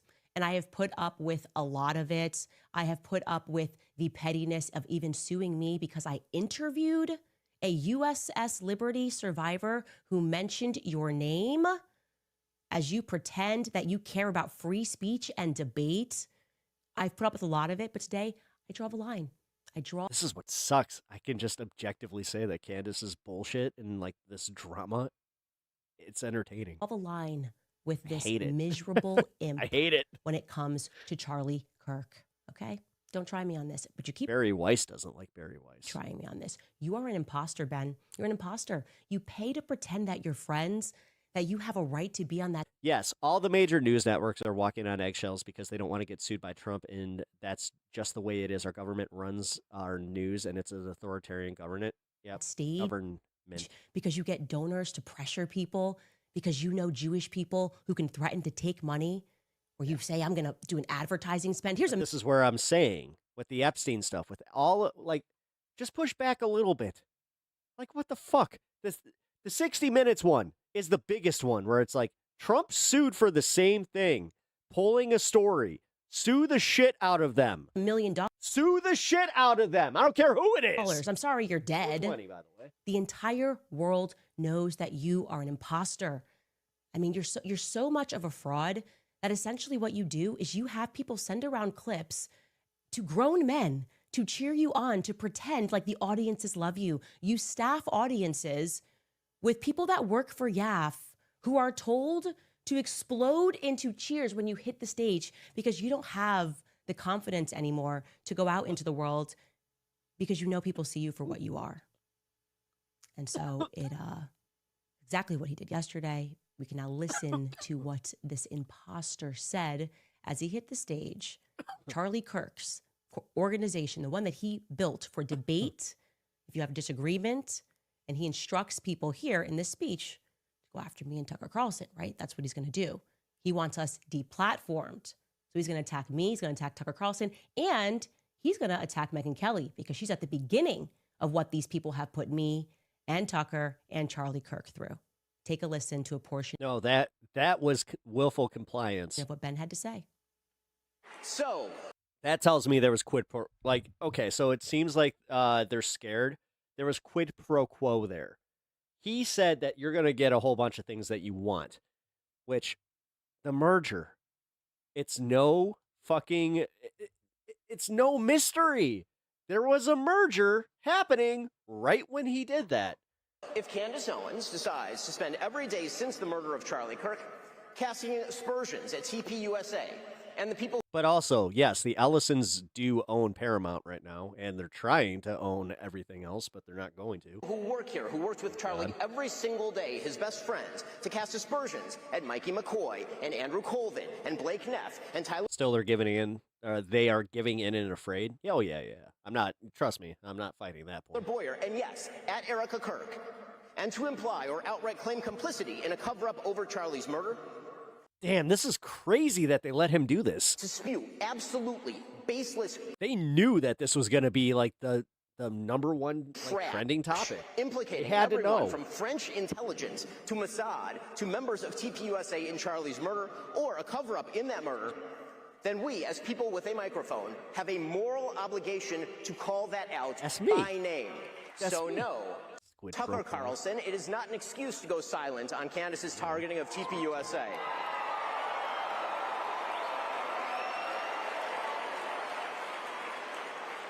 Or to mirror her bullshit lines of questioning because you love Candace personally. The same holds true of Megyn Kelly, a person I consider a friend, characterizing Candace as a young mother and thus shying away from condemning her actions or fibbing about them. That is a non-starter. When Candace Owens says, I don't know, but I know, that is retarded. And we are all more retarded for having heard it. Well, Ben, when it comes to you and having worked with you, I just know the tactics that you use to feign popularity in the public. I just know the amount of money that you are willing to spend on advertising to inflate your numbers. Here we go. It's about to get a little... People think that you're popular. So, yeah, I don't have to say we don't know when it comes to you.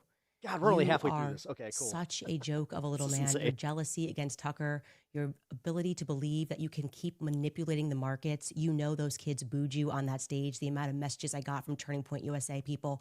Oh, Caddy. Saying what is happening? Why is he on this stage? Standing against everything that Charlie believed in. That's what you're doing. You're standing against everything that Charlie believed in. Because you want Spill, girly pop. Spill everything. his friend. He didn't like you. Oh my God. For that very Dude, she really is going like... reason. The whole reason is they just didn't like you. Like, they put up with you, but they don't like you. I look at you and I just think you are such a little worm. I could see you right now, probably. What can we get out to her? We're going to sue her into bankruptcy again, right? Sue her for every infraction, every word that I Did you actually go bankrupt? don't like, and every time my feelings Wait a are minute. hurt. Now I'm confused. Because what you really believe in is Baal Berith. That's what your people believe in. You believe that you are contract lords and that people are not allowed to violate contracts or you will ruin them for years. You fire someone and you effectively stalk and harass them for years after. Squish. I'm here to let you know that I'm done with it. I am done with it. This one is so fully off of the mother effing plantation. Truly, Ben Shapiro, fuck you. And the Why would you say mother effing and then say fuck you, right? I mean, we don't really have a quota. No, this is at normal speed, guys. Normal speed. midget horse that you rode in on. This is normal speed. I don't know how she does it. And I say that on behalf of the world. I know you're going to get applauded. No, this is normal. By Constantine I think they release it at 1.25. Kissin and Andrew Because I have the option to do that. I just don't. Christ is King Clavin. I want to leave that to you, the viewer. I don't want to have a moment where it's like, oh, I want to speed through this, and then it gets to 1.5 when you're trying to do 1.25. You don't want to do that. And all of the people, the men who have to keep applauding what you do like you're a 4-year-old to make you feel good. But the rest of the world can't stand you. You're obnoxious. You have absolutely no values that exist outside of the Talmud. You describe yourself as a Talmudic Jew, and I've learned what's in that Talmud, and I encourage other people at home to learn what is in that Talmud so that you know what Ben thinks of you, because he doesn't just hate me, he hates you too, white men. He hates all black people, okay? If he's following the rules of the Talmud, I mean, when I say hates, they think that we're animals, that they have a right to own us, that they have a right to make us worship them, that they have a right to lie to us, that they have a right to sue us and take everything that we have, that they have a right to deceive us, that they have a right to treat Charlie the way that he treated Charlie while he was alive, only to then try to defraud the population into thinking that he is somehow a part of his legacy, that he somehow cared about Charlie Kirk and cares to protect the people that are working at Turning Point USA. Goodbye, Ben. Goodbye. The question is, how much more money is Ben Shapiro going to spend to make people think that he's popular? How many more articles Dude, that was kind of... is his father going to write under a pen name, Hank Berrien of the Daily Wire, under the pen name Hank Berrien, as he wrote while Ben was at Breitbart, before he turned his back and betrayed them too, because that is his nature. This is her just filling that teacup. Just sliver on. I'm not stopping. The question is, how many more weeks and years do we have to keep pretending like Ben Shapiro is relevant? No. It's an open-ended question. Of course, what followed Ben Shapiro on stage is somebody who Charlie Kirk loved very much and who he fought for to the very end against the Jewish donors who were pressuring him, some of them because Ben Shapiro insisted that they do. Take a listen to what Tucker Carlson had to say when he hit the stage. The prediction that, at some point when Republicans took power again, which I did everything I could, to help, and really felt that was important. I still think, I was right. But I really thought that the impulse to deplatform people, or even to use the word platform as a verb, which it's not, it's a noun, don't steal my nouns, deplatform and denounce. Why haven't you denounced somebody else? I would get tired of how she sounds, like she's constantly talking down to her viewers. The whole, I mean, like Red Guard cultural revolution. Wow, that's like a right-wing way of doing things. I mean, like, nah. I take that back, because I was talking about Vosh earlier. Thing that we so hated and feared on the left. He talks down to his viewers, everything though. At least he owns it. Could to usher in a new time. Bye. Oh, where are you going, Mitchell? Where you could have an actual debate. I mean, this kind of was the whole point of Charlie Kirk's public life, and I think that he died for it. I really believe that. And I know a lot about it because the last several months of Charlie's life were devoted in part to arguing about this event, in fact, this speech, in fact, my speech here. which he asked me to do earlier this year, this summer, and was immediately put under just immense pressure from people who give money to Turning Point. I would assume good people, but who wanted him to take me off the roster. Jesus Christ. And this is Make all this about become you. public, and the whole thing is so sad that I never talk about it, except to say Charlie stood whatever, we firm can't see in past the his narcissism. often stated and deeply held belief that people should be able to debate, and that if you have something valid to say, if you're telling the truth, you ought to be able to explain it calmly and in detail to people who don't agree with you, and that you shouldn't immediately resort to shut up racist. That is Charlie Kirk's true legacy, and that is Charlie Kirk's true friend, just as I was and am and will continue to fight and ask questions about who killed Charlie Kirk.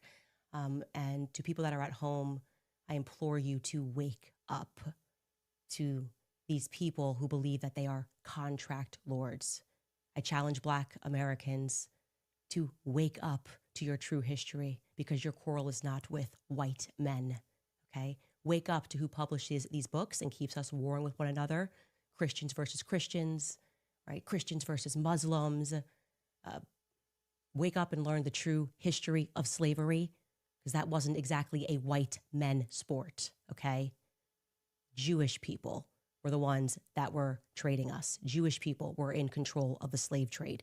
They've buried a lot of it, but it's there. And you can find it. I mean, there could be. All right.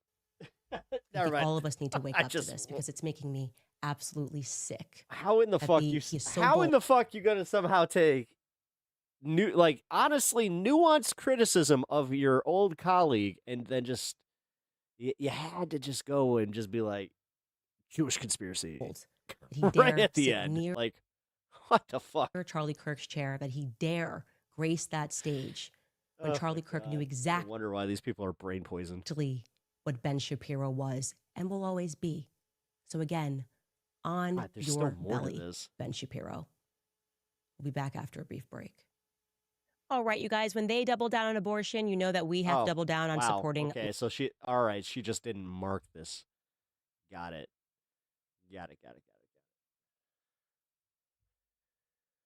That was.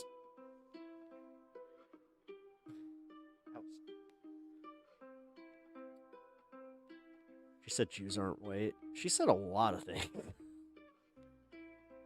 Said a lot about nothing.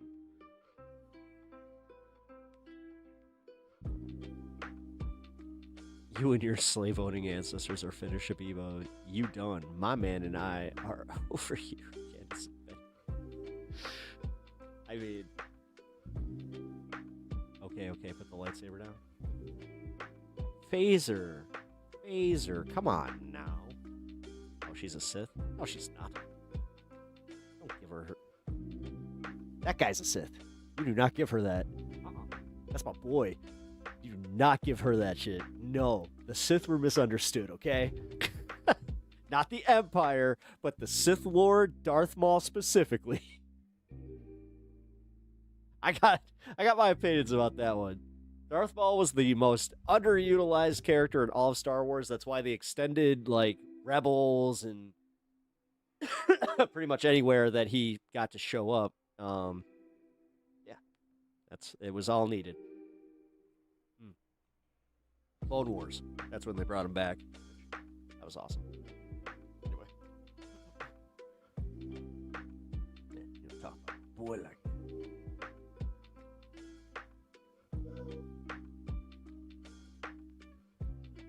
This is why I don't like having him upstairs during the stream. Yeah, whatever.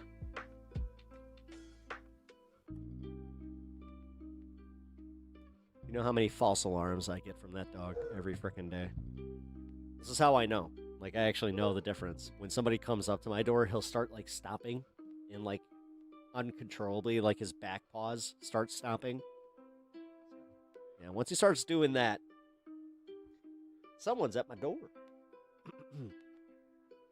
Kind of like that solicitor earlier today, which, yeah. I'm pretty sure somebody was casing my house. It makes sense. But have you considered lawn maintenance service in December? Although, we did just have a melt, and we have another one coming up. Thought about this. Because I've been having these internet issues, which, knock on wood, been good tonight, but yeah, hopefully I can get that checked out. Now, Pumpkin Face Palpatine is... Pumpkin Face Palpatine. Oh, hey, watch your mouth. You watch your fucking mouth. Right before Christmas, yeah, they are trying to peep the loot.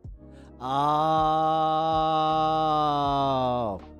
yeah, it is. Yeah. Hey, Harry.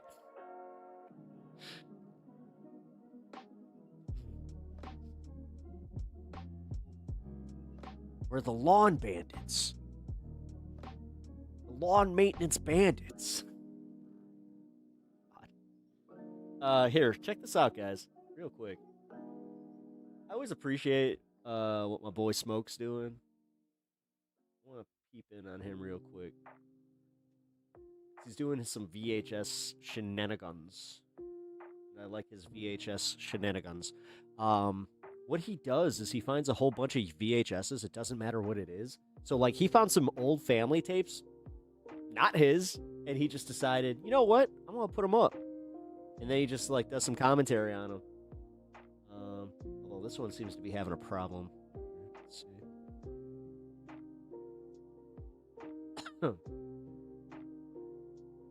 Yeah, check this out. Honestly, with my music, it's vibing. Actually...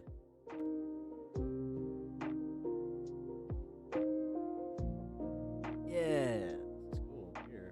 His link up. Y'all need to follow my boy Smoke.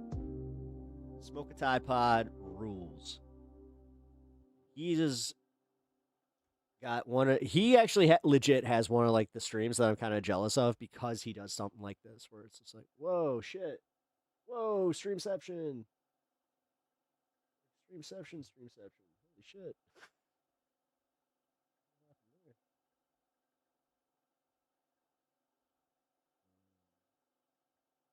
That was super streamception.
That's cool. Damn, I spelled it wrong.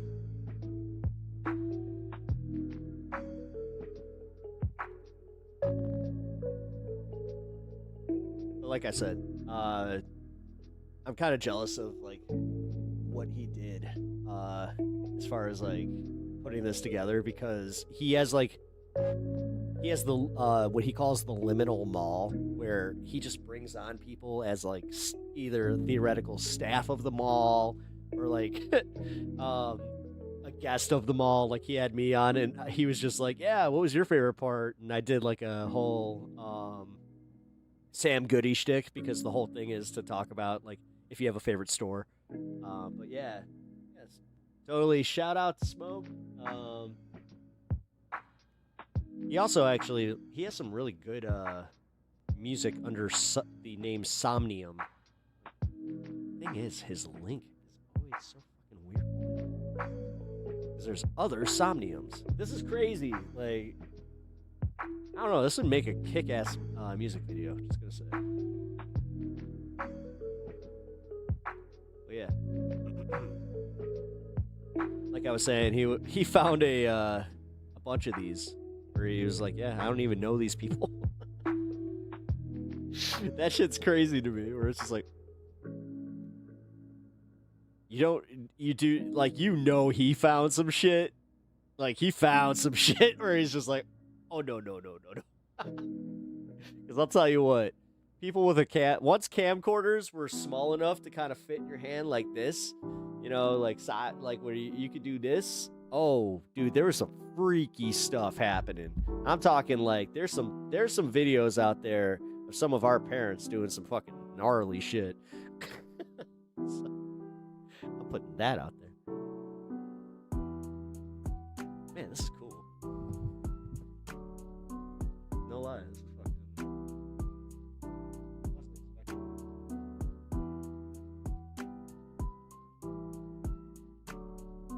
Oh shit, you can also put. Oh, so request a song.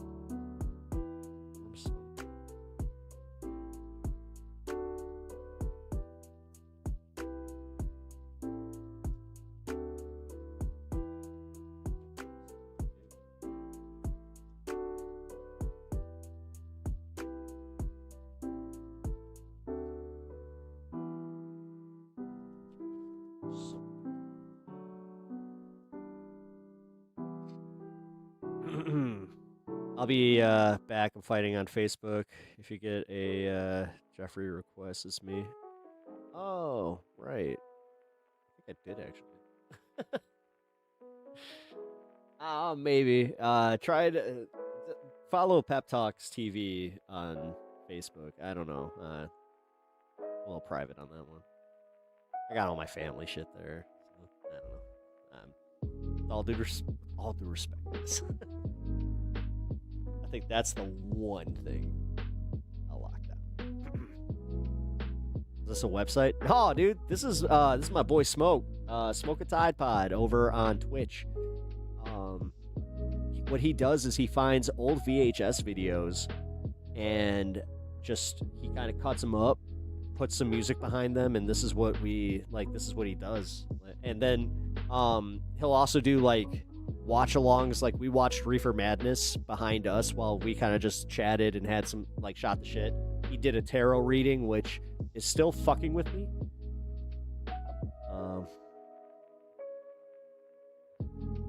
You don't have to accept. Thanks, man. I mean, I'll keep you in limbo there for a little bit. I literally have only people that I know very personally on my Facebook. So,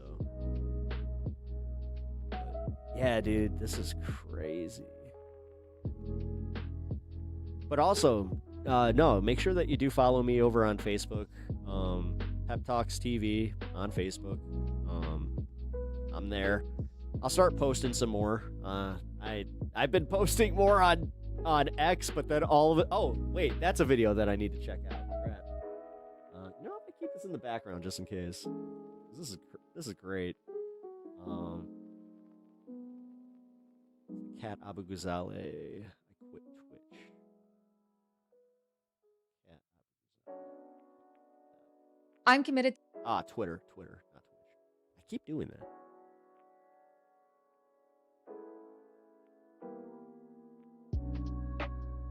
All right, we'll go back to that because dude. To fighting white supremacy chill and as billionaire fuck. greed, which is why, as of today, I and my campaign will no longer use Twitter. My name is Cat Abu Ghazale. I'm running for Congress in the 9th District of Illinois. And if you're watching this, you're probably on Blue Sky, Instagram, YouTube, literally anywhere else besides Twitter or X. And that's because I want to stand by my values and stop rewarding directly or indirectly Elon Musk and his white supremacist outrage machine. Look, I used to love using Twitter. It was a big start in my career as a researcher and journalist. But the site has transformed from one of the best sources for on-the-ground news to a supercharged engine of radicalization. And like with everything the right ruins, it doesn't suck just because of ideology. Staff from moderation to engineering has been gutted. Visibility is put behind a paywall, and Grok, Musk's AI, Oh no, I mean like legit. I have a rule where I have to like have met you, like and shaking a hand, and like once we're like at that point, I don't know. Like I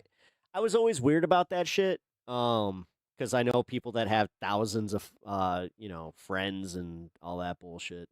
I also am not good at social media. which has referred to itself So, as Mecha Hitler, is going to be the but honestly, I might loosen that up soon. Like I'm getting more comfortable with y'all. sole arbiter of what content you're allowed to see. But Even more, the because I am a content creator, I am a little more The cautious. app crashes constantly. Bots rule your DMs and replies. And the Trump administration Kitty cat will not win the woke state of Illinois.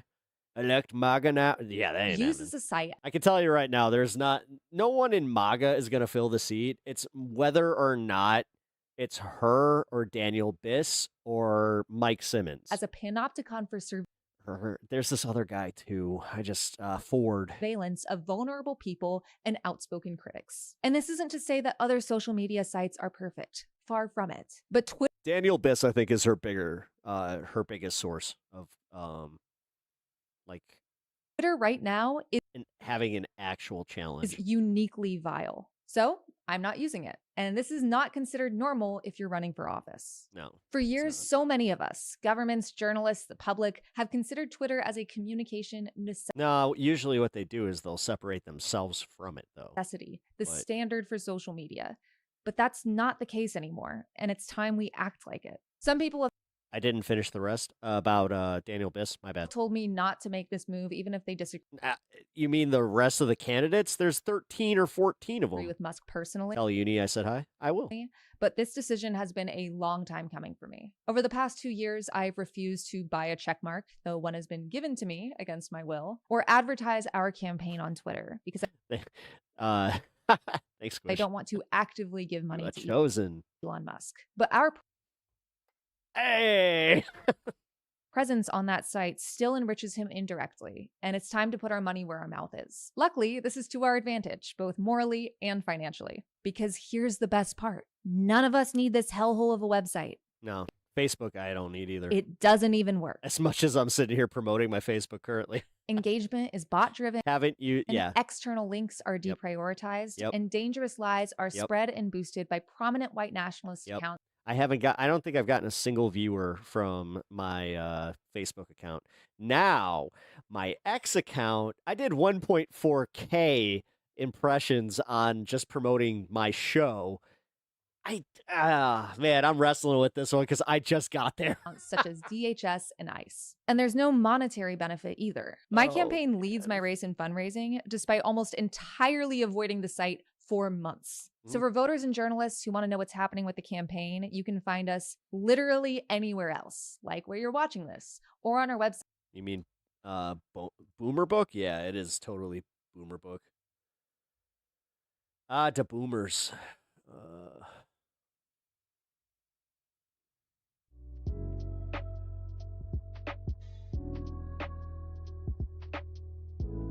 Man, I'm glad that I get to use this. This is cool.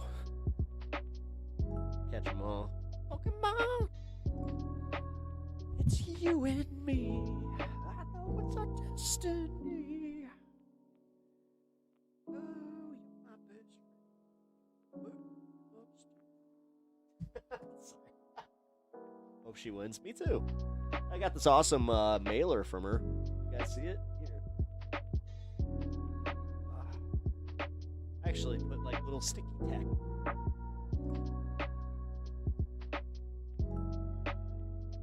Check out.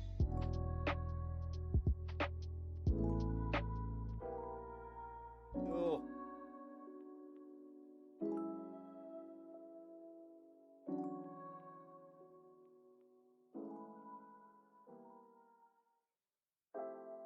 Figured that was one of the more prominent spots in my my little cave here. God, I shouldn't cut. I should.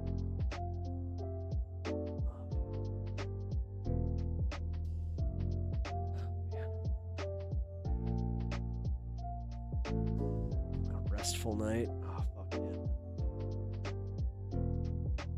I can see how this leads to a restful night.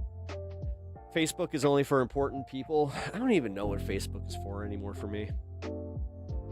I don't talk to, like, I use Facebook Messenger to talk to my friends. I barely post. You know, I had a moment, actually, like, it was just like last week, where I started posting something, and halfway through going to post it, I was just like, what am I even doing?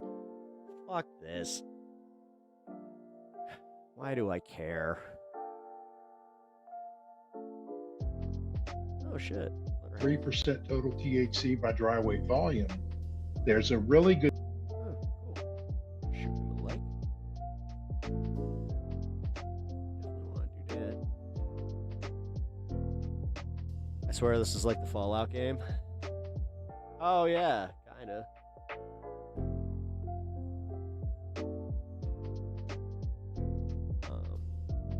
Matt, I'm chill, but it's called a Trump impersonation. You missed the joke.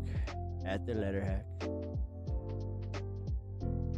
LT is in here in 2 chats, I see. Busted. Now what's up? Give the letter hack some love, peeps. Here. Check out his stream. Leave a like on his stream. Even though I could definitely use some likes. What we got? Oh, we're doing pretty well. Look at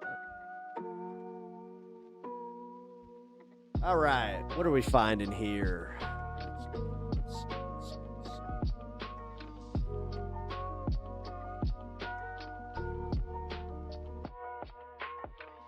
Oh God. Haha, busted. Calling you out there, mister. Looney Tunes 9000. Yeah. Gonna call you out for being in 2 chats. Can only focus on one. The cream of the crop of screaming the pep talks. Yeah. Meanwhile, you go over and icy. You gonna watch a panel or 2. Okay. It's okay, I'm not really hurt, but I'm hurt. It's okay. My feelings are only as hurt as they can be low. I'm the macho man, so you know that I work real high. Yeah.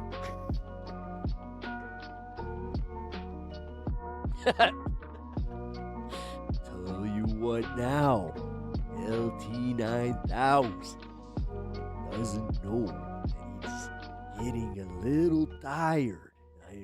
I'm hypnotizing you with the macho madness. Got the VHS in the background, bringing it back to the 90s. Yeah. Looney Tunes, that's right. Yeah. Gonna play that on VHS next. Blow your mind. Oh, crap. It's TOS. Gotta go.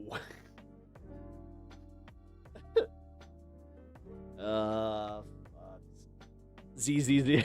Oh, fuck off. Asshole. Yeah. Only asleep because I put him in an elbow lock. No time to tap when you're going night-night LT. Yeah.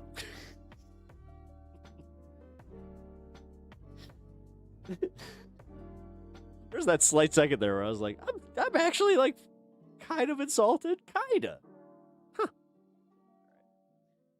All right. I appreciate Smoke letting me use his stuff here for a quick minute. It's intermission. Damn, it's badass. I kind of want him to send me like a little cut of some of this stuff. I wonder if he could just do this for me. That'd be crazy. Like, he could actually,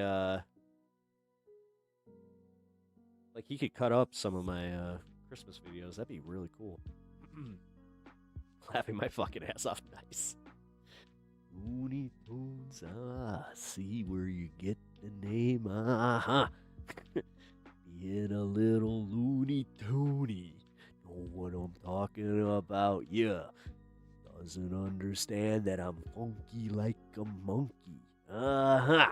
I can do the rhyme games too, yeah. That was a nice chill break. It was! No, it really was. But we should get back to some politics or something. I don't know. Here, I got this thing from, oh, yeah, I forgot the Hamas guy. This was a pretty good debate. I kind of wanted to check out. Or not even a debate, but he had a debate with Chang. That was all right. Now, wait a minute. What's Speakeasy fucking hosting here? Does some systematic racism exist in the U.S.? Jesus Christ, where does he find these people? Fucking A. Okay. What? What the fuck?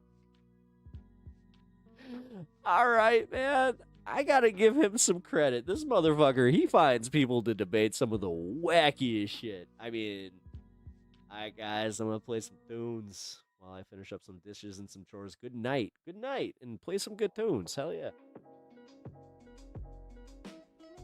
No, I always appreciate that, man. Like, this is what I do. I actually did that with Majority Report today, where I just couldn't. I was not in politics mode yet, so said hi to everybody in chat, hung out for a story. I don't even remember. But then I was just like, I'd rather listen to freaking music. Just turn on some baby metal. Yeah. Got the baby metal. Uh-huh. You know they go hard. Little bit of the death rock. Uh-huh. Bring it back with the J-pop. Weird mix, but it works. It's kind of like having a bunch of crunch with a little bit of popcorn. Yeah. Nah, Mitch, you had some fire lines tonight. Gotta give you some credit on that. Took out, what's his face? Did I get an unfollow yet? Come on. I should be asking for more follows, but I find it funnier when I'm at like an even number and then somebody's just like, fuck you. It's nerve-wracking. Gotta be honest. That happened to me over on Twitch. That sucked so hard. I was so excited. I had a whole thing about it. Got the 420th follower and everything. And some motherfucker. Literally. Actually, two motherfuckers, because I went down to 418. I was like, what the? I'll remember that forever. Had the opportunity to be a good memory. Had to ruin it. Yeah, that was bullshit, dude. I ain't gonna lie. When I looked at that the next morning, I was just like, oh, you gotta be kidding me, man. Damn. Like, I don't even really care about, like, how big the number is. It's just like, is it even? If it's an odd number, immediately my brain's just like, Nuh. You reached the peak accounts. Yes, I reached the peak. That's the peak, then uh-oh. Ruh-roh. That means Pep's gotta work a little harder. I mean, this stream is, we're like right there. We're like right there, guys. It's gonna happen. It's gonna happen. I believe. Because like Philly DeFranco says, you gotta do what? You gotta believe. That is a throwback and a joke that maybe 4 of you guys get. Play Parappa the Rappa, then you'll get it.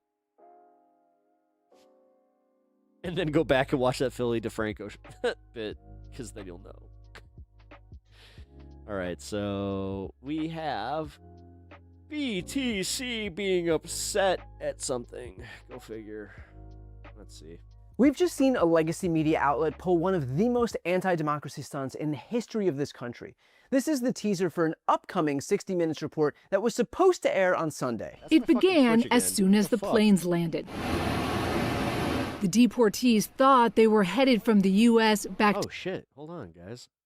I lost my YouTube. It's doing the blackout thing again. Oh, here we go. There we go. to Venezuela. Oh, shit. I can't show that. Well, good thing I didn't have that on. Ha ha ha. That's 60 minutes. Yeah, 60 minutes don't fuck around. I don't know why. CBS will... Like, they're actually pretty cool about some of this stuff, but not that one. Comics Division.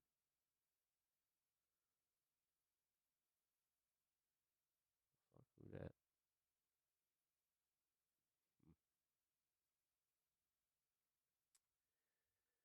Oh, man.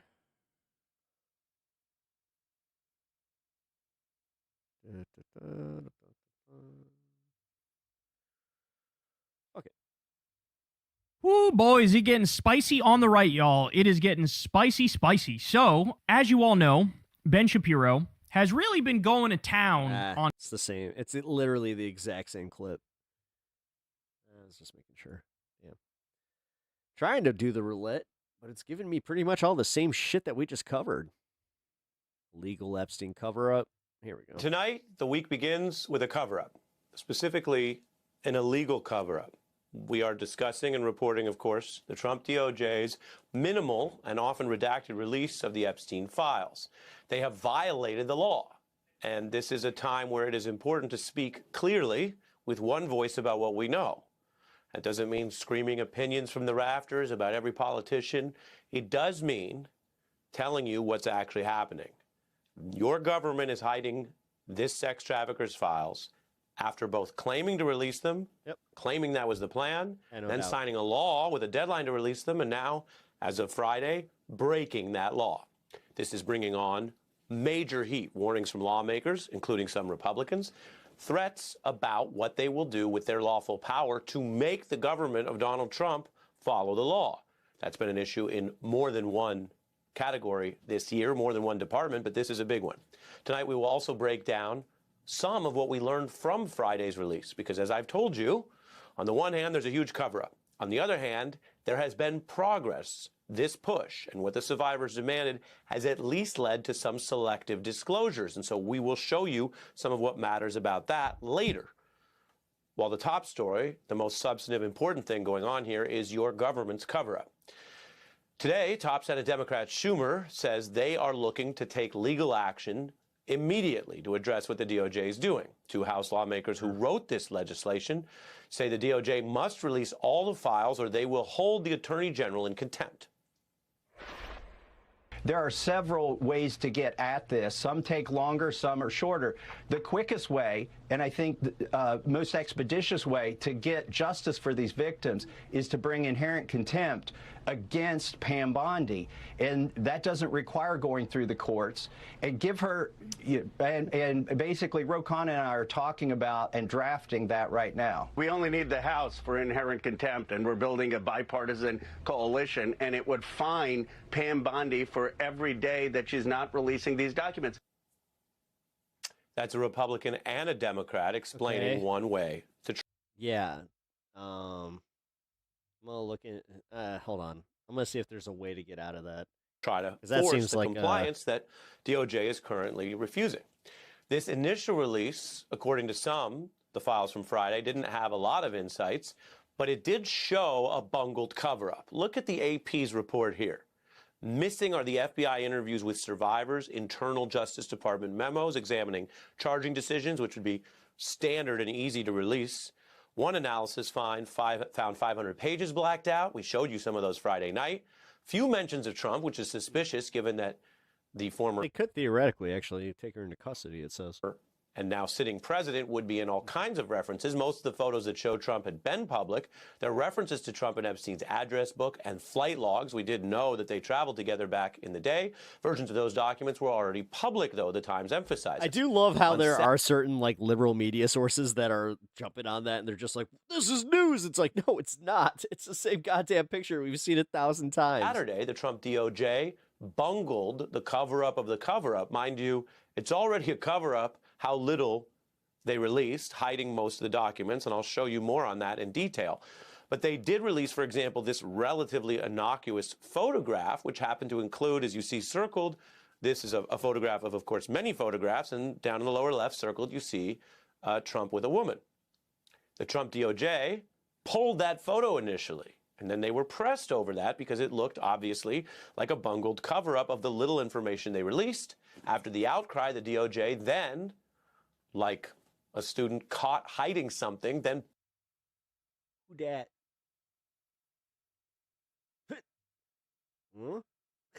I mean, I like how we are just focusing on this, but I mean, there's some other. put the image back up online. So much for removing it. Also, it's the internet. Once it's been online, removing it doesn't exactly That's change true. people's access. Like the one of the girl sitting on his lap that he's tried to scrub. Yeah, good luck with that one. With Pam Bondi out of the picture and the unusual circumstance of her deputy, former Trump defense attorney Todd Blanche, leading this effort, he was pressed on that bungle. God, even with the weight loss, he just looks so bad, dude. Information about President so Trump old and just- redacted in any of the files that have or will be released. If there is karma, it's because that's the karma of making fun of Sleepy Joe.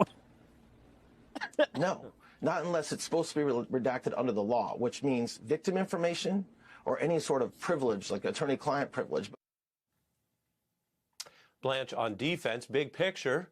We want to show you exactly what happened because this was a fast-moving story, and Lord knows there's been a lot of talk and hype and recrimination. But what I'm going to show you slowly right now, very clearly, is just the facts. Consider that when you remove all of the material that had already been online and certain materials we'd already seen, they only actually released 3,900 new files on Friday, despite a federal law requiring everything to come out with only a few special redaction exceptions. Now consider the Trump DOJ's own estimate. We will reveal for you the vast majority of documents that are not out, breaking federal law. It's not like 3,900 versus 6,000 or 7,000. It's over a. I knew that they were going to be like egregious about this, just not this much. 100,000 by the Trump DOJ's estimate alone, which means, as you very clearly see, wow, they're withholding most of the 100,000 plus files. They released less than 5%. What the fuck? Epstein survivors speaking out. We now know that what was released is maybe 10% of what they have, and of that 10%, only 5% of that is new information. And I think we were really hoping to see some new substantive information come out when they release these files, and we just haven't. Fact check, true. So we begin with what is a cover-up, in real time, illegal for the nation's eyes to see, and the threats of legal action to change it. I'm joined by Andrew Weissman, who knows these issues intimately. He was FBI General Counsel, meaning he would oversee compliance with Congress and the law on exactly these type of issues, maybe not exactly the Epstein law. He's an MS Now analyst, of course, and Maya Wiley, a former civil prosecutor with the Southern District, president and CEO for the Leadership Conference on Civil and Human Rights. Welcome to both of you. Andrew, I showed that chart because there are a lot of adjectives, concerns, complaints out there, opinions. This chart, walk us through what the problem is here if the vast majority of materials are still being withheld. I mean, God, are we still playing this game where it's just like, hey, what's the problem here? They didn't release it, so it can't be that bad. Well, Ari, as you said, the law was that everything had to be produced, and in fact, it was not.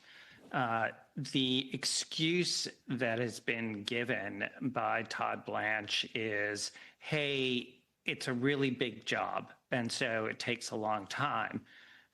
And the problem with that is at the same time that he said... Is it time to impeach Pam Bondi? I mean, even the Republicans, at this point, it would save a lot of face if they even did it. Hey, it's a real... Like,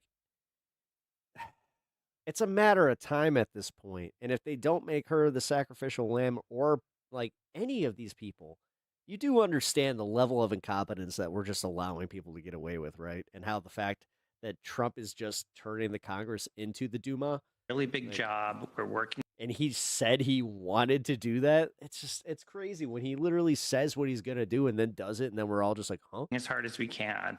Is he also said Donald Trump has wanted us to produce this stuff for years.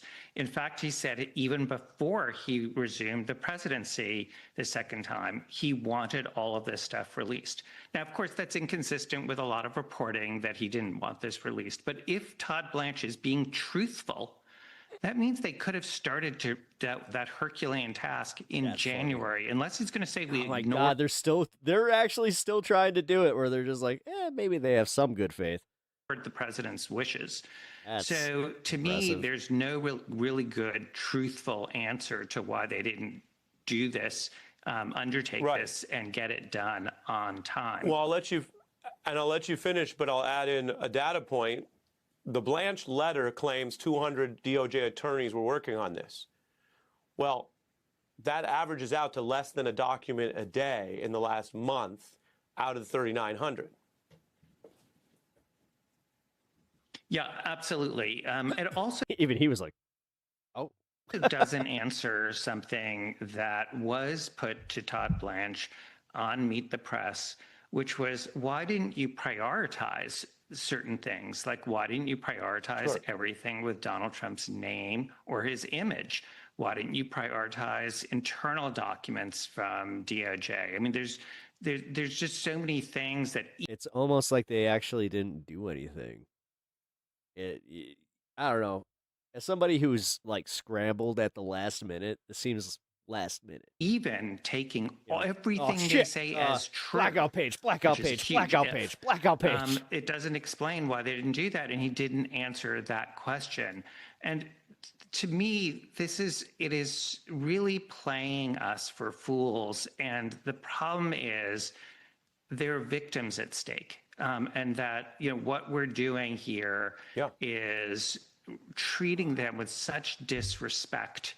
And as Maya knows from somebody who's been at the Department of Justice, that's why you are in the department, to seek justice for victims. That is a huge motivating factor for people at the department, or at least it used to be. And so it's not just sort of gamesmanship. I know people will talk about the politics of it, but there actually is something real here. And I think it really shows what the department's about and what they should be about versus what they are about. Maya? Oh, that was a mic drop from Andrew, and I just wanted to start where he left off. I can't listen to that bad of audio. I mean, we kind of get it. Yeah, we can wrap that one up. We get it. We mad about the Epstein stuff.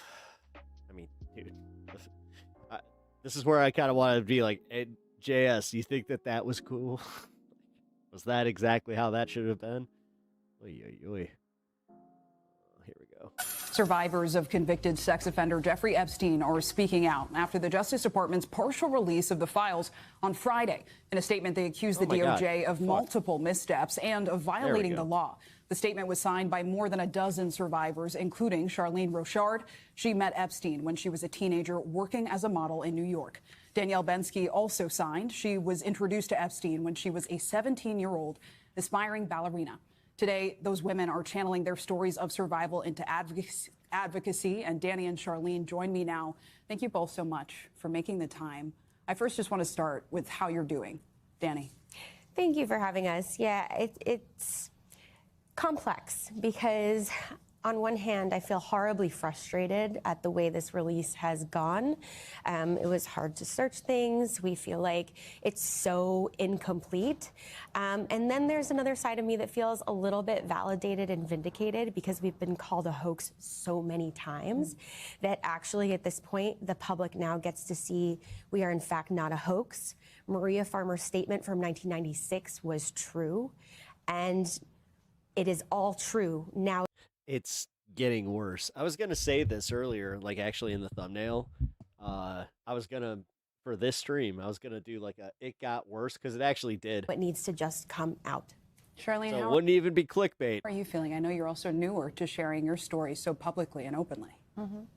I'm feeling the same way as Danny. I mean, we have ups and downs. It's nice that Maria Farmer's release, FBI release, actually came out. However, as other things are redacted, it's really, really frustrating, to be honest. And it's just, we're taking it one day at a time, and we just hope that justice will prevail and that accountability will be made upon the justice system. And it's literally the same shit over. Joining us now, MS Now Justice and Intelligence reporter Ken Delaney. And I thought this was the victims.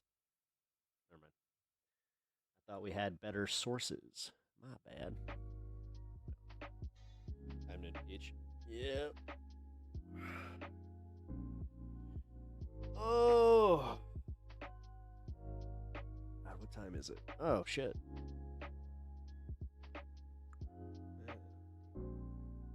I wanted to do 6 hours tonight, but kind of getting to that point where...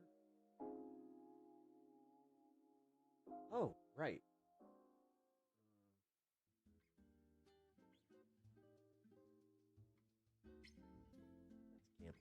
No, that's not. Hold on. Oh, by the way, guys, if you haven't already, please hit the like button on the stream. We're getting close to getting some decent numbers. Shit.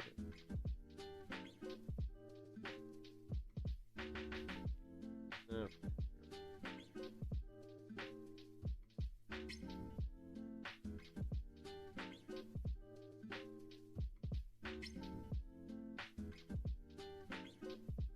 Is that what everybody's talking about? Is the Nicki Minaj thing? Huh. Wait, too lazy to All right, try? so the Epstein... Hold on. A comedian, a dude who breaks down comedians, is even saying how fucked up this Epstein launch was here. You're just too lazy. Files were supposed to be released this past Friday, but of course the government continues to try to cover for Epstein's clients. So we only got reportedly 1% of the total files, and 80 to 90% of the documents and pictures they released were redacted or were publicly available already. So we probably got less than 0.1% of the Epstein files, but still this release had some disturbing stuff in it. And this proves there's a lot of evidence they have in their possession that they obviously don't want out there. So it must be really bad. These are that bad. Like, that's the thing. For everybody that was trying to just be like, they can't be that bad. It's like, you know, dude, they're really bad. If this is what we're allowed to see, I can't imagine what they're trying to hide. Yeah. So one of these documents that came out confirms one of Epstein's victims, and the first whistleblower reported him to the FBI and NYPD in 1996 because Epstein sold pictures of her naked 12 and 16-year-old sisters to his friends and then threatened to burn down her house if she tells anybody. So the authorities were alerted about this in 96, but they did nothing, and Epstein continued to go on victimizing underage girls. And apparently he would even check girls' IDs to make sure that they were underage. Jesus fuck. Also, some of the pictures that were released that Epstein had framed in his house were... It's what everybody was already kind of saying, but now we know. And this this makes it a lot worse. With him and children on his private jet, the Lolita Express, which is a reference to a book Epstein was obsessed with about a pedophile who's attracted to a 12-year-old. And Epstein would write quotes from this book on his victims. And he also kept this really creepy scrapbook with pictures of them. And the quotes are talking about how little they are and how little they look. And some of this stuff is just so bizarre, I don't know how to describe it. But there's also this picture that was released where it looks like Epstein is dropping off a young girl to meet with some old guy with his shirt off, and they left him unredacted, surprisingly. And there's also this text message that was released by the this is exactly as bad as everybody thought it was. House Oversight Committee. This is so that was part of the files where someone is talking about. You know what's even more fucked? We're getting more information from a fucking comedy channel. I mean, you guys already get that, so haha. Sending over girls and the price, and they give her measurements, height, and weight. And it definitely sounds like trafficking. But if you remember, the director of the FBI, Kash Patel, said there's no credible evidence of trafficking in the files. There's no credible information. None. If there were, I would bring the case yesterday. Yeah. That he trafficked to other individuals. And before he was at the This is FBI, so laughable. he would talk. I love the fact that like your normies are making these videos now. Like the fact that you got a non-political channel calling this shit out. I gotta say, guys, like this is a bigger deal than I think anybody understands. Talk about how the FBI needs to release all the He's moving away from comedy. Oh, really? files and prosecute the clients.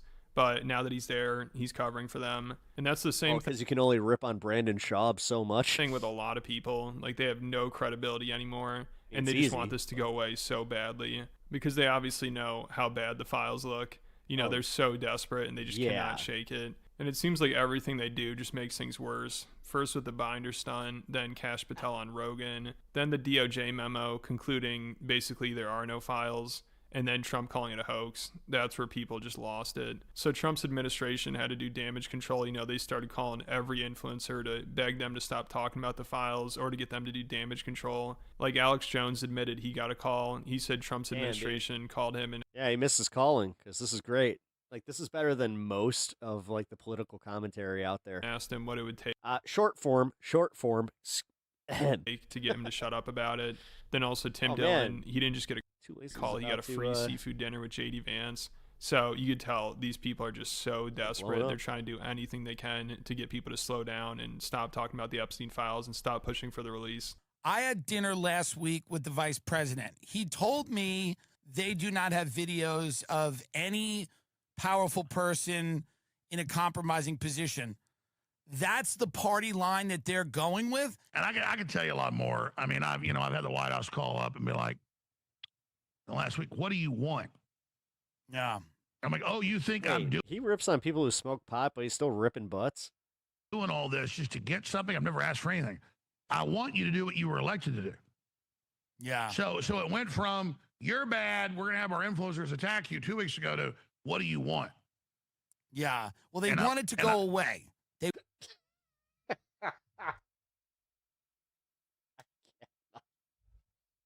Hold on, guys. I can't not. Not while I have fucking Alex Jones and Tim Dillon on the screen. Oh, I have headphones on. All right, there we go. Okay. All right, this is gonna be a raspy voice off.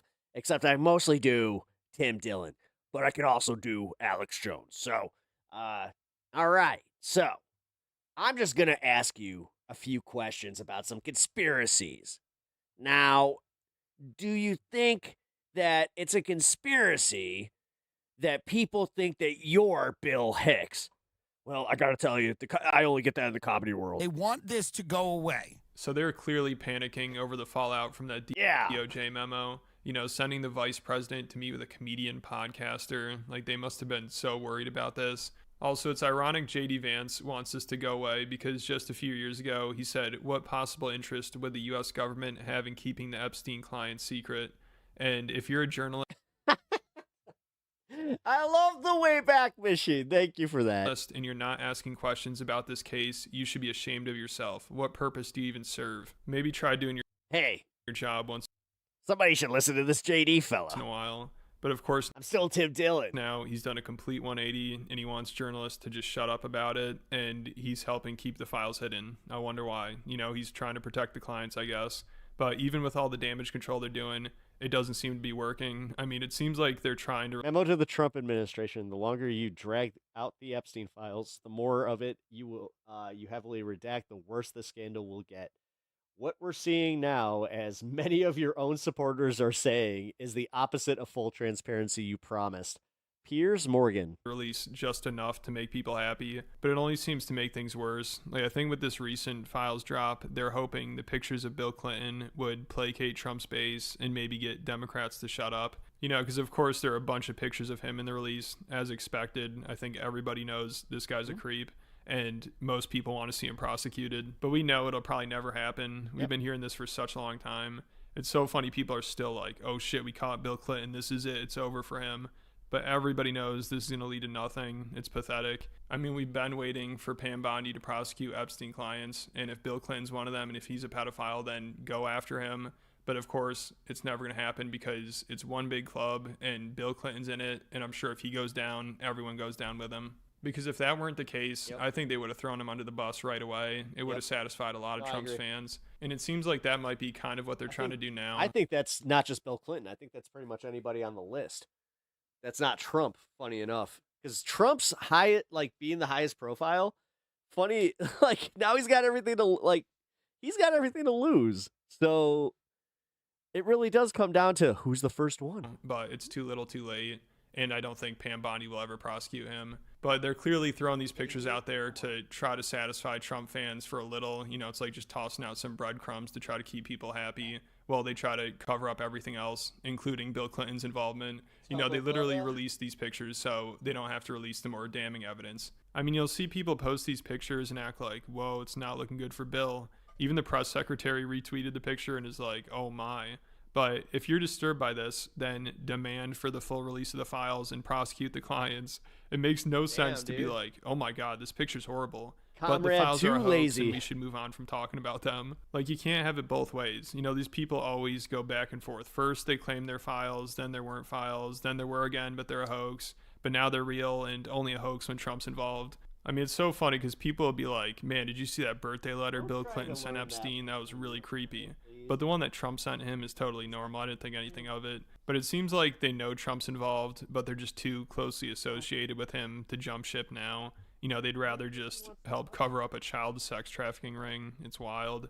So now if the files actually do come out, the collateral damage is going to be catastrophic. You know, it's going to destroy so many people's reputation. And it's already destroyed people's credibility, like Kash Patel and Pam Bondi. They're a complete joke. And Dan Bongino, he's stepping down at the FBI, which has gotten mixed reactions. But it'll be interesting to see if people still trust him. Because before he was at the FBI, he kept telling everyone for years to stay focused on the Epstein files and continue to push for the release. Yeah, he thinks he's going right back to his grift. But then once he got the position at the FBI, I have a feeling that his first episode, the comment section is going to be lit. He just wanted people to move on from Definitely going to go through that on stream. Also, now a lot of people even try to downplay Epstein's crimes. Like before this recent release a few months ago, Megyn Kelly said some wild shit. I think she got a call from the administration because she said she also has a source. And she was acting like, is Epstein really a pedophile? You know, I heard he just liked barely legal teen girls. And this person has told me from the start, years and years ago, that Jeffrey Epstein, in this person's view, was not a pedophile. This is this person's view, who was there for a lot of this. But that he was Batia is such an idiot. Into the barely legal type. Like he liked 15-year-old girls. We have yet to see anybody come forward and say, I was I was under 10. I was under 14 when I first came. Jesus Christ. Within his purview. So I don't know. You have a 12-year-old at home. What the fuck is wrong with you? Like, I hear that every time and I'm just like, what? Why anyone would try to make this point. This is insane. I mean, literally the name of his plane is referencing a pedophile. And there are alleged victims as young as 11. And the girls in some of these pictures, you can't see their faces. They're blocked out, but they look really young. So with all the information out there and the global cabal of pedophile elites, here they are. Knowing more is coming out to try to make what is so hard about this point is wild. Like, she must have not thought this through at all. But maybe the recent file drop changed her mind. I mean, Epstein said he was checking IDs to make sure girls were underage. Also, I saw now they're deleting files because they forgot to redact some with Trump in it, which just draws more attention. This is a joke. So I don't know how they didn't catch that before the release. You know, I figured that's what they're looking out for. But how is that not the photo to go viral? That one, you know, the one that makes everybody really fucking uncomfortable. The DOJ always acts like they're rushed and they didn't have enough time. Christ, but they put Tubba Bubba out there to release everything and censor the victims' names. This has been going on for like 6 months at this point, and there were reports of them 6 months ago redacting names. And every time it comes down to actually releasing them, it's like, we need more time. The files aren't ready. They're not with us, or we're protecting the victims. And by literally, they're just begging. They're just like, please forget about this. We will literally cause the worst news ever. We will do World War III to make sure this does not come out.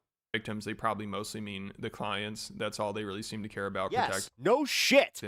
But now, I shouldn't be this mad, but oh my God. Since they didn't release all the files and they deleted some, people think Pam Bondi should be impeached. Even Trump fans, they hate her too.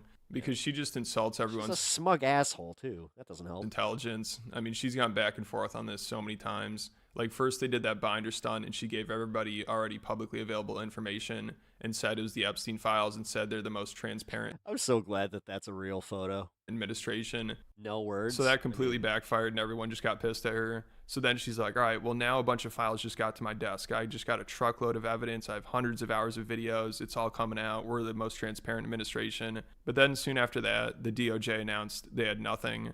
And then they also said Epstein killed himself, and she lied about the cell footage. So every few months, whenever the Epstein stuff heats up, they do this whole runaround where they talk about how transparent they are, but they just need more time to protect the victims. All files with limited exceptions to be released within 30 days.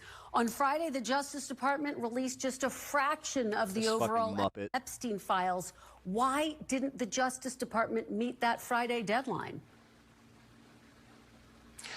Good morning. So it's very simple and very clear. The statute also requires us to protect victims, and so the reason why we are still reviewing documents and still continuing our process is simply that, to protect victims. So the same individuals that are out there complaining about the lack of documents that were produced on Friday are the same individuals who apparently don't want us to protect victims. So we're going through a very methodical process with hundreds of lawyers looking at every single document and making sure that victims' names and any of the information from victims is protected and redacted, which is exactly what the Transparency Act expects. That's exactly what Attorney General Bondi expects. So I don't think we'll ever get the full files, but now there's more pressure to release them than ever. And obviously, the more that comes out, the worse it looks, and the more people should be demanding for the release. Like, of course, the DOJ was hoping that the files that were released on Friday would be good enough for people and they'd shut up about it now.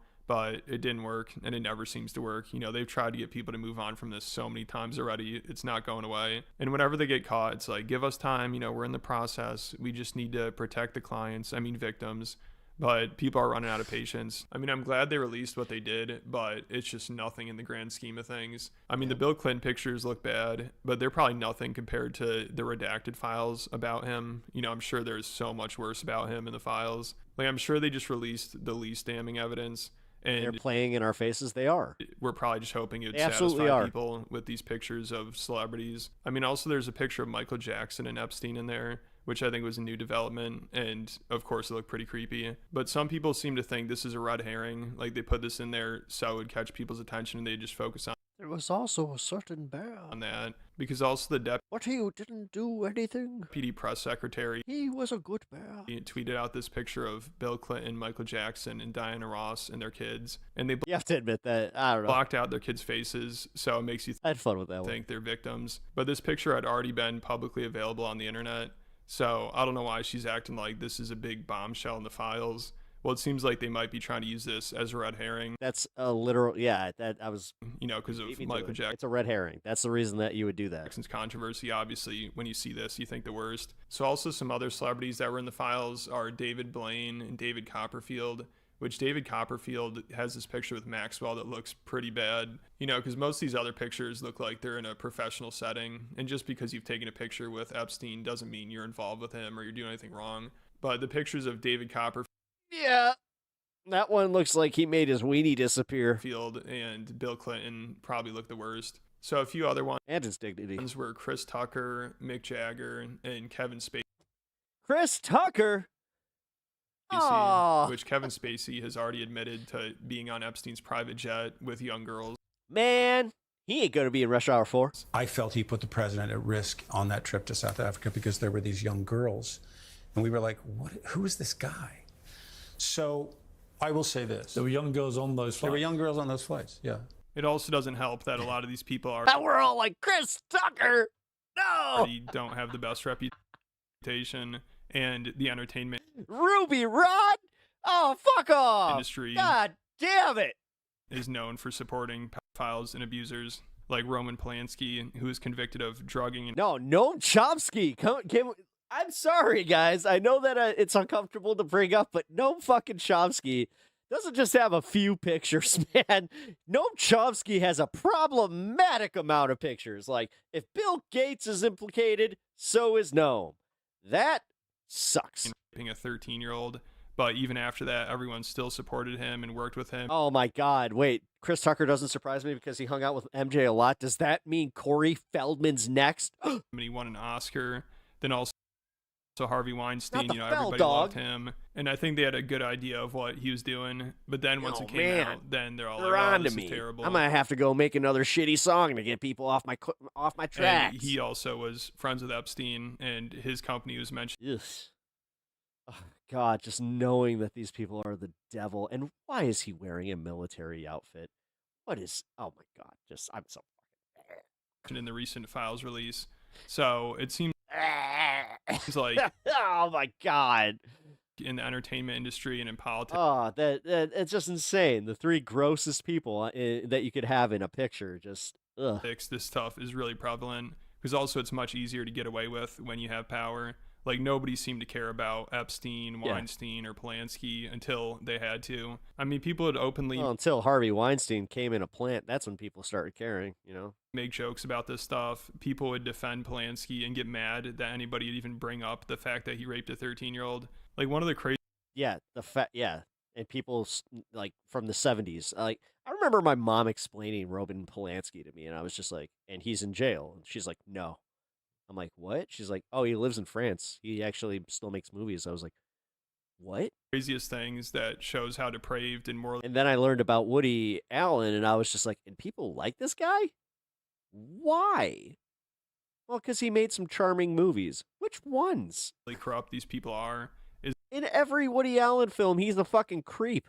Like, it all is there for everybody to see. I don't know. What's this need to, like, feel in with, like, fine art where people, like, told me Blue Valentine is actually a good movie? No, it's not. It's ass. Is when Quentin Tarantino defended him on the Howard Stern show sometime in the early 2000s. And this, you know how, like, certain things they play that game where they're like, well, you can't really separate the art from the artist. Yeah, you can. In that case, the art sucks. It's not worth anybody sacrificing their fucking integrity to stand up for Woody fucking Allen. This will occasionally resurface from time to time, and just recently it did. Ring-a-doo, just don't ask how old Priscilla is. Because Quentin Tarantino started some drama with Paul Dano, and have a seat. Everybody took Paul's side, and then they pulled up this Mr. Presley. Would you like a cookie? This clip because this is wild. More than Europe, more than China. With a 13-year-old girl, and you're a grown man. You know that that's wrong because she has giving her booze and pills. I'm not. Look. And guys like Quentin Tarantino are the problem. She was down with it. Oh, you're crazy. Even Howard fucking Stern. When you have Howard Stern in peak Howard Stern mode. In the 90s, let's be fair, like mid 2000s. Holy fuck, man! And she's Kenzie, what talked about it. She's talked about it. I believe it's rape. I don't believe it's rape. I mean it's legally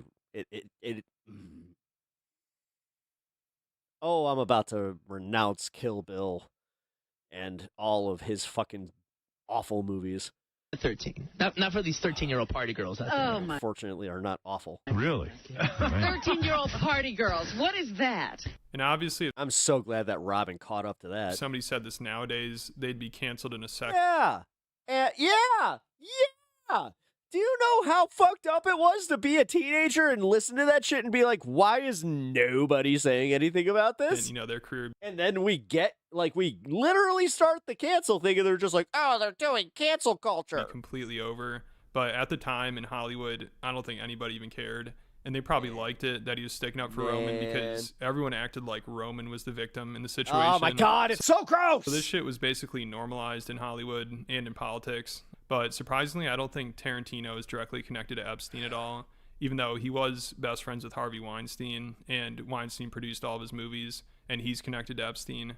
But it seems like a lot of this stuff was out in the open. I mean, can we just go back to that one clip right there and just be like, that's problematic. He really cared about, though, until the Me Too movement. Then Harvey Weinstein got taken down, then people stopped working with Polanski, and then Quentin Tarantino had to apologize for this clip, and Epstein got busted. But up until then, it seemed like you could get away with anything if you had influence and power. Like, the way Quentin Tarantino's talking about this, he makes it sound like it's no big deal, like it's just a normal thing. Like, everybody knows Which means that he literally, Howard, say what you will about him, that's what he used to, that's his superpower, is making people super comfortable just to talk. So... these 13-year-old party girls are. Yeah. So around this time in Hollywood and politics, I'm sure there's a lot of this going on, and I'm sure there still is. But it used to be obviously really easy to get away with. Epstein had been doing this for decades. And then even when shit hit the fan, a lot of people around him acted like he was being treated unfairly, like he was being canceled. There's this letter in the files that he got from someone who's like, I hate that you got into this mess with the girls. They knew what they're doing. You didn't put a gun to their head. But you got to watch it, when you're a rich, famous man, you're a target in this world. So the amount of people that just ignored what he was doing. And oh my God. Oh my God. We're just so rich and famous. We're targets. We're victims. Oh, we need you to sympathize with us. Even defended his behavior is wild. But let me know what you guys think about it. And make sure you check out my Patreon. That's fucking wild. That's wild. What is happening? Ugh. And like I said, guys, the fact that we're getting more information from comedy channels like that, I'm glad that I actually, I beat this one where... The Barry Weiss town... All right, here we go. Not Andrew Schultz. Town hall with Erica Kirk flopped, unfortunately. It didn't do well. And then Barry's now pursuing J.D. Vance for a town hall. That's going to be a barn burner. And then Elon Musk. Those are the two names she wants. What? Really? Yeah, it's not good. It wasn't good. It was very boring. The town hall was very boring. It was just not fun. It was like it was just not fun. Terrible. Barry, honey, lovey-dove, get off the air. Get into the back room. Get off the air. Nobody wants your pout. She pouts, Barry. She has a pout. It is not what people want when they turn on the tube. It's just see your pout. What the fuck? When they turn on the tube. It's not. It's like a disappointed mom energy. We don't want it. He's nailing it, though. Oh. He's fucking nailing Barry Weiss. Disappointed mom energy. God damn it, Tim. Does it work? This is why you do. So that flopped. Fuck. Annoying. What? Actually, I'll retweet it. The Barry Weiss town hall with Erica Kirk flopped.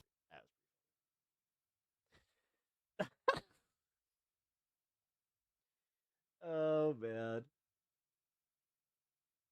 This is the stuff that I love because for every time that one of these shitheads would post about, oh, look, Tim Dillon likes us and these comedians, they like us.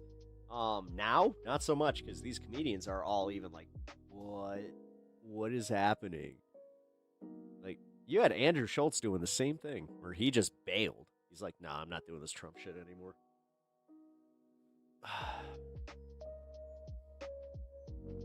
Let's see, can I find that clip? Andrew Schultz doing that? And I got... Here we go. This is not the clip, but this is even better. Alex Jones crashing out, and I should probably just do this since I want to... Bad stuff to say about Candace. Because if you go through all the things here we go. She said, and when they're not right, it's like, well, I'm allowed to ask questions. And I didn't imply TPUSA killed him.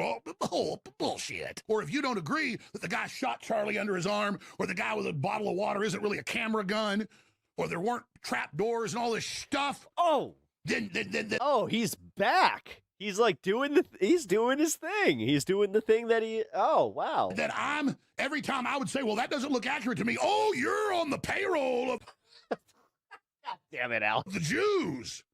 Well, No. His fucking crash outs are hilarious. Oh, she's on the payroll of the Jews. Sure as hell I ever found the damn check. Ain't seen it yet. Oh, my God. 12 states have passed euthanasia. And how he does it, it's reflection. Oh, my fucking God. Basically. What is up with Fuck you, Alex. Why are you so goddamn entertaining? I hate it. Government forced. No one cares. No one. No. He's crying to God right now, guys. No one cares. No one cares. They're killing all these kids. This is fucking. I can't breathe. Cutting their penises off and their breasts off. All right, so Alex Jones is going through it once again. This is the third time. That was a gift. I feel so much better. Oh my God. Oh, fucking Time this year, he's broken down crying. Now apparently he's fed up with all the conspiracy That was inspiring. It really theorists, which is so fucked up. It's just hilarious considering he is like He started crying at the end. The conspiracy theory guy. So it's ironic seeing him now be like, man, people are out of control. They're what is that? Looking into things too much. Not everything's a conspiracy theory. The Jews aren't behind everything, which of course is just making his fans think he's sold out to the Jews. Because now whenever there's a tragedy that happens, his fans immediately think it's a false flag orchestrated by Israel. Like with Charlie Kirk's assassination, and then also the mass shooting in Australia that happened over the weekend where 15 people were killed, and I believe Guys, I needed that. That was a laugh that of them were Jewish. And a lot of Alex's fans thought Israel was really behind it, but Tell Alex me doesn't there's agree. more. Tell me. Hold on. I just need to see. Is there more crash out? Is there? Yes, there's more crash out. So he went off on people that believe that theory, and So of course Ed. people in the comments are just calling him a sellout. When I cover this stuff, I'll see in the comments, like if I cover a nuclear reactor that's melted down, people say, why are you covering up for Jews? Because we can only talk about Jews, not a nuclear reactor melting down. I cover the Jews, but I don't have to sit here and prove myself to you. No, no. How did someone do this on AI? Seriously, this is crazy. He's such a character. Like he's a caricature of himself. A lot of you people out there don't have any real grasp or depth of history. Like, why are you covering up for Jews? Or, oh man, this hurricane sure devastated this area. Please donate. Jews. Look, the Muslim Brotherhood is celebrating the murder of all these Jews. Why do you care about them Jews? Well, A, I don't want to kill the Jews. And B, the Muslims want to kill all the Christians too, you dumbasses. I don't want a heart attack, and I also don't want cancer. See, it's like, you understand that, right? Like, I don't want to eat dog shit.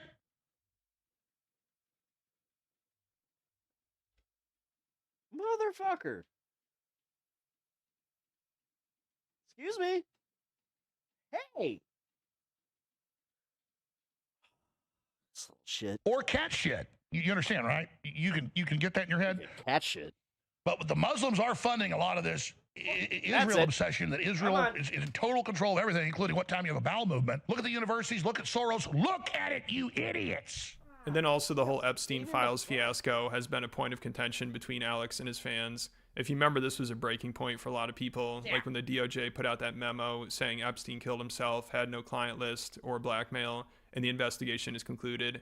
Alex, he started crying and throwing up because he realized Trump was helping the globalist deep state cover up the files. And since then, he's been coping over it. He's trying his best to help do PR for Trump and downplay everything that gets released. But his fans aren't too happy about it because they feel like Alex is helping cover for the government and he's using their talking points. Like, he even started calling it a hoax. Not the whole thing, but Trump being involved. Apparently that's the hoax. So Alex's fans are like, dude, are you really calling it a hoax now? This is insane.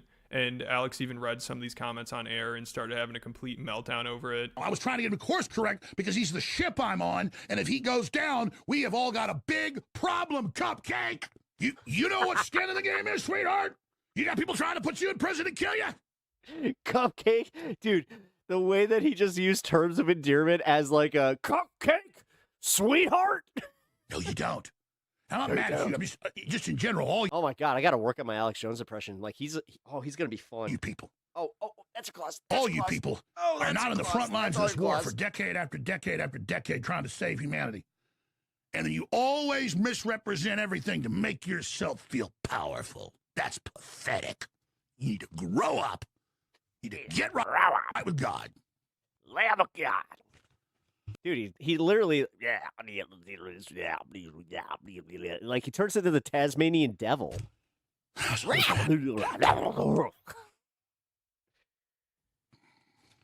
Unbelievable. Ow. It is a hoax that Trump is screwing underage girls. That's the hoax. That's the hoax, not Epstein. The attacks on Trump that he was involved were a hoax. You understand? The attacks on Trump that he's involved is a hoax. The attacks that Trump's involved is the hoax. The attacks that Trump's involved is the hoax. That's not saying Epstein's a hoax. You put that in my mouth. You said that. You used my credibility to claim I'm saying it doesn't exist. You are lying. See? You lie in my name. You. So it's good to see things are going well. I mean, of course, Alex's fans are going to be extremely suspicious of how the Epstein files have been handled. But now Alex is helping the president do PR and is coming up with excuses for why he doesn't want to release them. So his fans are obviously going to think that's strange. But they aren't on the front lines of the culture war against the globalists, so they don't understand the pressure Alex is under. It sounds like he's basically saying he can't afford to have the president fail, so that's why he's trying to help him do damage control.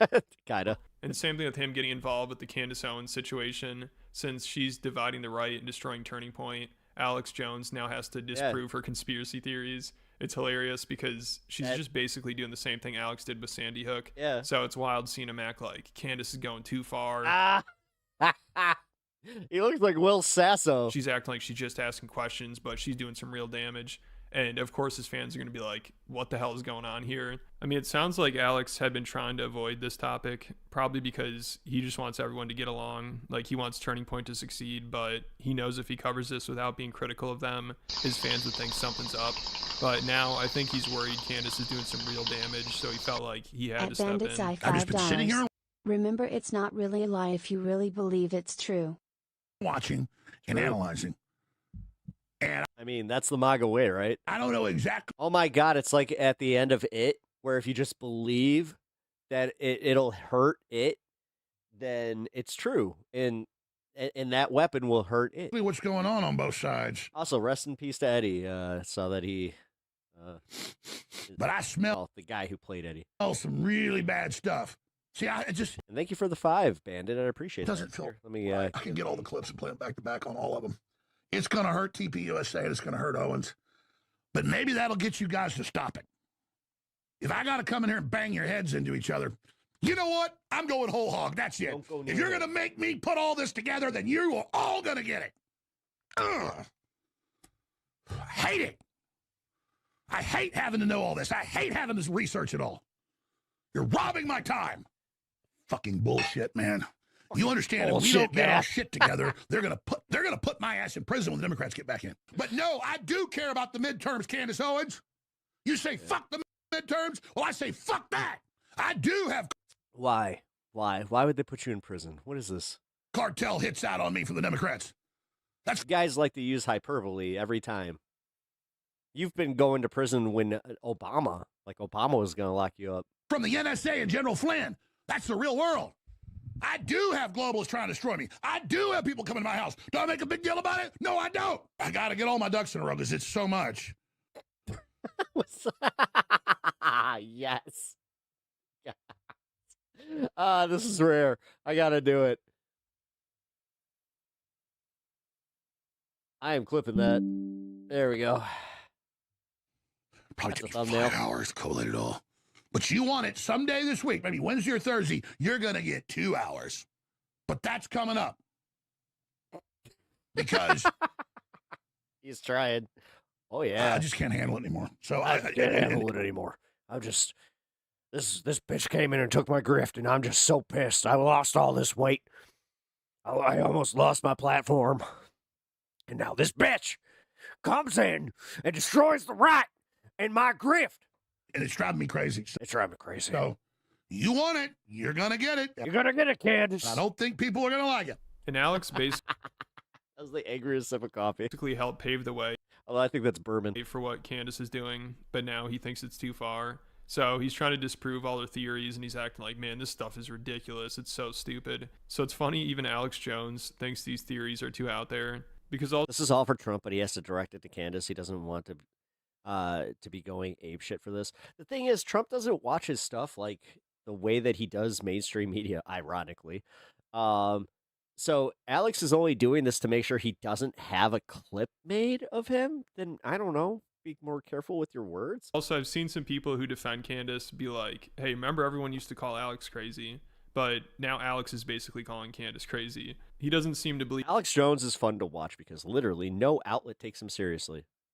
That's a good point. Believe any of this. I mean, he says there's some weird stuff with Turning Point, but Alex Jones definitely has heart problems. He doesn't seem to think.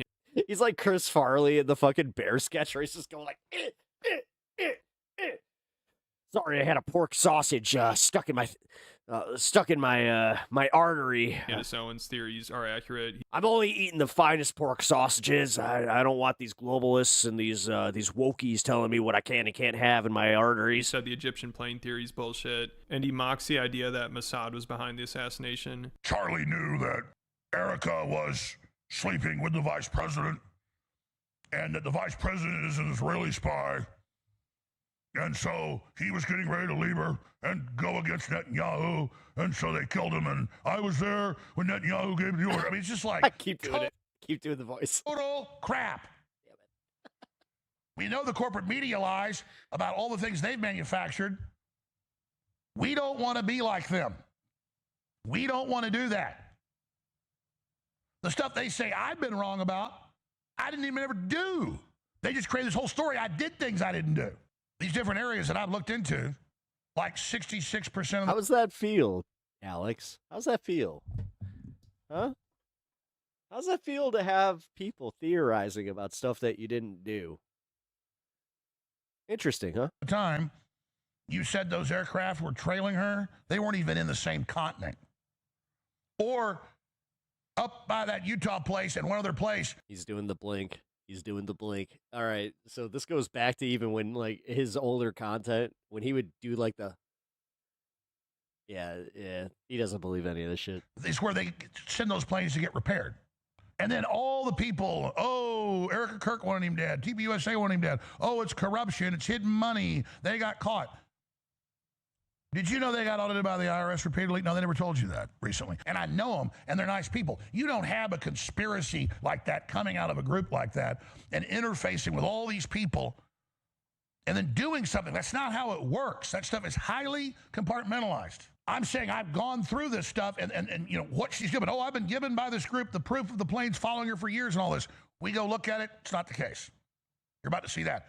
Oh, this person, very credible former military, he just walks into this military base, into this secret room with all these officers, you know, planning the Kirk thing. I'm like, what? And then, oh, you know, I never really said TPUSA was involved in killing him. You don't outrightly say it, but it's everything but it's 99%. But I'm not mad. It made me start thinking, well, did they? So I had to go spend tons of time on this, and it pissed me off. But I think it's healthy overall. And the good news is the American people don't buy the bull anymore. I would have never seen him doing a debunk on Candace Owens conspiracy. Oh, dude, this is the ultimate full circle for me. Like, I mean, I think I've been pretty open about this, that I have definitely been aware of Alex Jones for, God, oh my God, has it been as long as I think? It's been damn near 30 years. So what a turn of events. Damn near. Alex Jones. So let's see, about 22-ish. Trying to put an end to conspiracy theories. It's incredible. 22, but I don't know if he'll even need to, because it looks like Candace Owens' own fans are starting to think she's in on it too. Life comes at you fast? Yeah, no shit. Because she met with Erica Kirk in private. So I don't know how much longer she'd keep this up. I mean, it's bound to implode eventually. But it's been entertaining as hell to watch. But let me know what you guys think about it. And I just posted a big video to Patreon. You should definitely check. God, yeah, my Patreon. Oh, man. That's coming. All right, so I'm not sure I ever... Because, yeah, Patreon, I found out that you get 100% of your donos on Patreon, so I think that we're going to figure this out. But the problem with that is, technically, I get a boost from memberships over on YouTube, so... gotta love this world. Never thought I'd see this day, but here we are. So Alex Jones, as you all know, is the conspiracy guy. What is he most known for? You can certainly say that during the Bush years, he was most known for the 9/11 conspiracy theories and most known for like opposing the Iraq War and opposing the Patriot Act and stuff like that. But after that, of course, he became most known for the Sandy Hook conspiracies. Now that of course got him into a tremendous amount of legal trouble where he owes like over $1 billion or something crazy like that. But that's how this guy is known, right? That's how this guy is known. Well, guess what? Now we're at the point where he steps up and he says, look, I'm going to be the voice of reason here. These conspiracies that Candace is floating are wrong. She's just wrong. And he does this like, get ready, I'm going to debunk it. I got to debunk all this stuff. I'm working on it right now. I'm getting the documents ready. I think that mine's better. He's out there saying that. We have Alex Jones, fact checker and debunker, has now entered the chat. Take a look at this. This is crazy. Hey, as most of you that pay attention know, I am not the internet police. I don't infight. I don't try to... Oh, geez, I just realized that was you. Alex Jones is fun to watch because of literally no one. Yeah, okay, so my bad. Focus on what other people are theorizing about or doing. Theorizing? Theorizing, Alex? To focus on what I'm doing. And so it's with a heavy heart that I am forced to put out another report. So confused by Kyle's color palette. I'm not as confused because this reminds me of like a, oh my God, like it's like an RPG kind of like thing where like if you were customizing a character, like that orange, that blue. I actually like the lights behind them. Either tonight or tomorrow morning, we're adding a lot of information right now, a lot more research, dealing with Candace Owens. Just as soon as the whole Egyptian plane thing gets debunked with all the facts, now she's moving something else. Dude, I put way too much fucking thought into this shit. He just turns his camera on, and that's it. That's it. I'm really worried about her. I'm worried about her and her mind, and I'm also worried about the country and where this is going. Let me just say, I absolutely love this because this is what Alex could have used when he was doing the Sandy Hook bullshit. He needed somebody to be like, I'm really worried about... Well, I don't know why I'm doing Alex Jones' voice when this person is supposed to be talking about Alex Jones. I'm really worried about Alex. You know, he's really sort of out over his skis on this Sandy Hook stuff. We all sound the same. It's conspiracy brain. He's literally taking information from like... That's why. Somebody who was like a paranoid schizophrenic and had a long rap sheet. And he was like taking that information. It's like Stephen Miller's wife, how she like took on his inflection. It's what happens when you're hanging around somebody too long. Information and putting it on air. And so here he is like, all right, let's slow down now, Candace. You're getting a little too far. This is a little too extreme. You know, I'm not sure I'm comfortable with this. It's like, bro, you are the last person who can give this advice. I hate to say it, but you're like, you know, look, let's call it what it is. Homie is so washed. He would normally be the one doing the Candace-style conspiracies, and he would be doing a more convincing job of it. But no, now he's like, oh, all right, I wouldn't actually say that. No, Kyle's wrong on that one. I think that Candace is being way more convincing because she's like of the normie land. No, Alex... He was built on conspiracy mode, so like your brain is just like you're supposed to be the conspiracy guy. Kyle, grow up. We gotta pump the brakes. Seriously, he needs to grow up. Like he needs to get over like the fact that like it's fine. The fact that he can evolve in a media landscape, but everybody else is still stuck in like his preconceived notion of like 10 years ago when he found him. Of how what this era has become is just insane. Like now you have Alex Jones and Tim Pool are both like, we gotta win the midterms. Republicans gotta win the midterms. We gotta make sure that we dot our I's and cross our T's and campaign properly. He like has on his like, you know, political, red team hat, his like MAGA hat, his pro-Trump hat. And like, that's all he is now. He's got his little pom-poms out there. He's cheerleading. He's like a little meatball. I'll give him Let's go Trump. Let's go Trump. That's all he is now. And it's so ironic because you would think that with Peter Thiel and the tech billionaires taking over and the rise of Palantir and the surveillance state and the blackmail data file they're keeping on all Americans and, you know, like the tech people basically occupying the government illegally, buying the... My guy, you got professional fucking earphones and you're still not going to wear them behind your fucking head? Oh, my God. Trump regime, forcing crypto down our fucking throats. They're going to build I only trained to do TV appearances, and I know how to wear those. A tech AI city over the rubble in Gaza, over the corpses of dead babies. Like, all the shit that he said was going to come true is now coming true, but it's being ushered in by a guy he likes, Trump. So now he doesn't say shit against it. He doesn't even talk about it anymore. He defended the whole point of having low profiles. Peter Thiel. He defended Trump. It's like, God, I don't know what to tell you, bro. That whole, like, the military-industrial complex is going to take over. They're going to have a mass spying database on all of us, and you're not going to have any rights, and they're going to take away all your freedoms. That's actually happening now, and you support it. You support it. So, man, homie is so washed. Nobody's ever been more washed than this guy. Holy shit. And her mind, and I'm also worried about the country and where this is going.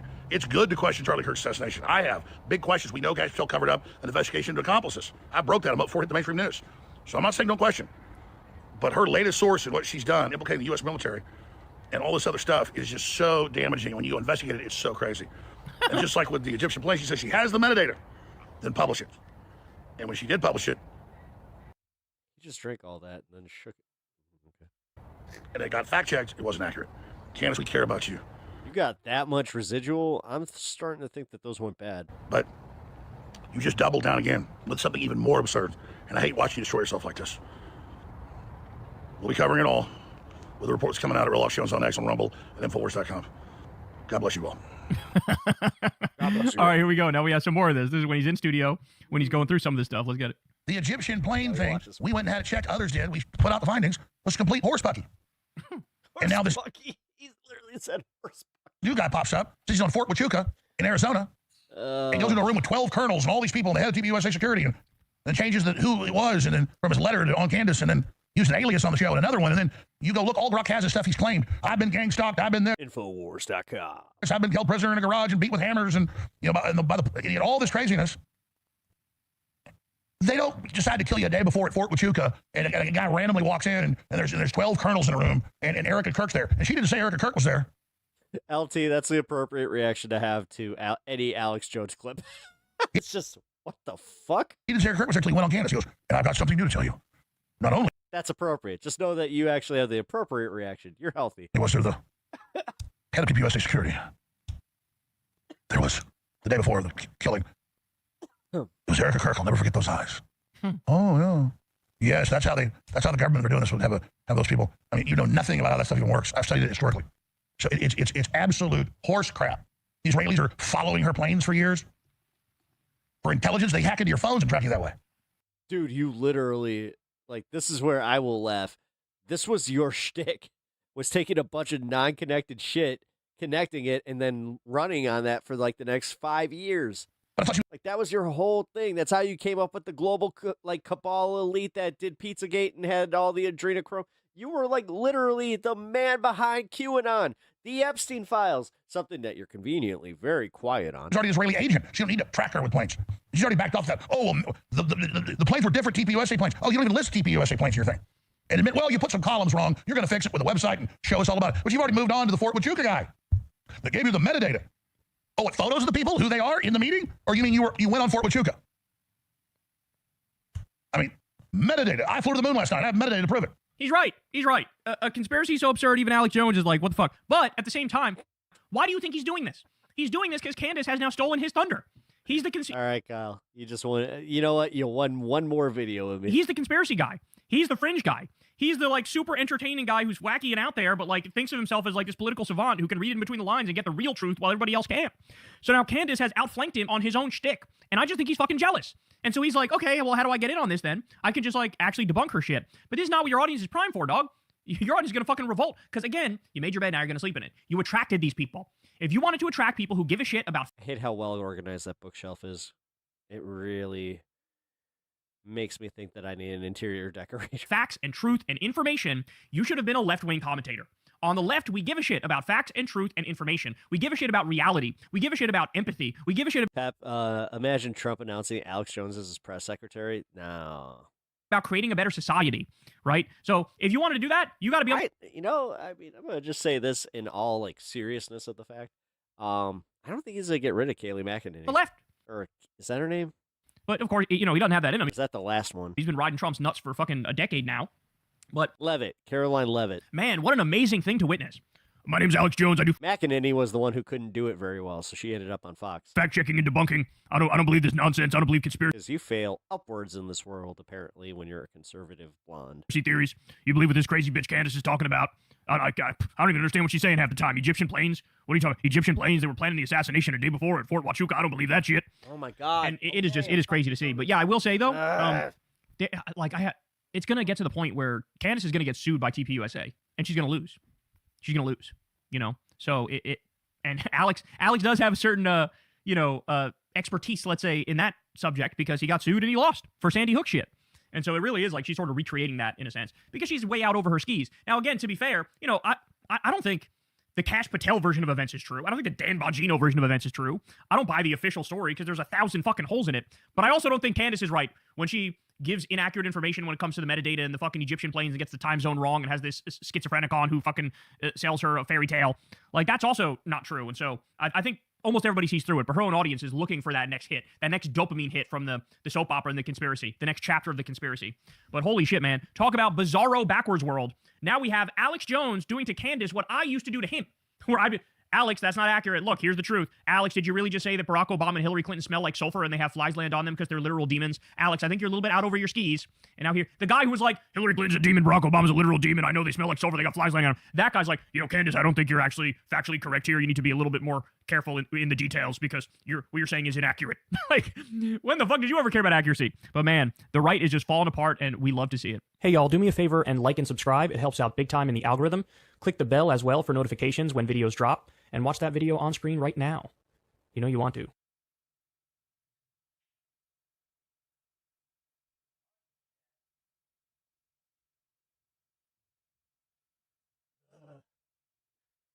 That fucking cat is in a mood tonight.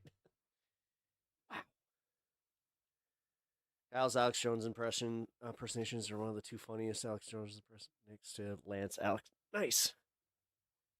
Oh, I see. Shit, that used to be one of my mains, though.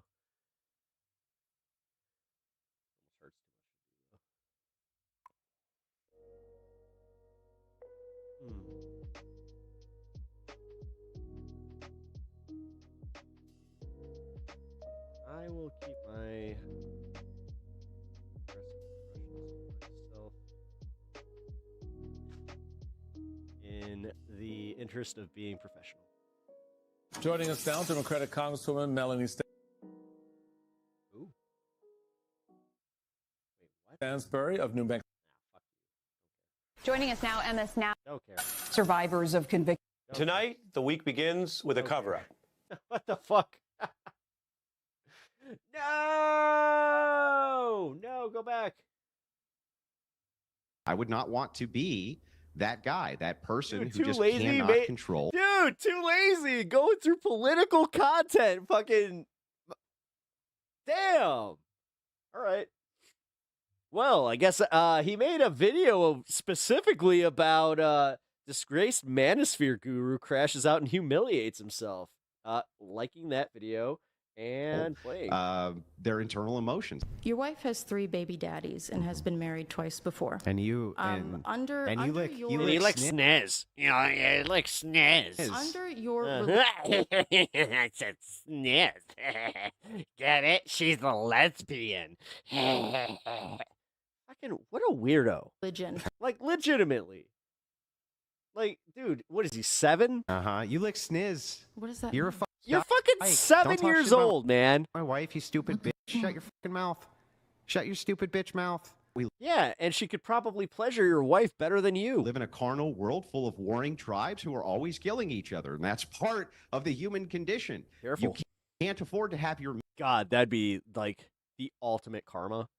His wife doesn't just leave him, leaves him for a woman. Ooh. Men losing control to emotion. You're so strong, you should open it. Yeah, I got to be able to grip it. Okay, we'll grip it. Let's go. It's literally slippery. Can't grip the fucker. Uh-oh. Like, I got to have a way to grip it. Jungle. Andrew, I'm sorry. It's not. My fingers slip right off the lid. All right, so recently Andrew Wilson somehow had an even more embarrassing moment than that tragic pickle jar incident. The guy... Kaioken times 3? Kaioken times 5? Just keeps having meltdowns over the funniest shit, while at the same time preaching about how men need to control their emotions and stay composed under pressure. You know, we live in a world of warring tribes always trying to kill each other, and this man was defeated by a pickle jar. And you would think that fiasco would That's too lazy. have been a wake-up call for him, All right, and I he'd wasn't learn to prepared for try him to doing control his this. temper a little This bit is at badass. least. But it seems like he's still just on the verge of having a complete breakdown. I mean, he flies off the handle so easily. All you have to do is mention his wife having kids with guys before him, and he loses it. Like, you don't even need to say anything bad about it. All you have to do is just bring it up, and he panics. He's so sensitive. And it's hilarious that he's always talking about how men need to be stoic and ready for war. But then he just crashes out over the dumbest shit. You know, the guy can barely handle being in the culture war, let alone an actual war. I mean, the guy now has PTSD from a pickle jar, and everyone knows how easy it is. Guys. You remember this? You remember drawing this?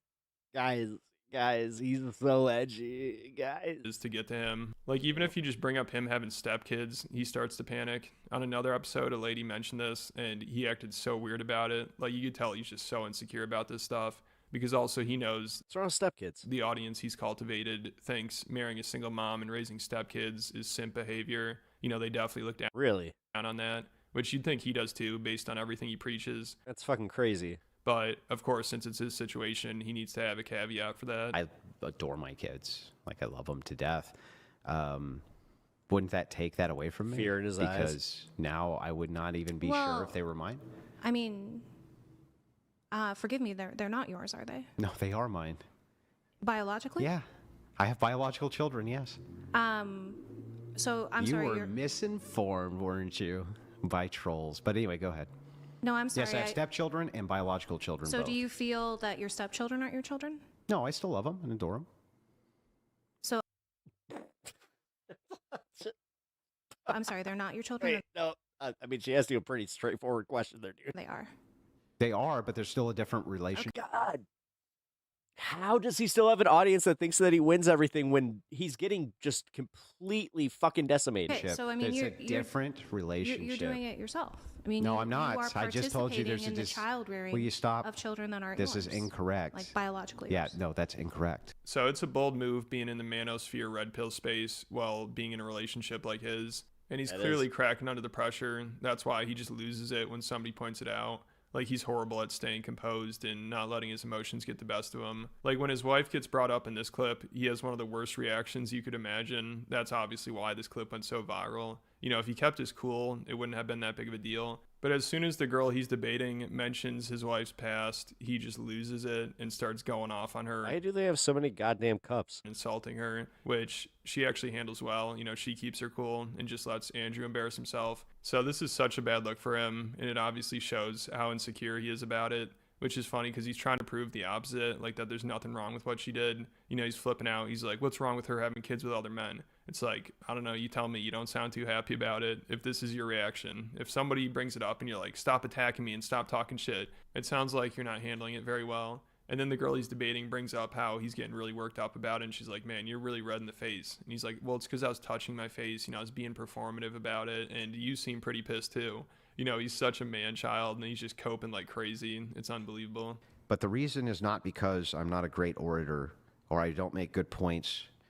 It is. Or I haven't said things which should be compelling to a person. But Charlie, I just think honestly you're too fucking stupid to understand them. So Andrew, can I sell you on my worldview? Yes. Your wife has 3 baby daddies and has been married twice before. And you you lick sniz. Under your religion. You lick sniz. What does that You're mean? a fucking dyke. Don't talk shit about my wife, you stupid bitch. Shut your fucking mouth. Shut your stupid bitch mouth. Your wife with the 3 baby What did I just say? Your wife with the 3 Sorry, baby I'm sorry, dyke. Is she morally inconsequential? I hate the fact that this at whatever guy, like, he has just in comparison to your ditch licking. Do the men that you try to Do the women that you try show to your hatred against? Do the women they, that you try convince them to that they shouldn't? You know, like, Charlie, did I pursue bring women? Do they know Charlie? that Did your I bring wife your is 5 family? years older? Did I bring any of your You family called me into fucking anything? stupid. Did I You say called anything me about fucking your stupid. family being stupid, Charlie? You could. It's You could because go I'm for it. better than you, Charlie. No, it's because you're embarrassed, and you know that the traditional No, you're not. Values that you try to sell people on are bullshit because you are not a traditional man. Chuck, what am I doing? Being married to my wife? It's immoral. Then why? So then under my so worldview, all you did? That's perfectly so wait, acceptable. Chuck. All you're doing is saying. So Chuck, shouldn't you actually be saying that Andrew? You're doing Andy. a good thing. Do you think your wife is a charity by Andy with an I. taking care of children who weren't mine? Was I doing a good thing? Whose fathers abandoned them? Was I doing a good thing? Yeah, you're doing a good thing. Oh, okay. Well then, Chuck, why did you use that as a form of personal attack on me? Got you real red in the face. My hands were on my face just now, Chuck. And before. Because my hands were on my face, Chuck. Oh, 'cause you're mad. It's performative, Chuck. I don't know. You looked pretty angry just a second God, I hate that he has an aggro crag. ago, Chuck. You were pretty This is upset. what my face looks like. Yeah, so he was That's a legit aggro crag. God damn it, I want one. going through it because he knows people can see the irony here of That's how you guys know that I made it. When I get an aggro crag. him making a whole career out of promoting traditional values and lecturing women for being promiscuous and making bad life decisions, while at the same time being married to someone who has kids with 3 different guys. Like in the red pill space, a single mom is a huge red flag, and they always tell guys to avoid them. I mean, imagine if somebody with the same history as Andrew's wife was on this podcast or Fresh and Fit. She'd obviously get cooked by them, and nobody would believe that she's only been with 3 guys. That's what Andrew's wife claims. She's only been with the guys that she has kids with, which, again, if this was a random woman on a red pill podcast trying to say this, That's what his wife did with many, many other men, allegedly. they'd all just laugh in her face. No way they'd believe her, and they'd think her husband is a idiot simp for believing her. But Andrew thinks his wife is different. You know, he believes her, I think. I mean, also he said when they had a kid together, he told her that they have to do a paternity test or he's leaving them. Okay, it was a fact, and you brought it up because you wanted to use it as something disparaging, but you can't figure out how it's disparaging.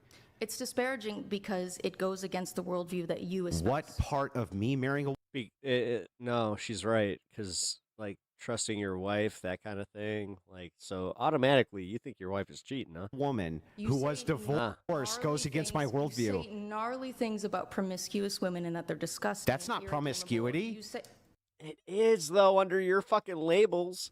3 baby daddies? Yes, that's promiscuous. Wait a second. Help me out here. How many times have you had sex? It's certainly under 10. Yeah, and she has 3 long-term relationships, and I'm one of them. Okay, Chuck. Can you tell me? Can you tell me which one? Trusting your wife sounds kind of gay. One of you are promiscuous. Through having had children with them. Forever tied to her. That's a much stronger bond than a hookup. Okay, but help me out. You fuck way more women than my wife, and she's the I just gotta say, chat, y'all are on fire today. promiscuous one. I have what This has been a very fun show. I would consider 100% faith and trust in my wife. But I told her, I told her these words exactly. You're going to get the fucking test, and if not, I'm out the door. Period. Well, also, and the way Andrew talks about his wife, you'd think she's some quiet lady who stays off social media and focuses on the family and their home, but she's really a vulgar loudmouth that's trying to be an influencer. She also always feels the need to step in and try to fight Andrew's battles for him. Like, she's always crashing out on Twitter, going hard, trying to defend him. And one time a girl got in Andrew's face. Yes. So then she called into the show and went off on her. And she just does not sound like a traditional feminine lady at all. I told Priscilla that if she comes anywhere near my husband, she's going to have to deal with me. I'll fly out there and she could try getting in my face and see how tough she feels then. Because I guarantee if it was me sitting across from your ass, you would not have had that kind of energy whatsoever. That is bullshit. And for you to think that you can physically attack my husband, like get in his face, say you want to take him outside on a national TV show that everyone saw, and then come back in the studio and act like you didn't do nothing, like, well, he made fun of me. Too bad. Are you a child or are you a grown woman? Have some self-control. And if you can't have some self-control, I'll come over there and teach you some. How about that? And she treats Andrew like a child. She always acts like she needs to step in and protect him, and she does everything for him. It's so embarrassing. But Andrew seems to have no shame about it. Like, he completely relies on his wife. I think his wife is more independent than he is. I mean, it sounds like he'd be totally lost without her. Like, when she talks about taking care of him, it sounds like she's literally taking care of a child. Andrew, when Rachel said that she does all domestic chores, is there anything you do? I mean, do you put the bins out? Do you the trash out? I mean, what do you do anything? I don't do shit. Andrew has never done a house chore ever in 17 years. I do all of that. I bring him his food, I bring him his drinks, I keep track of his schedule. My wife foresees my needs before I foresee my needs. She knows what I want to eat before I even know what I want to eat. She knows what it is that I want before I know what it is that I want. She foresees all of my needs. So she runs this man's life. It's pathetic. But then she has to pretend like Andrew's a big, strong, masculine man that she needs to take care of her. I mean, it just seems patronizing. Like, after he couldn't open that pickle jar, of course, his wife jumped to his defense and was like, actually, Andrew opens pickle jars at home all the time. Like, that is so embarrassing that your wife has to come out and say that about you. And honestly, she's probably the one that opens the pickle jars. Like, when they asked him to open one, he seemed frightened. He's probably like, wait, my wife usually does this for me. Come on, you can do it. Put it right side up. Just You can do it. You got this. All right, bro, I can't do it. Here. All right. Oh my God. I guess, yeah, Andrew, go ahead. I'm supposed to open the pickle jar? It's like a, yeah. Oh, jeez. I do. This seems a little immature. No. And his wife watches all of Andrew's appearances, so she must have been dying inside seeing this and seeing him crash out over her past on that other episode, which she eventually called into and started going off. Rachel seems to indicate she'd like to do a call-in with your permission. Oh, absolutely. I'm going to go have a smoke. I don't want to talk to you. Oh, no. He talked a bunch of shit. Now it's your turn. To support the patriarchy. I'm kind of like the secretary that helps the patriarchy.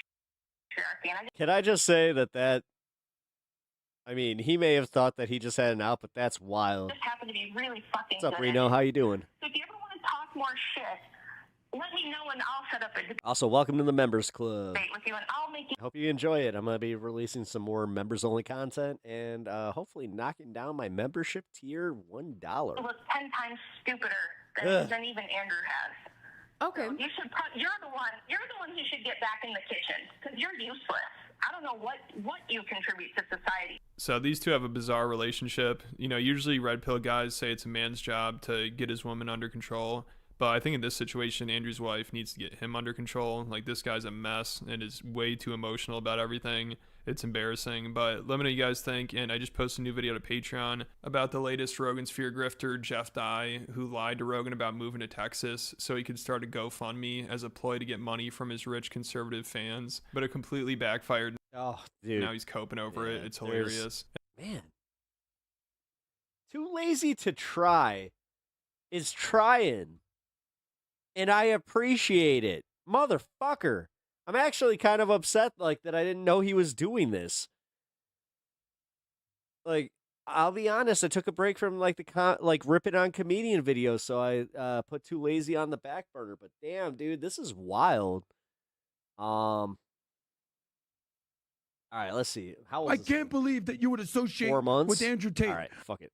Causing a shift in the political leanings of a generation for the first time in history is now. I guess we're just on a Too Lazy to Try kick tonight. I mean, I didn't know that he was doing this. Dire straits. Their leader and founder murdered, and prominent pieces of human trash are trying to destroy it. Candace Owens is a. Ow! He needs to keep cooking. Tim, you just need me on your show. Bring me on. Fucking evil scumbag. Yeah. She is a. Wait. She is an awful, cunty scumbag, right? That's what you said. That's what you said, right? He said the C word, right? Oh, kickflip. Degenerate. Never mind. She is burning everything down, and she's gloating and smiling while she does it. And you know what you fucking told me? She has no security. No. She doesn't fucking deal with the shit we have to deal with. She's a piece. Oh, did you see his apology, by the way, where he was just like, I may have been emotional because I had a shooting at my house that the police cannot substantiate. Of shit. She's making everyone else suffer.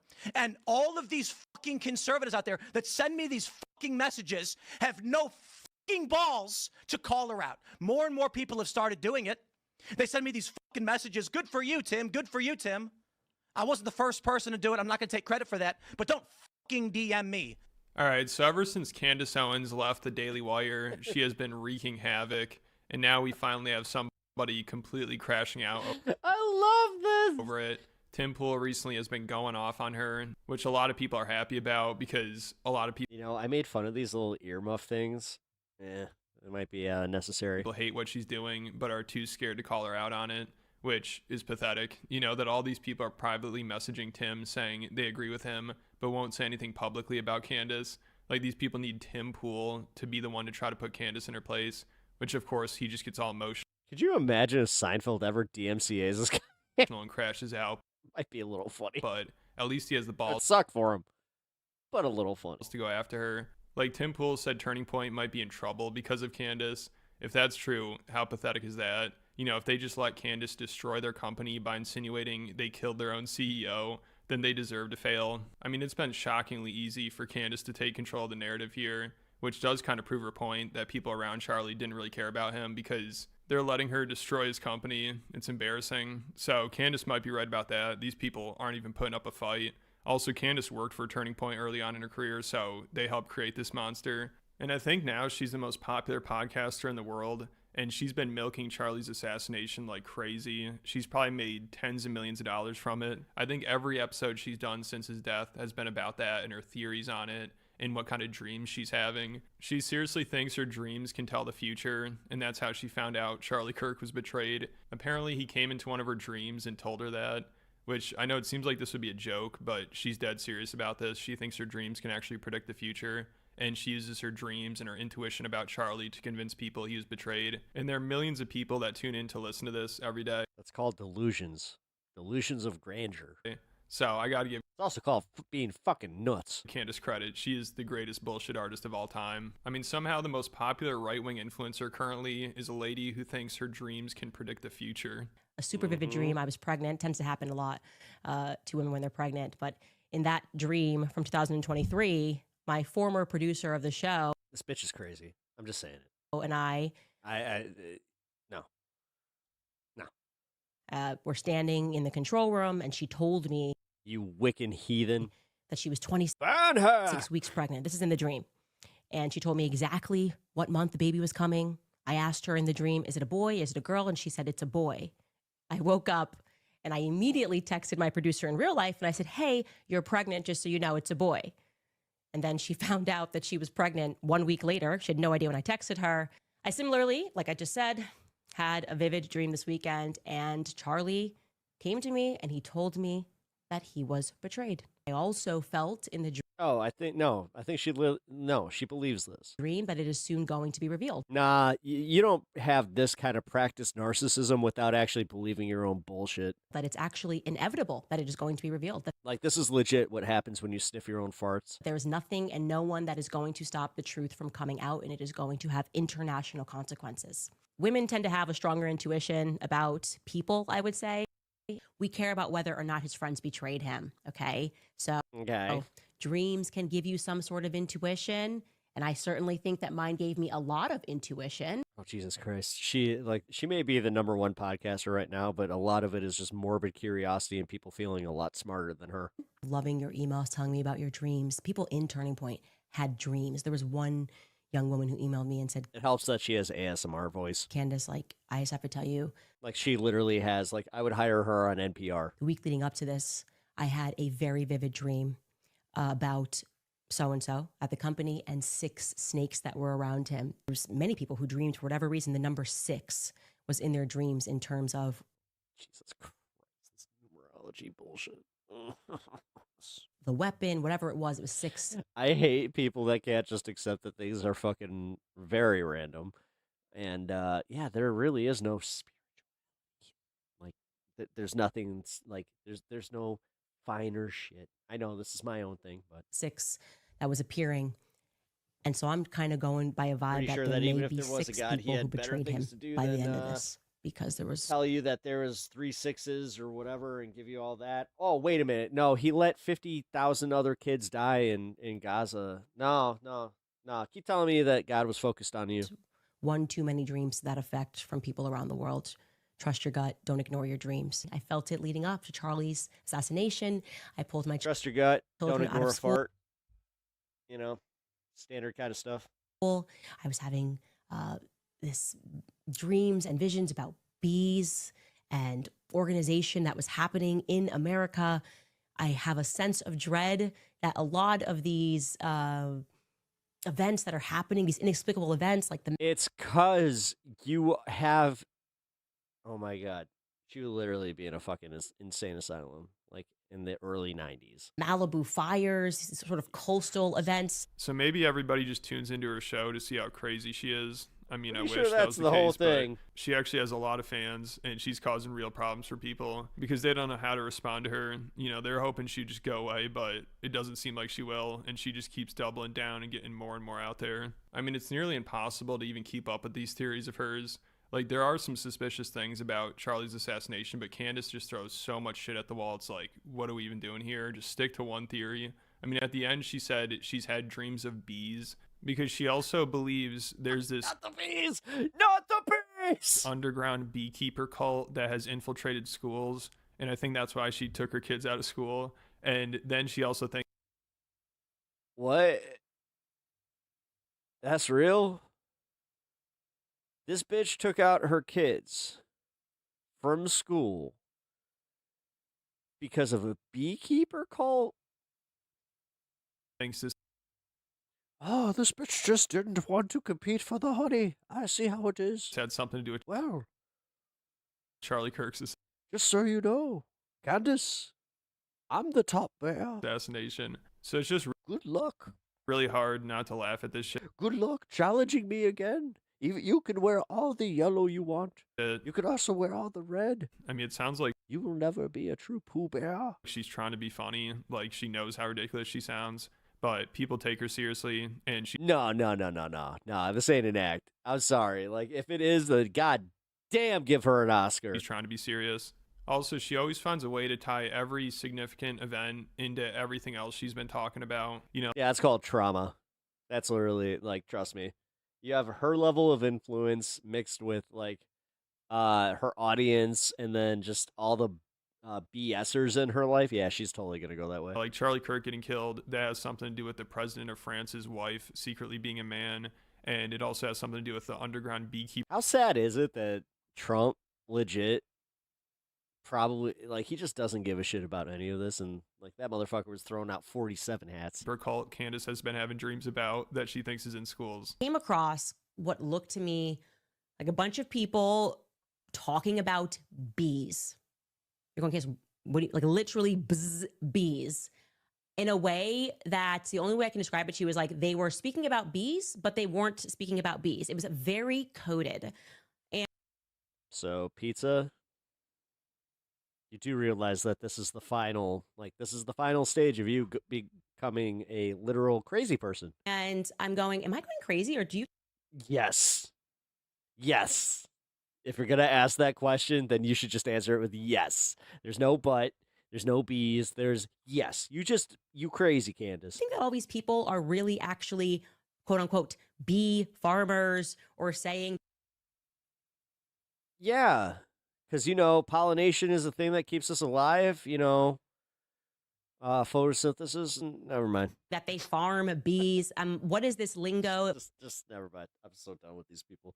That I'm not understanding. Said to my husband. If there's going to be a lack of water and oxygen, these people be the first ones to go, considering that they don't believe in the process that creates it? And there is some weird underground. Let them suck on some God. Just like, how come God isn't like, yeah, that's the air that they breathe. It's like I sense like imminent danger is coming. And for some reason, I feel like there is an underground. Whoa, 10 people, 11. Has emerged at schools. +3. I'm doing badass, Kyle. And it's like related to bees. That's what I said. And thanks, dude. I messaged multiple people about this. My sister, I think it's a communist Also, what up, Fred? underground. And I don't know why, but it has something to do with bees. Totally sensible thing to say to your husband. Then came September 10th. Obviously, Charlie lost his life in a few days. Is there a reason we don't see her husband? I mean, I know he's like a billionaire and all, but you'd think that there might be some interest to like get his opinions on some of this. Later. Meanwhile, yes, that sweater makes her look like a bee. Do you think that she did that on purpose? Where she's like, I'm going to talk about bees. I'm going to wear yellow to subconsciously get these people to think about it. She's so confident in her crazy. Maybe that's the difference between her and Alex Jones. Told, and I sensed instantly that there was like a hive of people that were involved. A hive. I just knew it. And when it happened, I just went, That's what. oh my goodness. If this was my wife, I'd be like, uh-huh. And you're going on air with that. Are you doing a bit? No.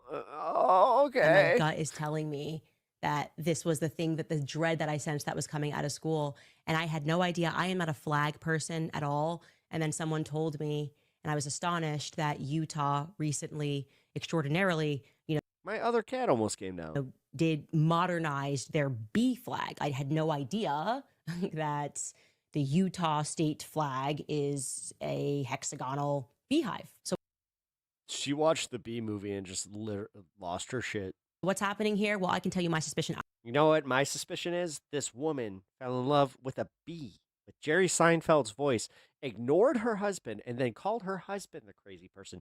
That's textbook gaslighting, okay? I think that this is a program. I do. I don't know. No. But I know. You know? What? I don't know, no. But I know.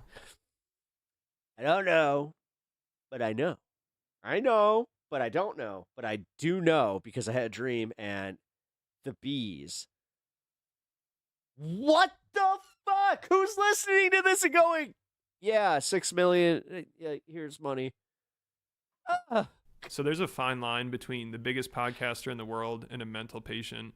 Yeah, it's not exactly a fine line as much as it is a string of spaghetti. I mean, I'm open to hearing different theories, but this is insane. I mean, if people are referring to Candace Owens' gibberish about her dreams to prove Charlie Kirk was betrayed by Turning Point, it's just going to make me want to have to believe the official narrative. You know, I'd take that over whatever the hell this nonsense is. You know, is that what this is? It's a psyop to make us accept the narrative and just be like, yeah, I guess the left did it because Candace is just fucking nuts. Candace can't even give us even like, what? somewhat of a coherent narrative about this, and she's still dominating the conversation.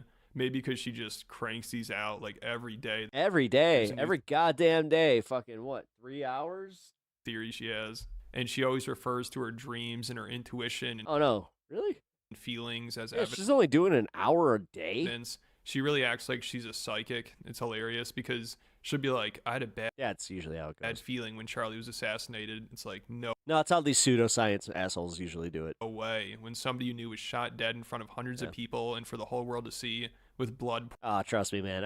I had somebody in my life get super into like Reiki and shit. Pouring out of his neck. Candace had a bad feeling about that. Wow, she must have some good intuition. I really am going to miss Charlie. And what did I say, Jerry? It's not a lie if you believe it. I think when Charlie was assassinated, there was Reno. something about it. I knew that this story was going to be dark. Instantly, I knew. Yeah, so only Candace could have realized that something like this was going to be a dark situation. It's so funny. Also, Russell Brand asked her to explain why people would want to have Charlie killed and who it benefited. And she immediately started talking about her feelings and how she knew this was going to be big. But again, it's like, no shit. When one of the biggest political influencers on the planet gets shot dead in front of everybody, I think that's a pretty big deal. Who benefits from Charlie Kirk being killed? Who benefits? Like, as they say, cui bono? That's the question to always ask. Mm-hmm. And I actually didn't understand how Israel benefits from Charlie Kirk being murdered. I certainly can't see yet how, like, sort of French special forces could, you know, so can you explain that to me? Because I don't understand who benefits from, but I also know that when him marrying Katy Perry being the second most cringe thing he's done in his life is just not on my bingo card. Ever I've seen it my whole life, a lone gunman killed RFK, Martin Luther King, Malcolm X. I know that's a lie, so I'm open. So what is it? So look, I can tell you that from the moment that Charlie got shot, and I can't explain it, and maybe it's because Charlie would tell me all the time that he was going to die young, and I showed those messages, and I just knew that this was big. I knew it was big. I didn't have the players. I certainly didn't suspect Turning Point USA would be. So it's hard to take somebody seriously when their response is, I just had a feeling I can't explain. That's their God. That's their God shit. You know, I'm sorry, man. Like, this is my problem with people that, like, not only believe in God, but their spirituality is also based in, like, you know, Buddhism and feeling the energy around you. Like, they take a little bit of each religion and everything that they've heard, the Force. Yeah, it's just vibes. Like, literally, it's just vibes. I'm open to the idea that there's more to the story. It's fucking... Ugh. But this is just lunacy. Every day she's like, I have groundbreaking info. This is going to be huge. This is going to change everything. And then but all of them believe it together, so therefore it becomes a collective reality where all of their lives are perceived as being better because they have this, broader community, blah, blah, blah. Just some crazy bullshit that leads to nothing. Like, also recently, she realized there are a few students wearing maroon shirts during Charlie's assassination. So, of course, there's some theory about that. And whenever people mock her for these theories, she takes that as, oh, I must be onto something here. Like, she has no self-awareness at all, and she always thinks she's onto something no matter how ridiculous it is. Because, I mean... God damn it, there's no winning against somebody like that. She can say whatever she wants. Her followers literally believe she could predict the future, so they'll believe... This is what we did, guys. This is what we did. Have fun with your stan culture. Any bullshit from her. Here we go. We have this young man. This is after the shot. He's wearing maroon. Show you another person here sitting there under the tree after the shot, and he's wearing maroon. Show you another person here. We're going to come back to this person who is wearing... Oh my God, so you're telling me it was the Maroon 5 that helped that helped take out Charlie Kirk? Because his dad is going to say something publicly. 3 people, 1 shot, all of them alone, wearing maroon. We're going to come back to the guy at the top there who has the darker hat on. What's to bet that that maroon is the colors of the school? Who's wearing maroon? Just like these strapping young men all wearing maroon. We've got this guy in the bush wearing maroon. I could go on and on. This person of how many... I mean, can I just quote Daffy Duck to you? What a maroon. People wearing maroon. I even have a video of someone holding a maroon shirt. Okay? So I mentioned that quite casually. And that thing happened where there was an overreaction for no reason online. So I knew that I was on the right track and I should probably keep going. Also, another... She's fucking insane. You realize if she wasn't a millionaire, this bitch would be fucking insane. Like, could you imagine if she was saying this shit just at a bar? One of her theories was about... about these Egyptian planes that were... There'd still be one guy trying to fuck her that's just like, keep going there, Candace. Don't care. It's almost closing time. Following Charlie around. She claimed an Egyptian plane took off right after Charlie was assassinated, but... Men are gross, but we're also grosser for platforming a bunch of crazy people and just being like, yeah, you know what? Entertainment. She didn't understand the time zone difference. She thought UTC time meant Utah time, so she didn't understand... Oh my fucking God! ...that the plane really took off hours before Charlie died.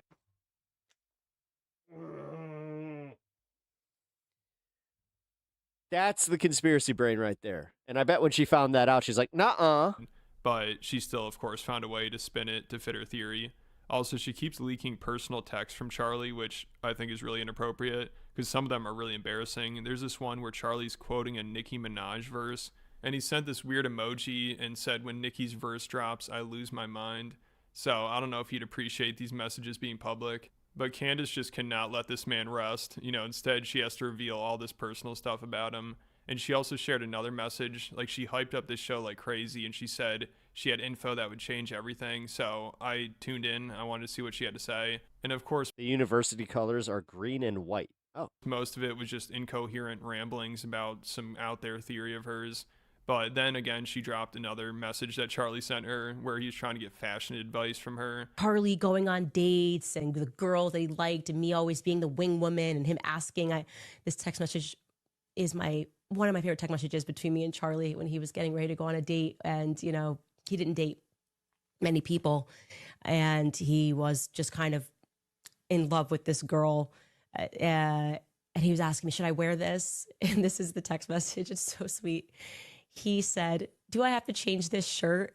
And I wrote back, yes, and throw it away if you can, Charlie. And this is months after his death. I mean, I don't know if she'll ever give this up. Like, she somehow always finds a way to drag this on, and she keeps people engaged. That's impressive. This is weird. So I got to give her credit there. Her fans are still totally on board with all this madness. And I'm sure Well, a lot of people... Oh, Jesus. Really is affecting Turning Point. Like last week, she said, I can now say with full confidence that I believe Charlie Kirk was betrayed by the leadership of Turning Point USA and some of the very people who eulogized him. Believe it or not, there's a follow-up to this video. I'm on stage, and I'm making a personal plea to every well-meaning person who donated to this godforsaken organization to request a refund. So Turning Point and Charlie's friends are probably in shambles. Like, these people are getting destroyed by Candace Owens. It's hilarious. Like, they're barely even putting up a fight. It's hilarious. Some of them are even making things worse. Like this Oh my God, Nancy Grace, what happened to her? Epstein binder guy, Jack Posobiec. He was close friends with Charlie, and I think he might work for Turning Point. So he obviously thinks Tyler Robinson was the person that killed Charlie Kirk. So he tried to prove to Candace Owens fans that Tyler Robinson was the shooter by showing how much he likes guns. So he posted pictures of Tyler Robinson's brother with guns, with his face blurred out, and acted like it was Tyler Robinson. So he got community noted. So this obviously is not helping at all. It's only making things worse. Also, I think this guy's kind of scared to call out Candace Owens. He never directly mentions her name and instead refers to her and her fans as Tyler Robinson-simpers. So this guy is just pathetic. You know, it seems like the only people that are really trying to put Candace in her place are Nick Fuentes, who hated Charlie Kirk, and Tim Pool, who isn't a big fan of Turning Point. And he even seems kind of annoyed with them and Charlie's friends because they've just done such a bad job at trying to defend Charlie and call out Candace. You know, most of them are too scared to. So Tim just seems fed up with everything. Also, he's always on the verge of crashing out. Like, at least a few times every year, he's like, I got nothing to lose. I don't care anymore. I could give all this up tomorrow and live in a van down by the river.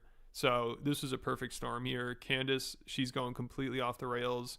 And it's that time of the year for Tim where he starts crashing out and acting like... Oh my God, this was made 12 days ago. He totally called it. Like he has nothing to lose. Charlie spent his life building out these organizations. Candace is doing everything in her power to...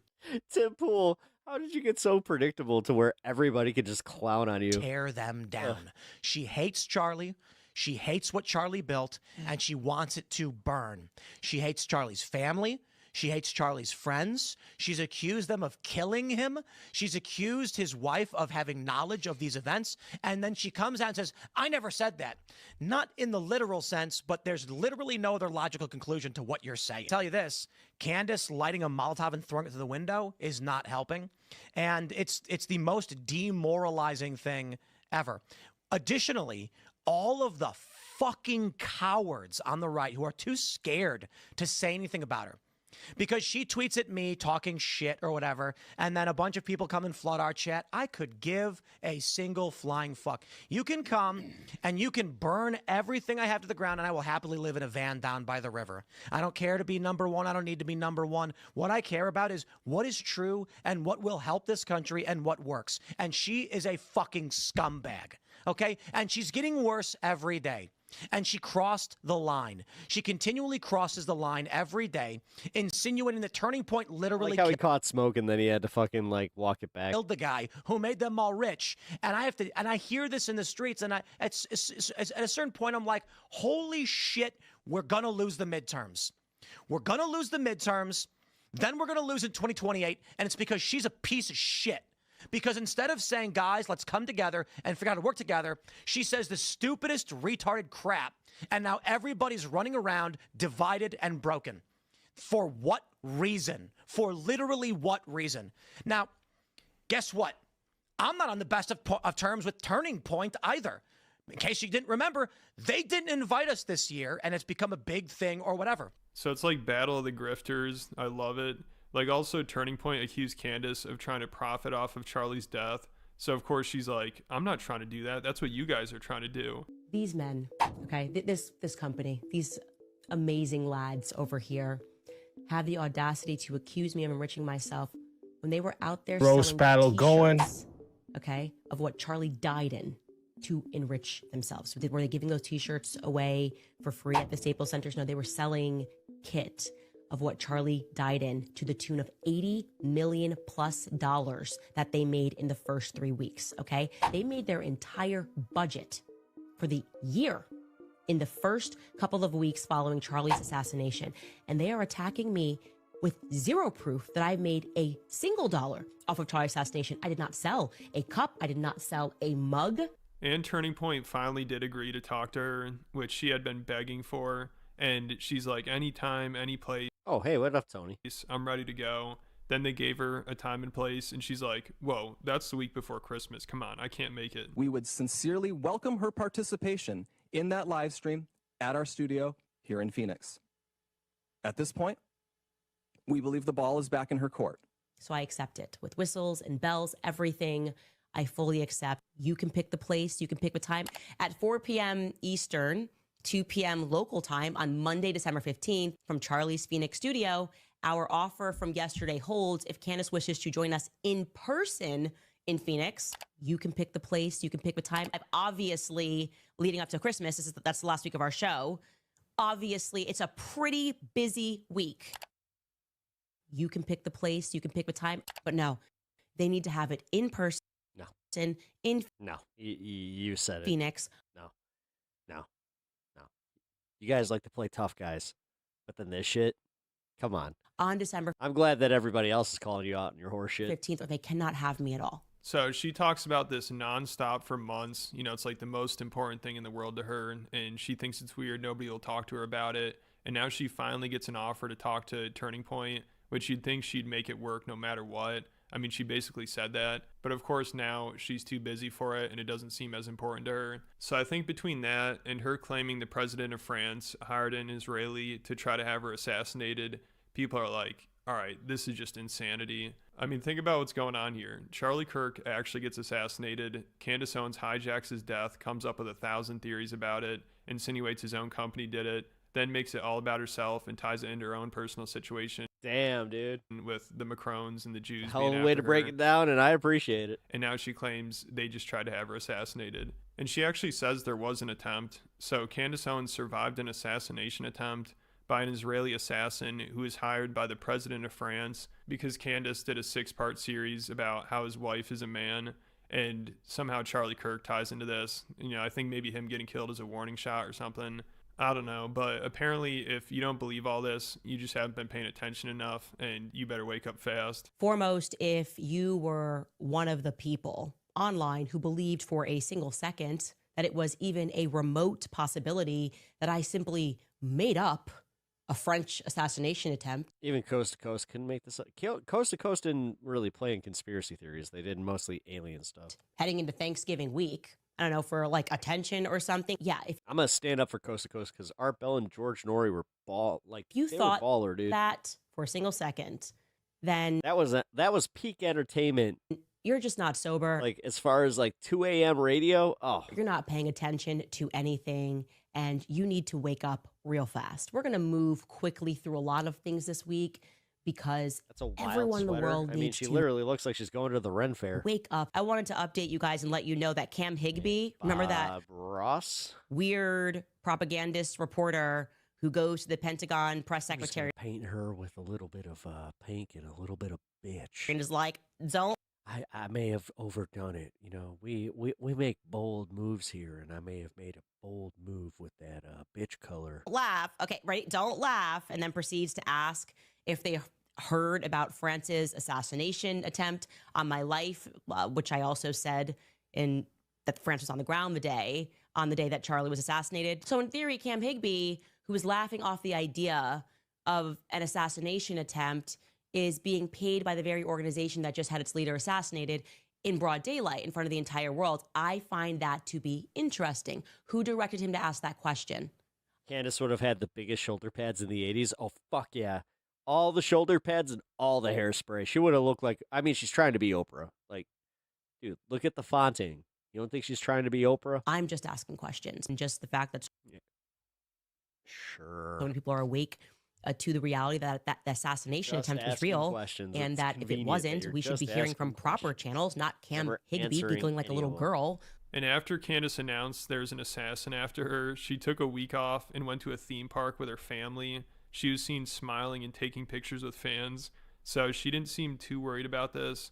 But obviously, she's just nuts and making a complete mockery out of Charlie Kirk's assassination. I mean, this whole thing has turned into complete absurdity. Like, everything just feels like a joke now.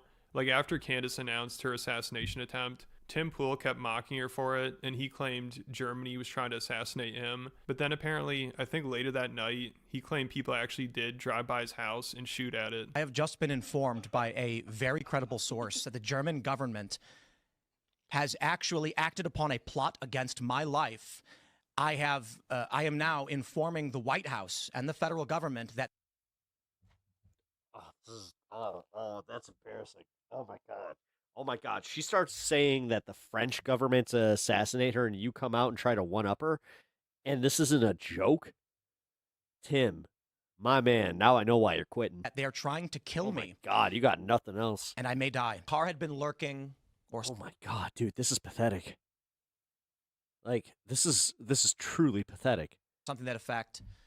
And a shot. Dim Pool is my favorite one. Was fired. Or Dim Tool.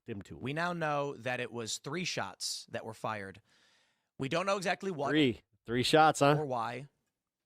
And we are desperately trying to rationalize. So now Candace, after providing no evidence Riftmaxing? Oh, fuck, yeah. And the audience buys into it. Of her assassination attempt, is questioning Tim's shooting and is asking for more evidence.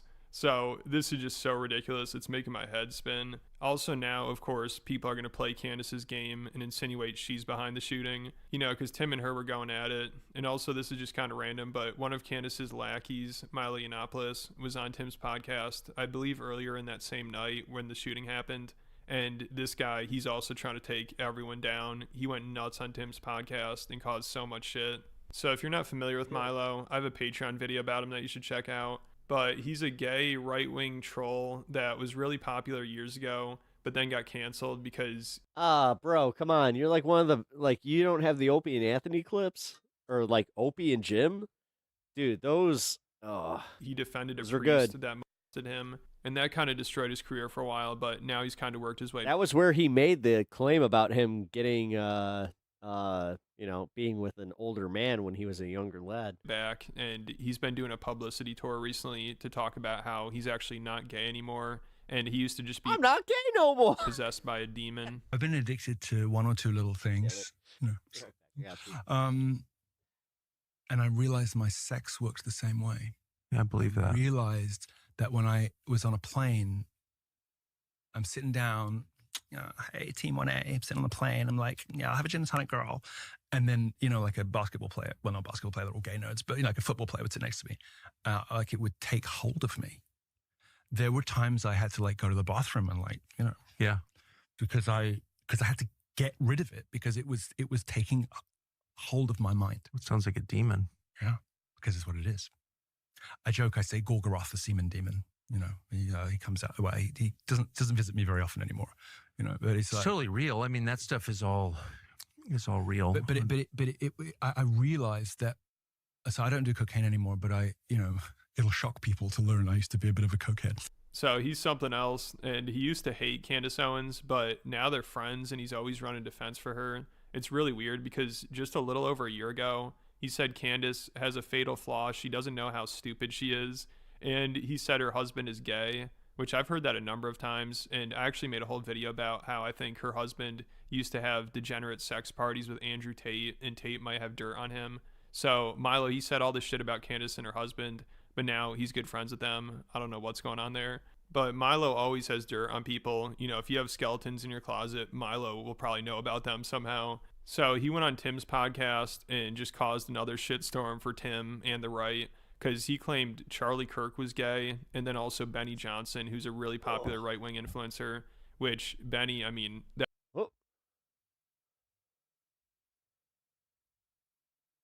Really? Huh. Okay. Hold on, I just got a content warning saying that I might be using somebody else's stream. Is it the Tim Pool? Or is it too lazy? Huh. Well, that sucks. Okay, guess no more too lazy.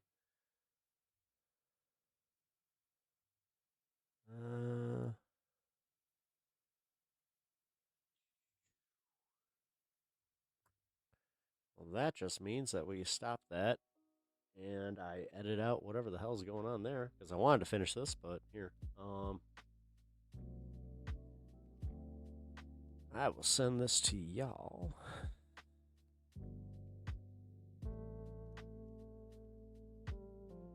Wonder what the clip is though. I'll find out after stream when they give me my little report, but I wonder what it was.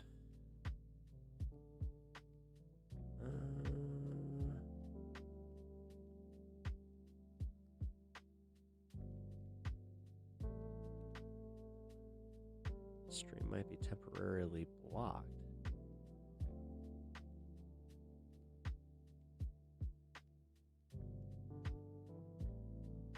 Added to the list. Okay. Well, good thing I got it at the yellow here.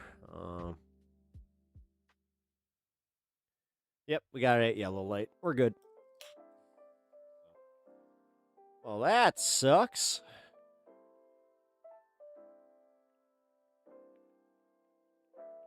Let me guess, someone on the right did something batshit crazy. Well, I mean, yeah, but that's weird. Because he's literally doing fair. Dude, nothing pisses me off more than when somebody does fair use and then they try to claim you.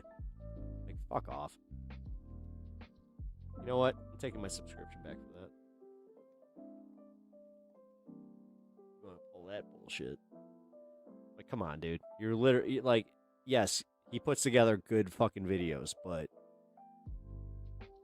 apparently the 60-minute... Oh, yeah. No, I saw that. That's an open secret. Just look at his old tweet. Yeah, we know the Benny Johnson stuff, but god damn it.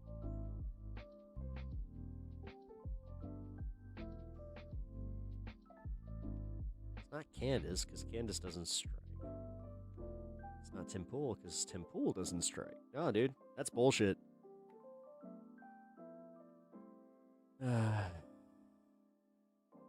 I can't watch 60 Minutes stuff, guys.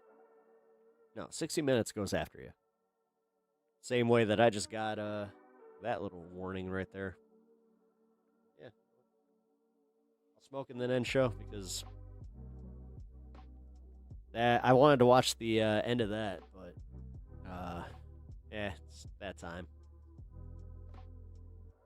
Wait a minute, we got a Voidzilla. The FBI just accidentally released 11,000 Jeffrey Epstein files that they hadn't publicly put out yet, but we got access to them. And at the end of this video, I'm going to show you how to access them. Only released Here's what that looks like. It's volume wait. of the files, but you can see right now that they've only released 7 data sets. And so myself, the guy... Well... There we go. I won't get hit for this. Guys at Jmail and the guys at DropSite. I'm gonna hit up Too Lazy though, because that's bullshit. Investigating this, I partnered. I'm gonna ask him nicely, but also tell him that's bullshit. That I was getting stuck on his video there. With them to kind of look at some of these files, and they got access to volume 8 early. You would just type it in the URL. It wasn't like Ryan Grimm, our boy, Ryan Grimm. What's up, you're boring, but I still love you. Indexable on search, but you could just type in the specific URL and it would just come up. You could download the entire zip file, and that's what we did.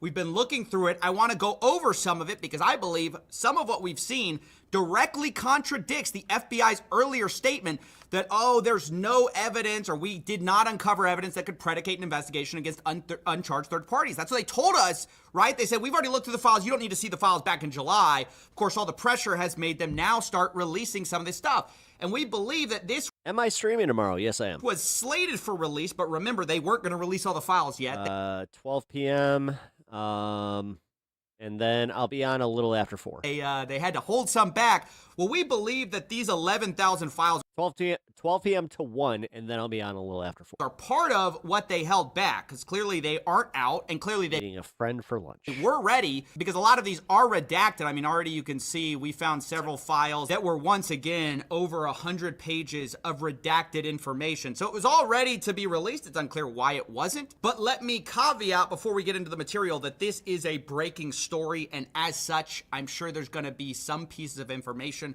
that we are interpreting or trying to interpret live. And because of that, I want to warn you to withhold your judgment on some of this stuff until we get more evidence. I'm sure the president's going to be asked about some of this stuff. I'm sure Todd Blanche, Pam Bondi, they're going to get asked about this because it is extremely damning, I think, what we see in some of this. Specifically, I want to draw your attention immediately to the 10 co-conspirators that are mentioned in some of these emails in 2019. Now, this is just alarming stuff because prior to this, remember that all we really had was Jeffrey Epstein and Ghislaine Maxwell. That's the only people who have ever faced any charges at all. Ghislaine Maxwell, the only one who actually faced Oh, I think we're ending on a good note tonight, guys. consequences, right? But in 2019, apparently there were 10 co-conspirators. Now, the people who were sending this to and from have been blacked out, but at the bottom we see that this is the violent crime section, crimes against human trafficking unit. And we can see that of the 10 co-conspirators, 3 have been located in Florida, served grand jury subpoenas, 1 in Boston, 1 in New York City, 1 in Connecticut were served. 4 out of the 10 are outstanding with attempts having been made. What is a wealthy businessman in Ohio? A lead is being sent to CV, and the remaining 3 are currently out of pocket. This is stunning stuff. Previously, we did not know how many co-conspirators were suspected of, or I'm not aware of anything like that. And additionally, some of the details on this are revealed later because we see this subject line. It says co-conspirators at the top. And it says blank does not need to head out. We made contact with blank last night in New York City. Blank last night in New York. Contact was made with blank, blank, and blank. By the way, I love how these potential co-conspirators are people who are being blacked out. Like, why? I thought the whole point of this was you couldn't redact people for personal information reasons or for public embarrassment. You could only redact on the basis of it being a victim. And I'm not sure how these people could possibly be victims here. Epstein Files Transparency Act prohibits redactions, quote, on the basis of embarrassment, reputational harm, or political sensitivity. Has anything been redacted on that basis? Absolutely, positively not. But anyways, you can see that it says attempts were made to blank and Brunel. That's Jean-Luc Brunel, the famous who's now dead. Blank is confirmed to live in New York, was away for the holiday weekend. We did not have a good address, but an attempt was made in New York. Attempts are made to Maxwell today. Blank, you get it. Like, it's all the people they suspected this whole time are redacted, of course. And then they say, I do not know about Ohio contacting Wexner. Now, that's a reference to Les Wexner, the former CEO of Victoria's Secret. This is huge. We've long suspected that he was, of course, one of the co-conspirators. No, you're telling me that he wasn't, like, doing this thing with his models? You're telling me that the entire modeling agency wasn't actually implicated in this, in all of this? What? No way. And obviously, the fact the FBI suspected it isn't a 100% proof confirmation, but clearly they were serving grand jury subpoenas. I mean, that must be who they're talking about, one wealthy businessman in Ohio, because later it's confirmed by this whole idea of Ohio contacting Wexner. And you can see at the bottom, this is from the FBI New York. When you get a chance, give me an update on the status of the 10 co-conspirators. This is really bad to know that we knew as early as 2019 the right people to target, and yet our FBI, who's had evidence of this the entire time, or leads on it, has declined to prosecute, right? Because this is what the FBI now tells us. Oh, don't bother. Don't worry about it. That's what they wanted us to believe in July. Fast forward to December, it's almost like we thought that, like, what we thought about this whole, like, you know, two-tiered system of find out yeah. There's 10 guys that they knew about. Are you guys just worried that we're not gonna, I don't know, want to comply with a whole bunch of stuff going on? Because there's other people who are getting away with this shit? Is that what's going on? Is that why people are all of a sudden a little worried? About since like 6 years ago. You know, it's insane. Even over here, we see that in one of the lawsuits. Holy shit, dude. I believe this is with Maxwell. The government actually wanted to refer to people at trial as co-conspirators of the defendant, aka Maxwell, for the purposes of a rule. And then they say Jeffrey. They accidentally leaked this, by the way. Epstein. And then there are 2 names listed there who are going to be listed as co-conspirators. Again, who are those people? We were told that the only co-conspirator now is Maxwell, and if you don't believe that, you're crazy, you're a conspiracy theorist. But back in 2020, this was an idea not just promulgated by wackos, it was promulgated by who? The FBI themselves, the Department of Justice. Look at this. Co-conspirator question transcript. This is from USA NYS. They say, question, when Jeffrey Epstein died, a lot of people asked, who's next? Is the government going to hold people who are accused of helping him recruit these girls? Are they going to hold them accountable? And then the answer is, well, I'll note that the original charges against Jeffrey Epstein contained a conspiracy charge, and we allege that there were conspirators involved. Jeffrey Epstein couldn't have done what he did without the assistance of others. And I can assure you that our investigation is moving forward, except I guess not. Against everyone except for Ghislaine Maxwell, it got killed. Like, Ghislaine Maxwell was the only one who faced justice, right? Except then she got moved to Club Fed, to this nice prison, right? And by the way, that a whole interesting interview we saw happen with Todd Blanche, which is Trump's former defense lawyer. So he got grilled on Meet the Press about his relationship. Like, why did Ghislaine Maxwell go to made an Chuck joke. This nicer prison? Immediately afterwards, we share a first name, so you know what? I get to do that. And while he declines to comment on it, he says something very interesting. Why was she moved just days after you interviewed her, Mr. Blanche? So that's a Bureau of Prisons security issue that I will not talk about. Did you have anything to do with it? Did you have any? anything to do with it? Let me finish. First of all, I am responsible for the Bureau of Prisons. So every decision that they make, informal letter hack raid, hell yeah, lands on my desk to the extent it needs to. But just let me talk. Welcome, letter hack raiders. Talk about the security issue. At the time that I met, hope it was a good show, Miss Maxwell, there was a tremendous amount of scrutiny and publicity towards her and the institution she was in. I think I'll check it out on Wednesday when I have time. She was suffering numerous threats against her life. So the BOP is not only responsible for putting people in jail and making sure they stay in jail, but also for their safety. All right, so he's like, yeah, that's crazy. No, I'm not going to talk about that, but every decision lands on my desk. I mean, eventually he goes on to say that, oh, she was in so much danger. We were worried about her safety as a prisoner. I just got to say, there's a lot of concern about Ghislaine Maxwell. All of a sudden, I don't know where that came from. There's not a lot of concern about these conspirators that I guess we've swept under the rug, that we don't care about anymore since 2019. Guess we knew about them and didn't care. And what's even more concerning is our president also seems concerned with the wrong people. Like, while Todd Blanche is concerned about Ghislaine Maxwell's safety and well-being, you've got Trump concerned about the people who are going to be unfairly implicated in the... Yeah, it's almost like they're telling us everything in the open. They're worried about the perpetrators. And we're all just like, well, we have to play this game with YouTube TOS, or we have to do X game with this. I'm not. They are trying to protect pedos, plain and simple. What up, Kois? Jeffrey Epstein files. Rather, I wasn't able to get to your assignment yet. Than worrying about how to catch the people that we... I'll read it tomorrow during my coffee. Obviously let go through the cracks. Yeah. The victims were protesting that too many of them were redacted. I know there are a lot of people that are angry about all of the pictures of other people, but I think it's terrible. Look, I like Bill Clinton. I've always gotten along with Bill Clinton. I've been nice to him. He's been nice to me. We've always gotten along. Respect. He was at your fucking wedding. Stop. Respect him. I hate. Again, elites. The rich elites. Here it is. I hate to see photos come out of him, but this is what the Democrats, mostly Democrats, and a couple of bad Republicans are asking for. So they're giving their photos of me too. Everybody was friendly with this guy. I think it's a terrible thing.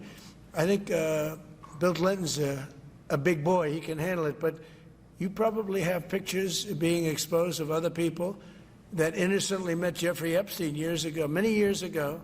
Now, I'll be honest, he gets off track from here. But the point he was making is that those poor, innocent, bankers who were meeting with Epstein, the poor lawyers who were meeting with Epstein, like all of Epstein's friends are just caught up in this unfortunate thing. And it's just such a reversal of what previously the DOJ and FBI believed. In fact, they believed it so much that they got a federal search warrant for the SDNY, and they got it, and part of the seizable data, part of the stuff that they commanded them to seize as part of the search warrant, which, by the way, I think you need some kind of standard of evidence for. I'm not a lawyer. You guys can chime in. But you can't just get a search warrant without some kind of evidence that you believe there's a crime that's been committed. And part of it says evidence concerning the identity or location of co-conspirators of Jeffrey Epstein, including blank and Ghislaine Maxwell. So again, who is blank? Well, they keep redacting the names of these co-conspirators, uncharged, remember, and now they're saying we have no evidence to charge anybody. Clearly, Remember, it was only supposed to be victims, not co-conspirators. They had evidence for a search warrant, and it's just pickles. I don't like it. Completely ridiculous that some of this stuff is redacted and that we're viewing the rich and powerful people who are mentioned as the victims here. Humboldt fog? All right. It literally tastes like pickles. Now, that's all I want to talk about for now. Remember, this is a developing story, so there's, I'm sure, going to be more evidence that comes out. I will try to keep you updated. I'm probably going to cover more of this stuff in the future because there's so much here. But I had Oh my god, it tastes like pickles. It's crazy. to get this out while it was basically not public like yet. pickles. I mean, I think it's eventually going to be public. When, we don't know. But you can access all of it at jmail.world. I'll leave a link in the description. They have a special, like, drive section. The original London fog tastes like pickles. pitch was Humboldt fog. it's like email, but you're logged in as Jeffrey Epstein. Humboldt County. Now they've made it like the entire Google account, so you can log into his Drive folder and all that kind of stuff. Yeah, it tastes like pickles. It's fun. It's a great UI, but more importantly, it makes it all very searchable, and you can look at it. I think you'll all really enjoy Yeah, it definitely has a dill aftertaste. it. I also wanted to give a special shout out to the Drop Site team. And finally, we Hell just yeah. uploaded on CoffeeZilla. I don't like to upload the same day on both channels because it kind of cannibalizes views. This is such a breaking story that I decided to break my rule. But if you could go, please give that a watch. It's a really great story that we spent a lot of time on. And I'd appreciate it if you check that out as well. I'll leave that link down below. Cannibalizes views for one day, dude. Your stuff, if you leave it alone for 5 days, whatever. And yeah, thank you. I'm gonna go He's at get that some point. sleep. Yeah, well, yeah, dude. I mean, if he was just making content all day. We are now 315 days away from the midterms, and tonight we are expecting another batch of Epstein documents to be made public anytime now, as the Justice Department faces mounting backlash after their handling of this situation. Yesterday, Deputy Attorney General Todd Blanche defended the decision to pull some images from the initial release, including one of President Donald John Trump, right off the site, saying that it was due to concerns from the victims, and adding that the suggestion that the move had anything to do with Trump himself was, in Blanche's words, laughable. But lawmakers on both sides of the aisle are worried that the White House is slow-walking things and hiding critical information. You heard that? Both sides of the aisle. That means that the votes are definitely going to have enough. They've not shown any deference or respect for the victims at all, for the survivors of this nightmare. And it's all about covering up things that, for whatever reason, Donald Trump doesn't want to go public, either about himself, other members of his family, friends, Jeffrey Epstein. The administration has struggled for months and months with something they initially ginned up and then sort of tried to tamp down.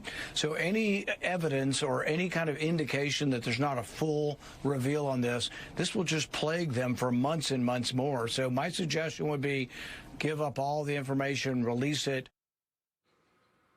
House members Ro Khanna and Thomas Massie, sponsors of the Epstein Files Transparency Act, are considering. All right, hold on. I'm not sure if this has got to be AI. They're saying that this is a fucking this. You see that? You see that? They're saying that that is a T-Rex. They're saying that a T-Rex looked like a fucking chinchilla. Oh, man. Considering holding Attorney General Pam Bondi in inherent contempt for this delayed production. And Senate Minority Leader Chuck Schumer is taking steps to sue the administration over this whole entire rollout. But we need to take a step back and remember why it is. We need to calm down on this, like, revising dinosaur lore. It's important that Just gonna say. all of these materials are made public. It's not about lawmakers on the Hill. It is about the women that were harmed and deserve answers. Fear of the Chinchilla Rex. I mean, did you see him? He was so cute. I want to share what just one so floofy. survivor told MS Now earlier today. This was meant to be a deadline where we could search and go in and find what we were looking for, and instead we just haven't had it. And it feels intentionally careless. It feels like another... Yeah, no shit. God, thank you, victims. Thank you for fucking finally coming out and kind of like saying that, hey, this administration's kind of fucking us. way that the system has failed us. Because they have the system. It's not the administration. It's the system. We just Whatever. Are trying to get to the truth. Honestly, I'm going to just say this. The more that they protect the administration by playing these games, I'm not sure how much more I can take, because this is insane. You do realize that they're using Virginia Giuffre saying that one thing about Trump, and then all the evidence kind of coming out, and then it's like, well, she's not here to really refute it. They're taking that, and then they're lumping in all the thousands of victims with that one. And it's all we've been saying. Like, do you not see how this is going? From the very beginning, which is why it's so disheartening when we are constantly being talked about in this political way that makes us feel like we are pawns. There are so many issues here that we just need to be seen as human. With that, let's get smarter with the help of our leadoff panel this evening. Susan Glasser joins us, staff writer for The New Yorker. Hey, I'm watching my media bay right now. Peter You lay off Stephanie Rule. Baker, chief White House correspondent. You got your crystal ball. I got my Stephanie Rule, all right? For The New York Times, and Daniela Diaz, congressional reporter for Notice. Susan, can we just start with what we heard from that Epstein survivor, Danielle Bensky? I don't know how else to see this, but the Justice Department, at the very least, fumbling their basic obligation and opportunity to simply do right by these women. LT is just like, all right, I can respect that. Yeah, I mean, look, Steph, it's a failure that has, The funny part is, I think Crystal Ball probably has the same age difference on you that she has on me. many authors, and has been taking place over years and years and years, right? And so now this idea that there was going to be one transformative kind of accountability moment, unfortunately, I have to say that it's not particularly surprising that the Trump Justice Department did not fully comply with this congressional law, that these survivors do not feel that they're being given full and transparent accounting, because they aren't being given full and transparent accounting. But unfortunately, this has become inextricably entwined with politics. It's not going to be detached now. And, it's a crisis for Donald Trump. I compared it earlier to a kind of a chronic illness at this point of his presidency. It's going to keep popping back up because they're never able to fully disclose and to fully give us a real... One of my favorite questions somebody asked me is just like, what brand of cigarettes do you think Stephanie smokes? I was just like, ooh, that's a good question. Accurate sense of why is it that Donald Trump has worked so hard to keep these documents from the public? I don't have a better answer for that now, frankly, than I did when this erupted as a political controversy this summer when Elon Musk first told us Donald Trump's name was in the files. Okay, well, then let's turn to Donald Trump himself. And I want to share just a bit of what he had to say when he was asked about the files. What this whole thing is with Epstein is a way of trying to deflect from the tremendous success that the Republican Party has. Like, for instance, You know what's today we're funny, building Reno? I debated a guy that had not too far off of an opinion of that, and you're joking. the biggest ships in the world, most powerful ships in the world, and they're asking me questions about Jeffrey Epstein. I thought that was finished. Virginia Slims. Why in the world would it be finished, Peter? The files were due on... You think? I don't know. Friday. We didn't get them all. Hey, you know what? Maybe. It was definitely not going to be finished. I have to say, this was 100% predictable. I was going to say American Spirits. Even if they had released every single document they had in the files and they had not redacted a single word, there would be people who would not be satisfied and would be suspicious that they were not, in fact, getting everything. Because, in fact, this was a conspiracy that the Trump allies and Trump guy uses his printer has serious use. Look at that HP. Look at it. Himself have fomented over the last 6 years since Jeffrey Epstein's death. They have that thing works like a fucking charm too. Fomented the idea that there was something. You think Steph likes a dip? Oh no, don't do that to my girl. Sinister there, and if they don't find it, if it's not produced through these records, I want to go kill me. Releases, then people are going to assume that there's some sort of conspiracy hiding it. And so they have asked for this. They have set this up for themselves in a way. The fact that they didn't then release all the documents and then did My wife just texted me. She's a Newport girl. I believe some of them only in redacted form, of course, was going to stoke these suspicions. Nobody thinks Marlboro Reds. I was gonna say, yeah. You know what? I don't know. She doesn't strike me as like a menthol. the Department of Justice is So, an hate to say, I think my wife might be wrong on that. independent actor here. The president has made very clear that he doesn't want the Department of She's a Newport Justice to be an independent actor in this term. He's made very clear that it's to him Oh, an instrument man. of political power to be used to go after his enemies and protect himself.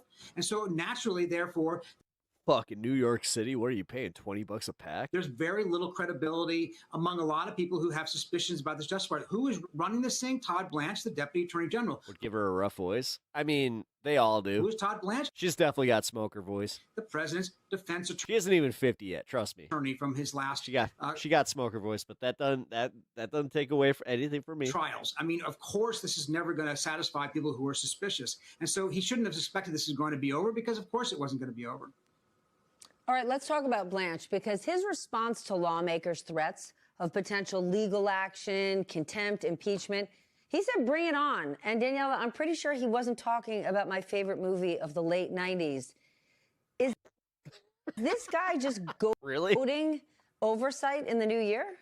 I mean, I like me some Gabrielle Union. Stephanie, it's exactly what we expected from someone like Todd Blanche, as Peter just said, who has defended Donald Trump, has been his attorney in the past. I mean, this is clearly You're getting menthol vibes? Damn, I think the wife might be right then. how they were going to go about this when it came to the Epstein files from the very beginning. We saw what Donald Trump, you just played a clip, said today, really saying this is taking away attention from our actual accomplishments. Now, I've talked to That's an alarming lack of dishes. Republicans on Capitol Hill. They're not there right now, of course. It's really close to the holiday. Maybe I have too many. But they have told me for the last couple of months, actually not releasing these files and not being able to shed light on what this issue is taking away from the Republican accomplishments that they've made in Capitol Hill. They passed that bill over the summer, the one big beautiful bill. But really what took over the summer, this conversation about releasing the Epstein files. I do agree with what Peter said, that it's going to take a long time to be able to squash these questions surrounding these files. But in doing this drip, which was not what was expected when they passed that legislation to compel the DOJ to release these files, what the Department of Justice is doing is adding to more questions about what is in these files. And also, is there a selective amount of files that they released on Friday, on Saturday, to paint, for example, former President Bill Clinton in a negative light and remove Donald Trump from a photo? So there's so many questions, and they're not helping their case. You guys remember that long period in the 90s where the only good superhero movie we had was Batman, and then, well, also Superman 1 and maybe 2. Like, you guys remember that period? And then, like, they released Spider-Man and it was all over? Right now. Oh, no, it was X-Men. They released X-Men, then Spider-Man, and we were just like, yeah, all right, superhero movies. By not answering them. Peter, you want to paint Bill Clinton in a negative light? Go for it. I haven't heard any Democrats saying they shouldn't. What the American people are demanding is way to go, Stephanie. Complete transparency. And the thing about Todd Blanche, he didn't really explain. He was asked directly, and he fumbled. He could not explain why Ghislaine Maxwell was moved to a minimum security prison, despite her status as a convicted sex offender. So this guy's going on TV, clearly hurting his own credibility. But beyond him, why aren't we hearing from Pam Bondi? She is the boss. Well, we heard this week through the article written by Chris Whipple in Vanity Fair that Susie Wiles, the White House Chief of Staff, thinks that Pam Bondi, quote, completely whiffed, unquote, when it comes to the Epstein files, that she didn't understand the power that this story has for the MAGA base. And that therefore she didn't handle it right. She first told them that she had given them... 1 second? He knew he only had to grab one. Look at that. That's the thing that killed me this weekend, though, Peter. We all read Chris Whipple's reporting last Tuesday, Wednesday, right? Where Susie Weil, in my opinion, levels Pam Bondi, saying you whiffed on Epstein. So fast forward 5 days, she has a chance, or 3 days, to make these documents public on Friday. She has a chance to go on the shows on Sunday, and she's MIA. Yeah, she is MIA. She obviously wants nothing to do with it. Good point, Stephanie. This is why you're the best. This is why you rule. Todd Blanche has been put out there as the public face of this. And again, as we've just talked about, Todd Blanche is known, of course, as President Trump's former defense attorney. Of course, Pam Bondi also defended him in one of the impeachment trials. So both of them are, in fact, former Trump defense attorneys in one form or another. But you're right, Pam Bondi is absent. She does not want to have her face attached to it. It's possible because she has lost credibility with the MAGA base about this. And maybe they think that Todd Blanche might have more credibility. But the truth is Man, Pam Bondi out here looking like a fucking bitch from Whoville. as long as they have documents they haven't released, as long as they are redacting some things that they have released, they're going to stoke suspicions, and that's going to be the inevitable outcome here. So it's not surprising that we are where we are. And you're right, they're going to try to shift attention to President Clinton. President Clinton's office today put out a statement saying, fine, release everything. No question, there's a lot of people who look bad in these Epstein documents. Plenty of That's what we call bluff called, bitch. people, Democrats and Republicans alike. But so far, what we've seen is not told us something we didn't know. The question is, what don't we know that's in the documents they haven't released? I wonder.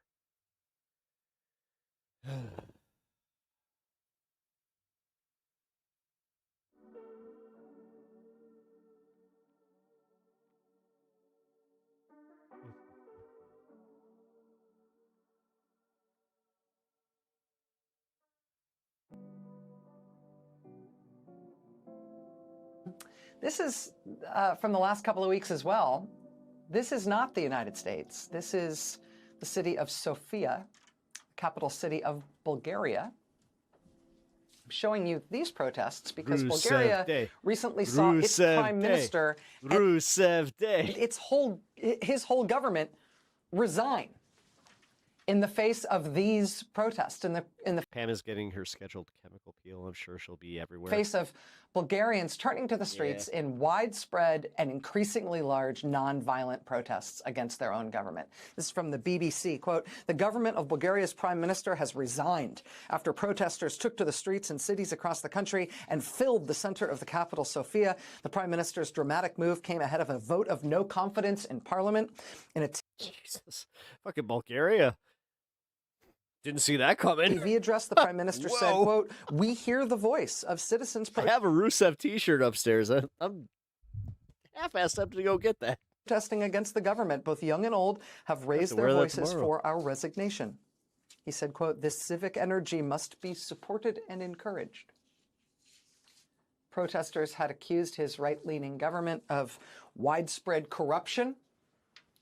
The government had already scrapped a controversial budget plan for next year that was widely seen as self-dealing by the administration. They had already scrapped that controversial budget plan in response to the demonstrations in the capital and elsewhere in that country. And then between 50 and 100,000 people turned out in the central triangle of power and Independence Square in the capital city of Sofia. They were all calling for the government to go, and the government went. Protesters projected the words resignation and mafia out, projected them onto the parliament building. Protesting widespread corruption, mafia out, resign. The word for resign in Bulgarian is here in this image. I do not speak Bulgarian, but I think the pronunciation is ostavka. Ostavka.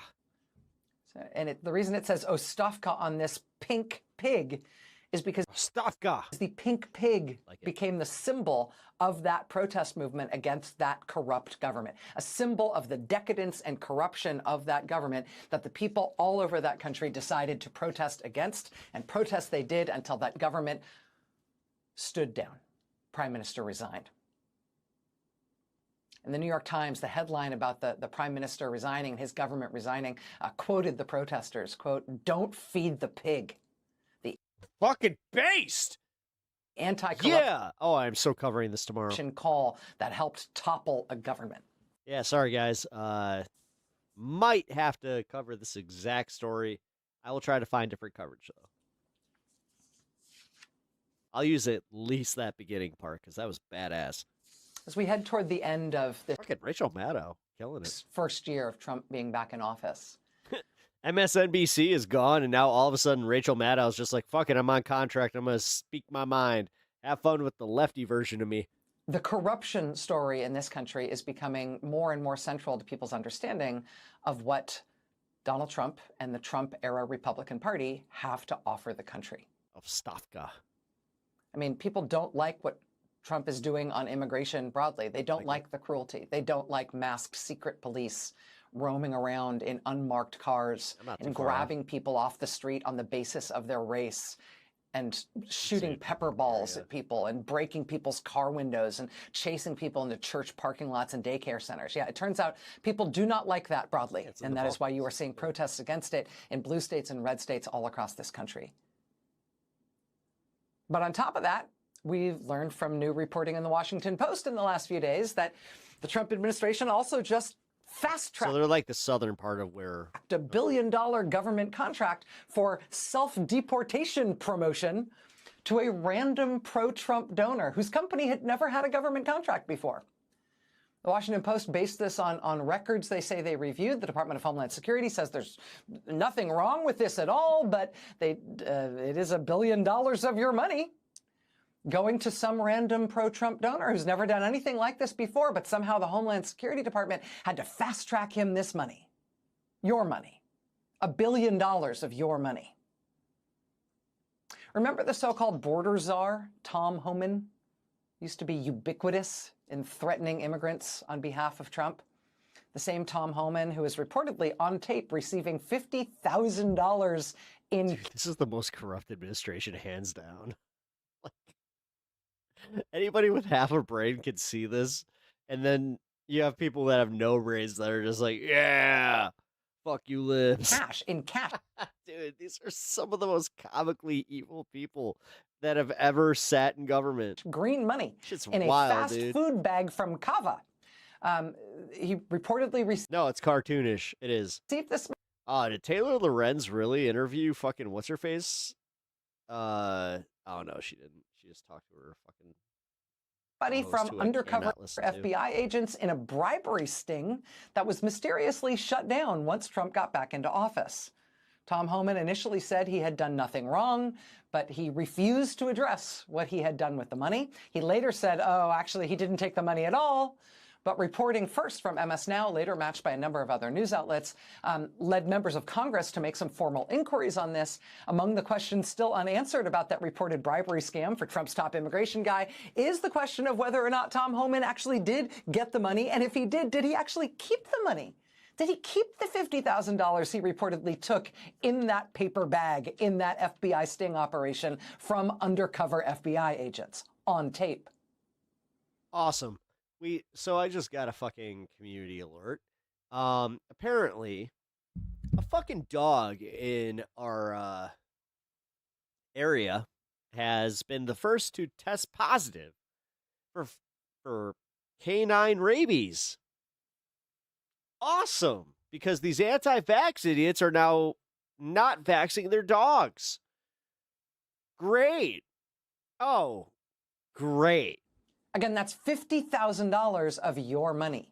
Fucking A. 10 business days from today is the deadline for the Justice Department to hand over.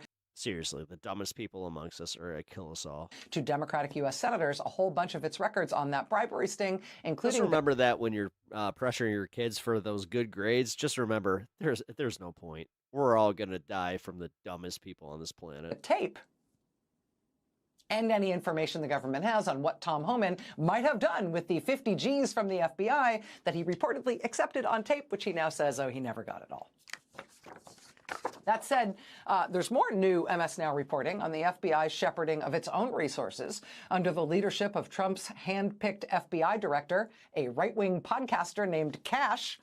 That reporting might be a bit of a distraction from those other corruption allegations right now at the FBI. MS Now reporting that Patel has demanded... I still don't understand how the Trump administration... Like, Susie Wiles hasn't gone and just been like... All right, you gotta go. That the FBI use specially configured armored BMW SUVs for driving him around because he likes them better than the Suburban. Trevor, when evil and stupidity go walking hand in hand. That all other high-ranking government officials use. MS now also reporting that he tried to demand that the FBI should buy him new private jets because he thought the old ones were outdated. Heaven forbid he be seen in a government SUV like the other government agencies, right? Or that he be seen in an outdated private jet. I never want to hear another one of these motherfuckers talking about Democratic waste. It's so embarrassing. And I never want to hear another Democrat going like, yeah, we could have done more. I mean, you can understand, though, why he might feel a little competitive. The Homeland Security Department did reportedly purchase 2 new private jets for Trump's Homeland Security Secretary Kristi Noem for $172 million of your dollars, right? Seems like a great stewardship of your money, right? No, it seems like a great, reason to not pay tax. How about the $15 million of your money that the U.S. military just handed to a little-known drone company? Again? At what point? At what point? Soon. At what point? At what point is there a national fucking protest to all this shit? Like, Republicans love the idea of not paying taxes. What the fuck? What the fuck? I never want to hear another goddamn word out of an Illinoisan's mouth about where their taxes go. I don't want to hear it. I will never hear it. I will shut you the fuck up so quickly by just being like $15.2 million in federal tax money to Donald Trump Jr. Fuck you. After the president's son, Don Jr., was put on its board and given shares in that company.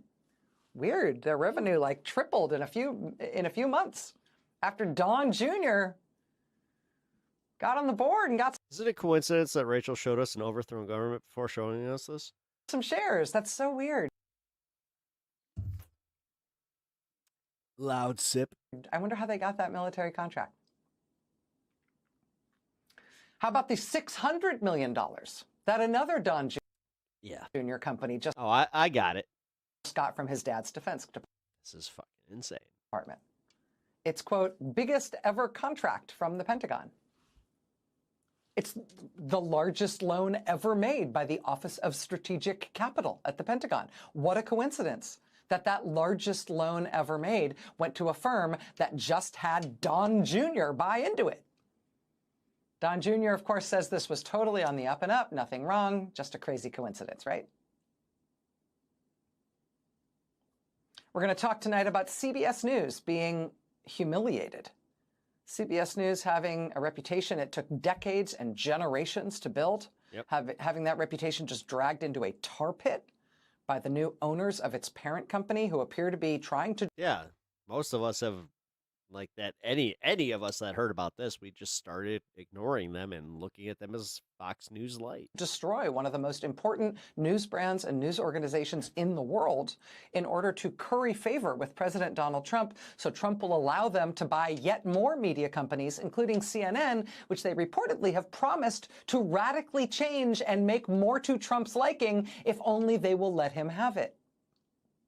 The president's own son-in-law, Jared Kushner, with money from the Saudis, only recently pulled out of that proposed deal, which isn't disgusting at all. Like I said, it looks to our English-speaking Western eyes like Ogtabka, but I think it's pronounced Ostafka. Ostafka. Resign. Don't feed the pig. Worked in Bulgaria. We're going to talk tonight about the Trump administration flouting a very high-profile, newly passed, brand new law that requires them to release all of their files related to Jeffrey Epstein. At what point do all these bitches come out and fucking say that they're disgusting? Huh? How about this shit? Huh? Huh? Huh? And his child sex trafficking. Fuck. Ring. We're going to talk tonight about the hugely embarrassing debacle at CBS News and this now... You think that she'd be sitting there with that huge smile, thinking that she's getting on with Donald Trump, because she's getting attention from a billionaire, if she knew that she was probably sharing pussy juice with a kid? Open F. For fucking real. I'm done mincing words. That's what it is. effort by the president to have state TV in this country, to have government-controlled television, and specifically government-controlled television. Fucking sick of this shit. News. If I have to be gross about this, then fine. If that's what it gets for people to finally be like, oh God. Oh, God. Now that we have total clarity that that's what he's after, and we know that the billionaires and executives who control these companies are apparently more than willing to go along with it, we're going to talk with Congressman Jamie Raskin tonight about what we, the country, can do to defend ourselves, to defend our democracy against that. You may be surprised at some of what he has to say about how to think about that problem, about what our options are as a country. But, you know, the shortest day of the year is behind us now. It was yesterday. Today is the day when nighttime starts getting a little shorter every night, when daytime starts getting a little longer every day. Today's the day we start getting a little more light with each passing day, every single day from here on out. Donald Trump's party has lost control of the House of Representatives, effectively.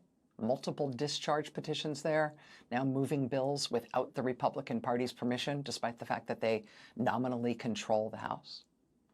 The Heritage Foundation, which brought us Project 2025, Heritage Foundation is now imploding, with senior staffers from every department fleeing that far-right organization in disgust. The Turning Point USA Conservative Movement Conference that was held this weekend was highlighted by the most famous people who spoke at that conference, all screaming insults and accusations at each other and pledging to be one another's mortal enemy. Couldn't happen to a nicer group. The president's two most high-profile and ambitious allies in Congress, Marjorie Taylor Greene and Elise Stefanik, are now both leaving Congress, and in Stefanik's case, quitting her run for New York governor. Both of them apparently storming out of the MAGA movement in disgust. And thousands... MAGA is dying. That's why they're trying to rebrand it as America First, because for real, like, dude, this Epstein shit is killing MAGA. Thousands of people are marching against... This is crazy, dude. This isn't just like leftist shit. This is like, nah, they don't have nothing. ...against Trump in 10-degree weather in Minnesota. And damn, people dude. all over the country right at this moment are banging pots and hey, Downers Grove in t-shirts hands outside some random suburban hotel that's in September, never mind. where Trump's ICE agents are staying the night. And Chicago's about to get a really cute new snowplow named Abolish ICE. You never know what's going to turn the tide, what's going to make all the difference. But, I mean, look around. I mean, there's a double meaning for that one, so I like it. It's getting brighter every day now. It is. Right there. She kind of brought it up. Yeah, guys. Dude, this government, I'm telling you right now, they're playing games. They playing games. You want to play? All right. All right. If Rachel Maddow's catching on, guys, that's a whole new level.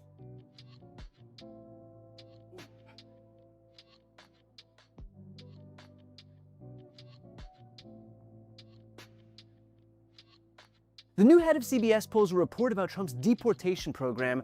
To be fair, they vowed to air it as soon. BTC, honestly.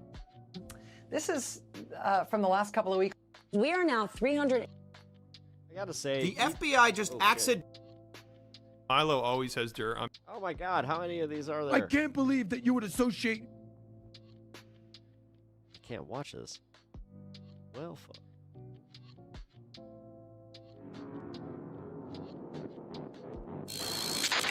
Has Big Joel made a response? Is this a back and forth, or is it Wait. literally just Adam something critiqued Big Joel or something? You know, he did. Okay, okay. All right, I'll take a Wait, little. what? I'll take a little Hold look. on. I'll take a little look. Have I doomed boys to Andrew Tate? A response to Adam something, and we're making the face over here. That's good. Hey everybody. So Hi. We're making the face over here. That's good. woke up this morning to a message from my friend. Oh, he makes Jack the screen Danes, a who whole said to lot me, smaller than mine. You got called out for failing to help young men. That was the message. Yeah, it was and pretty it was a link f***ed to a video from the very large YouTube channel Adam Something, where he talks about me and talks about how people like me, presumably not just me, I haven't seen the video yet, people like me Oh, are... wait, are you going to see the video? Otherwise, this isn't, it says it's a response. Wait, hold on. Are you in the same, is it the same shot the whole time? He watches? Okay, he does watch. Okay, I was like, is the whole video, he hasn't watched it? Because if that's the case, then how is this a response? Okay. Video. Yeah, I got my I'll call it at midnight here. Or well, midnight for me. 10 more minutes. Types I used to listen to. Girl. So let's get into it. Let's get into Adam Something's video. Andrew Tate is the left's fault. Here's why. Around the year 2016, I was a disaffected gamer bro. I considered myself to be a classical liberal. I hated those cringe feminists. Okay, so he starts off the video explaining that he used to be a bit of a chud. He used to laugh at feminists and stuff. Man, the chud to leftist pipeline is something that we need to explore a little bit. Because there's a lot of them. But then he became dark woke. Which is fine. Fast forward to 20. People can grow. People can change. 2025. I am all here for it. And most of those classical liberal types I used to listen to have become white nationalists. I, on the other hand, have chosen a different path and became dark woke. Which means that he is, I guess he's normal. I guess dark woke is normal. He likes... To be fair, I've never understood Big Joel. I've never understood this guy's content. So can somebody explain it to me? If you guys like him, please explain to me what the appeal is. And we'll go from here. 1 second. Let me see what dark woke means. I'm progressive. I am pro-LGBT. I am pro-feminism. It's getting to be a little more normal, I think. And I laugh at Big Red, I laugh at Triglipuff, and I laugh at Humongous. Okay, so dark woke then means that he's a feminist and stuff, but he still gets mad at like feminists who he thinks are stupid or something. Okay, we're skipping forward here to him talking about the subject of this video. I think there might be a slight rhetorical disconnect here between the audience that Adam Something is attempting to speak to and the tone with which Big Joel is reading this. And it's not necessarily either of their faults. It's just, Big Joel is such a weasel. Wait, what the I like Big Joel. What do you mean? I mean, I hate to agree with that chatter. He's good. What do you... I'm sorry, you can't... We're friends to all. I was gonna say all men. Like I guess women are fine too. We don't need to fight. We're just chilling. Big Joel does not like you. Wow, to hear Vosh say that shit. Has he changed? I think we're fine. What's going on with that? Actually, he came into chat. I don't know, Sylvie. I gotta say, like already, right off the bat here, he's definitely not the same Vosh I used to watch. Like a couple of months ago, when we talked for a bit about. He came into chat while I was playing Silk Song, I think. Yeah, which is he did my bad. What the? You just assumed he didn't like me? Why? Because he's woke? What the? Who cares about if he likes you or not? How about just the fact that it's like I don't understand his content? Big Joel doesn't like you. Oh, I guess he does. Well, I have enough enemies. Don't add them to my plate. Advice, and that seems to be where I jump into the picture. I was doing. Oh, fuck. Something which sometimes worked and sometimes didn't. But I wanted consistent results. I didn't just want to sleepwalk through my dating life and hope to stumble upon someone good. He was doing okay dating. He was doing fine. He was finding girls that liked him or whatever. But he wanted to quantify it in some way. I'm not really sure. Like he wanted to break through the system, understand the matrix. He wanted to figure out the ins and outs of dating. And that's where the problem. Yeah, right? Okay, that's pretty problem sort of began, I suppose. It was. Both the left and the right offered dating advice. And so I first asked around in lefty circles, hey, how do I score a good girlfriend? Actually, the term scored is deeply problematic because it presupposes that the woman is just an object. Okay, fine. Forget I said anything. Meanwhile, on the right, dating advice was essentially variations on Andrew Tate type boomer conservative BS. Okay, so the point that he's getting at here is that the left gives bad dating advice because all they do is scold men. Which that was pretty funny. I don't know. Do I scold men on wanting girlfriends? I didn't know that I did that. If I did that, then I am sorry. And then he also says that the right. Yeah, that was pretty f***ed up, you man. I feel like things have gotten so much better in this front since I first started doing my channel. I'm taking full credit for it.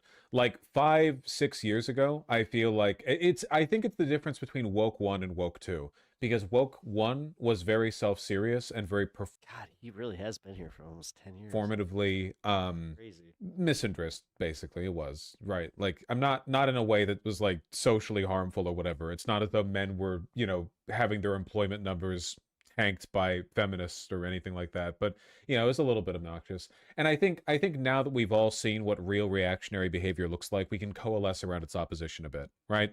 Like, it's much easier to be progressive and to identify progressivism in an era where the government is run by hyperchuds. It's like, okay, I get, he's not wrong. Yeah, what's progressive? Not that. Yeah, he's not necessarily wrong here. Basically, you know? Kind of like how the right was able to coalesce around hating blue-haired feminists. Once you have a clear understanding of what it is you don't like, it's easier to pull people around, even if there are tons of internal disagreements. Getting the dating advice stuff, I think, is getting a little... look, I might be totally naive. Maybe I'm like off my game. Maybe I'm not up on the zeitgeist anymore. But I feel like nowadays... That does happen. The idea that... Once you get a long-term partner and you're not in the dating game, that does happen. Like, oh, for young people, dating's super hard. You're trying as best as you can, whatever. I feel like people take that more seriously. Or maybe they're not engaging in that obnoxious millennialism where they treat it like it's a man versus woman thing, and rather more of a, like, men and women. Hey, watch it. And non-binary people or whatever against society. Hey, some of us are base. Fuck you. Which I think is a little bit more fair. Because it's literally not... Dude, we're the first people to, like, as far as the older generations, to just look at them and be like, okay. A man versus woman thing. Do we get any credit? If anything, in a lot of cases, it's like a man versus man with women being collateral damaged kind of thing. Like... the thing is, I'm not looking at it from that perspective. I'm looking at it from a partner perspective. It's like, got a partner? Cool. Woke men and anti-woke men battling over the perception and treatment of the women who don't have the social capital to really, like, litigate the discussion, you know? Is bad dating advice because it's all macho, stupid, empty, vapid bullshit, which I do agree with. To whatever extent the right gives dating advice that's, like, right coded or whatever, usually it's pretty unhelpful, and it's just saying, like, be a dude, be a man, get ladies, right? That's all they say, for the most part. Okay, to be fair, there was more to the left than people just, woke scolding you about the problematic words that you're using. Some people did give you genuine dating advice. Too bad it was all terrible. The weird part was I was going to watch the Adam something video. Now I really don't have to. Oh, okay. So he's not saying that I just scolded men that wanted girlfriends. He's not saying that. Rather, he's saying that I did give dating advice to young men, but that it was bad advice. I give shitty, bad advice. So, and this is really the beginning of... That's actually kind of the crux of what my problem was with him. God damn it. My interaction with the video. This is like the most parasocial thing, because I like Adam something. I give bad dating advice. I guess I could tolerate Vosh's content now. This is actually the first real piece of Vosh pit content that I probably watched in months. And Big Joel has always been, I don't know, there's something off about him. I'm sorry. There's something about him that really just, it doesn't sit right with me. So let's see it. I don't really think that self-help online advice is all that helpful to people because I think you already know all the advice that anybody on the internet could possibly tell you. Young men, do things that are good, in your opinion. Do things that you think are good. I don't imagine that I have a better answer for what those things are than you do. What's Big Joel's appeal? As someone who doesn't get it, can somebody explain it? You know yourself, but, of course, you know what those things are. So wait, can I just say something? That's not me giving men advice, right? It's probably like a little uninspired maybe, or unhelpful, but I don't really think it's like representative of the problem that the left was having at the time, That's very much not an example of me giving young men bad advice. That's me giving... Seriously, does that shit just get downloaded in your brain? I mean, sometimes. Men the opinion that I don't think that I have advice to give them. That's not advice. And I want to defend my kind of anti-advice position here, because I understand my take has always been, in my opinion, right, that trying to give dating advice would be a lot like... I mean, you have to give people life advice, not dating advice, because it's like trying to teach people how to find love. You literally can't. You can't go out looking to fall in love. You have to go out to look and find like novel social experiences, to meet people and spend time with them. And if you fall in love in that process, then that's great. Oh shit, he's right. You know, but you can't go into every interaction being like, you know, is this the one that's going to develop into a romantic relationship? Because that fucks. That just I mean, it might work sometimes just off of like, you know, I mean, just coincidence or sheer chance, but I really don't think that's a good method, you know? So most of the dating advice that I have, and I've said this 1,000 times on stream, isn't even like, here's how you date. It's here's how you talk to people. Here's how you go outside. Here's how you feel a little bit more confident. Here's how you know, whatever else, right? And I think that once you get good at that stuff, the dating... Look, dating is... I've always been apprehensive to give dating advice because I haven't really dated since I was in my 20s. But yeah, what he's saying is not wrong. Really just a subset of being good at making and having friends. It's a product of broader social behavior. And being real here, okay, dating somebody and being close friends to somebody are very similar in almost all but a few ways, in my opinion, right? Now, there are differences, like you're making out with the people you date or whatever, and then there's the whole like broader life plan stuff. But in the moment-to-moment engagement, you're not thinking, it's not about, you know, date number one. It's not about, can you give the hip drive? Do you have... Here's how you go outside, dang 'em out of touch. That long... I mean, for real, like, you'd be surprised at how many people are like in the middle of their like 30s, 40s that even have that problem, man. For real. Dick style down, you know? It's just about... Like, I got friends that are in that situation, so... Eye contact, understanding what people are interested in talking about. But he's not wrong. He's just, as much as he wants to shit on millennials, that's literally the way millennials used to date. So, I don't know. Go fuck yourself, Vosh. We were the ones who invented this shit. It's almost like we dated before there was an online. Weird. Getting the implicit signal, you know, stuff like that. Yeah, it's called signals. All right. With that being said, as much as I want to watch the rest of this with y'all fine folks, it is time for me to go. I do have a show tomorrow over on this space. It's going to be fun.